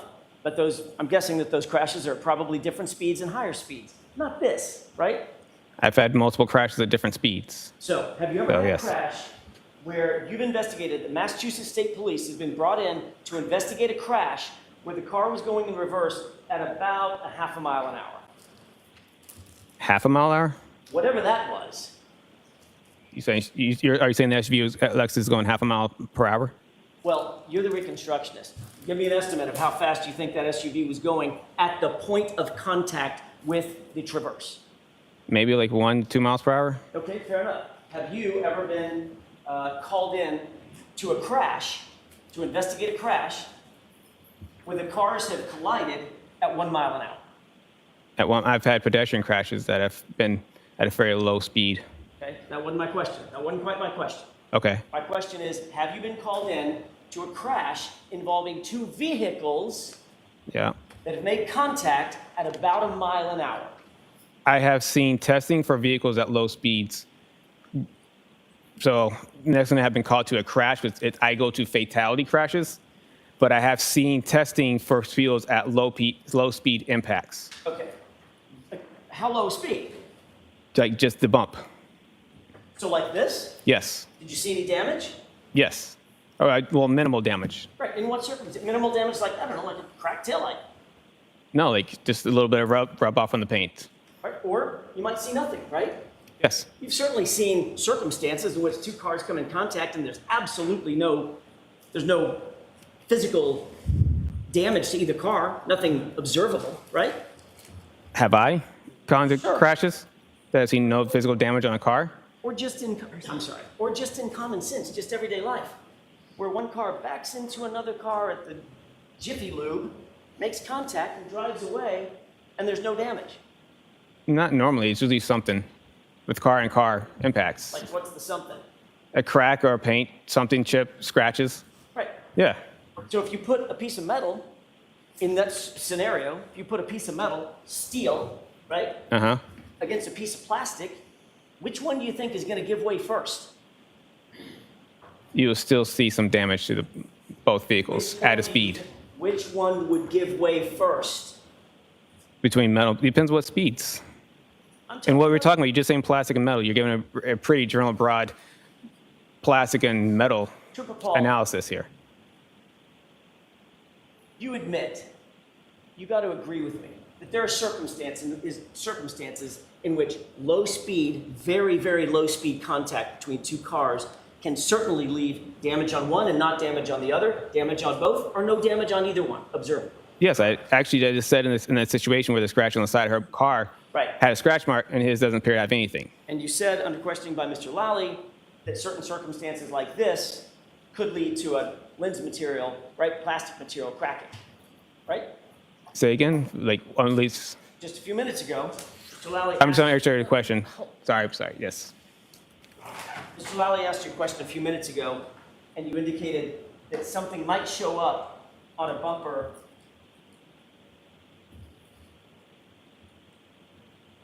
Something might, like a taillight, might actually crack, correct? In a low-speed impact. A taillight might crack in a low-speed impact? Correct. Yeah, it might crack. Okay, now, Mr. Lally also said you saw this video where the cars come close to or make contact, right? That's how he worded the question. Remember that? Come close. Yep. Which one is it? Did it come close or did it make contact? I said it might. I don't know if that scratch from the side is. It's something that's consistent with the height of the bumper. Like I said, I didn't measure them from side by side, but you can clearly see there's a scratch on the side, and that's something that looks like that would come back. So as I look at the bumper, and I see the bumper, and it has that little divot, and I look at her side of her car with that scratch mark, that kind of lines up a little bit of why that could be where that was from. I thought you said there was no damage on that car, on the Traverse. There is no damage, and that's why I went to why there's these two different paint materials there, that why one could have showed up on her car because it's that flat, the glossy paint on there, and it could have scratched on it, while you have something that's a little more rougher texture with like a flat, flat color on there that wouldn't leave on there. So you just described the circumstance in which two cars come in contact, you don't see any observable damage on one, and you do on the other. That's what you described, right? Yeah, and I said yes to that when you asked me that a second ago. Yes. With regard to the video, let's get back to the question that I asked, which was, in that video, did the SUV come close to, or did it come in contact with the Traverse? Again, I don't know, because I'm saying based off the damage that is something consistent with that. So most likely it did come in contact with the bumper to bumper, but I don't know definitively because there is no damage to his car, but it's something that could explain why there's a scratch mark alongside the right rear side of his car, or her car. Did you see the tire move, sir? Did you see the wheel on the Traverse move in that video? No, I couldn't see the wheel move. I beg your pardon? I didn't see it move. If I did, I didn't observe it moving. If it moved, it moved. I didn't observe it moving. I wasn't looking at the wheel. When was the first time you saw that video? I don't really know. It's been a little while, Well, I don't know what a little while means. like a year ago, I think. Okay. So you saw that video a year ago. Did you put anything about that video in your report, which is wherever it is, right here? I'm looking at your entire CARS report. Did you put anything in this CARS report about watching that video? No, because I watched the video like after the report was done, and I watched it first time on court TV. So who on court TV during this trial? like Prior hearing. no, when it was on TV at some point. Okay, when did you and Mr. Lally have a discussion about you testifying about this video? That was a couple weeks ago? I'm sorry, I couldn't understand. A couple of weeks ago? What's a couple of weeks ago? Is it 10 days ago? Days ago? 2 weeks ago? 2 weeks ago? Couple? Okay. Two? Where did you two meet? At the DA's office. Was that at your request or was that at Mr. Lally's request? It was a pre-conference hearing, or pre-trial hearing, Right. Well, those or are pre-trial conference, sorry. done. What's up? Yes. We're talking over each other. I'm trying not to talk over you, Trooper. I'm trying not either. Let's both try harder. Okay. Who set up the meeting? From my pre-trial, Yes. okay. Paul. Adam Lally. Who was at the meeting? Everybody sitting right here, Lieutenant Tolley. Lieutenant Tully, you, Adam Lally, Laura McLaughlin. I'm guessing Miss Gilman was not there. She was not there, correct? Did Mr. Lally show you this video at that meeting? Yes, Did he tell you that he intended to ask you some questions about this video at that meeting? yes, Did he ask you whether or not you could render an opinion as to whether or not the impact that you saw, or lack thereof, whatever the case may be, was consistent or inconsistent with damage to the taillight?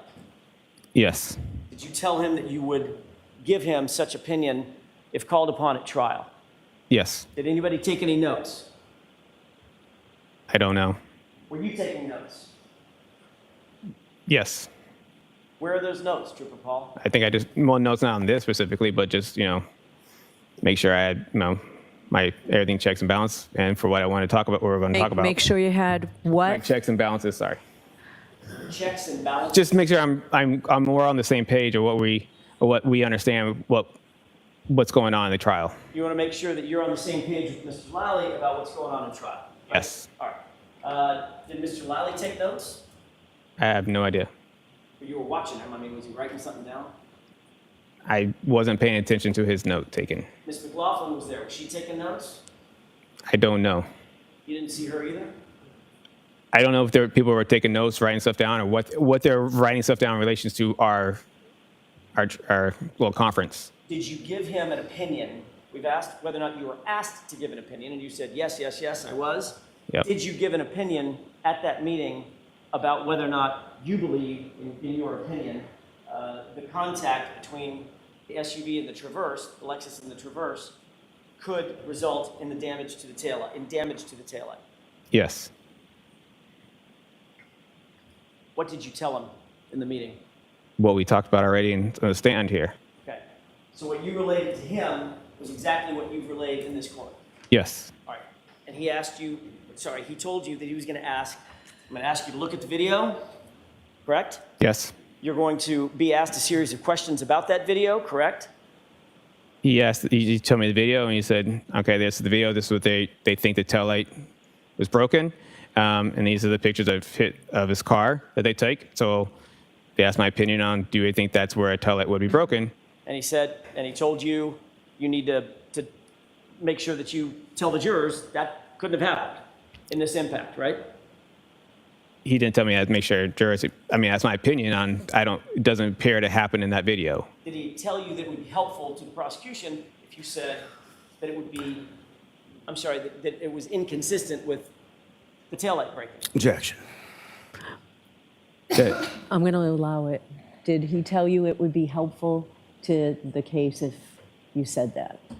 No. But you knew it would be, right? I'm just stating what I saw on my professional opinion on what it is. Got it. If it looked like it was consistent, I would say it's consistent. If it wasn't consistent, it's not consistent. I'm not going to. I'm sure that's what you would say. Okay, so comments are not appropriate for the jury. They're also not very good for me, Mr. Jackson. Understood, Your Honor. Did you formalize your new opinion? Because this is a new opinion, right? You've never been asked this opinion before. Yes. Did you formalize this new opinion in any kind of a report or memorialize it in any way? No. Did Mr. Lally ask you to create a report of some sort that you could then turn over to the defense so that we would know that you have a new opinion that you're going to testify about? No. Did you save those notes that you took about making sure that you were on the same page as Mr. Lally? Yeah, I saved mine. Where are they? They're my report. They're in your report? Yeah, as I was writing a report, I just kind of highlighted stuff that I want to make sure I memorize and remember my report. Okay. I'm talking about notes specifically about this video, seeing this video and rendering a new opinion about this video. No, I didn't have notes specifically about this video. I didn't write anything down saying I must do this on this video. Did you write anything down about the new opinion that you had come up with related to this video? No, I did not. I'm just moving on. Yep. And your opinion, ultimately, that you imparted to Mr. Lally in that meeting was that the car did not move and the snow did not move, correct? Correct. I think that's all I have. All right. Did you want to follow up at all, Mr. Lally? No, thank you, Your Honor. All right. So, Trooper, you are all set for today. We will see you Monday morning. Thank you. Okay?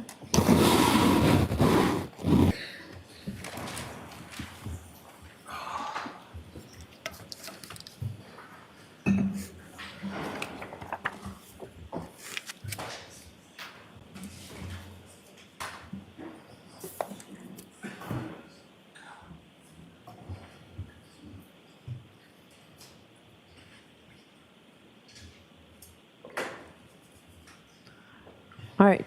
So you're moving to exclude this. I'll hear you, Mr. Jackson.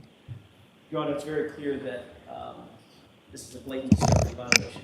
Commonwealth has at least the obligation to provide us with any new opinions that any expert is going to testify to on direct examination. They've known about this witness for not months, for a year, for a couple of years. They've known exactly what this witness has memorialized in his official report. They knew that the only thing that we had was the official report. They met with him 2 weeks ago. This has become a pattern of conduct by the Commonwealth over and over and over. We're finding these witnesses getting on the stand, finding out that there's been a sort of preemptive strike in some sort of a prep interview where they're coming up with new opinions, new conclusions, new facts. It happened with Jennifer McCabe. This new fact about coming up, going to Michael Lank's house. It happened with Officer Seraph, coming up with a new determination about what was said or not said at the scene that we had never heard before. That was also a prep session of some sort, or I believe it was. And then this witness, literally, it's not even like just, was it light out or was it dark out? This is a completely new opinion based on evidence that we presented, both in or talked about in opening statement and have presented variously throughout this trial. And this officer gets on the stand and now has a new central opinion about whether or not we're right and that taillight lens could be cracked. That's something that should have at least been reduced to writing, and even if it was reduced to writing, it should have been excluded because it's a discovery violation. It's late. We don't have time to prepare for it, and we're caught off guard. I use the word at sidebar ambush, and I know that rankles the court, and the court doesn't like it, but that's exactly what it feels like. That's been used both ways here, right? So it's a word, let's just take it out of here, make your point, okay? I'll see if I can come up with a synonym for it. Well, I feel like I understand your argument, so focus on, just continue where you were, but no comment whether I like ambush or don't like ambush. It's a word I've heard a lot on both sides. I understand, Your Honor. My point is the evidence that now is being sought should never be presented in front of a jury. We didn't have opportunity to get this in advance. This has, it's at least, very least, been in the Commonwealth's possession for weeks. He took notes about it. He now says, well, I didn't take notes about that specifically. I don't believe that as far as I can throw him. I think he did take notes about it. He was shown the video. He provided a new opinion. Mr. Lally knew that he was providing a new opinion. And then the first time he discloses this opinion is in front of the 16 jurors, 15 jurors. We would ask for its exclusion, Your Honor, and I'll submit. All right, Mr. Lally. Yes, Your Honor. As far as the pattern, especially coming from counsel, I simply find it laughable. As far as Officer Seraph, I think what counsel is referring to was testimony that was in his grand jury testimony. He was crossed about whether or not it was in his report, but it was in his grand jury testimony. As far as Ms. McCabe is concerned, that was regarding reciprocal discovery that was given to the Commonwealth weeks into trial by the defendant. It was then shown to a witness, which is perfectly permissible. Counsel asked a question of Ms. McCabe on cross, and she was aware of the material based on the late disclosure of reciprocal discovery. So there's no violation there. As it relates to and why I say laughable, Your Honor, is that I am still... I don't like hearing you say laughable. Just Understood. Stick to what the arguments are. And With respect to this witness... Hold on. Quit the finger pointing, name calling, things like that, please. Yes. I know it's been a long week. It's been a particularly long day. But just focus on what you want to argue to me. And I apologize to the court for that, Your Honor. With respect to this testimony, it's well within his realm as a crash reconstructionist. This is a witness who's responded to and investigated hundreds of crashes involving damage to vehicles. Simply making an observation of contact between two vehicles or purported contact between two vehicles on a video. The force is self-evident, and whether or not that force is sufficient to cause the damage that he personally observed on the defendant's vehicle is well within his expertise. And should be permissible as far as for this witness to be able to testify to. What about the non-disclosure to the defense? Showing this video and asking for an opinion. What about that? So, Your Honor, what I would say is I did not show this video and ask this opinion. This is a video that actually the trooper mentioned to me that he had seen over the course of while the case was pending probably over a year ago. That he had seen that video.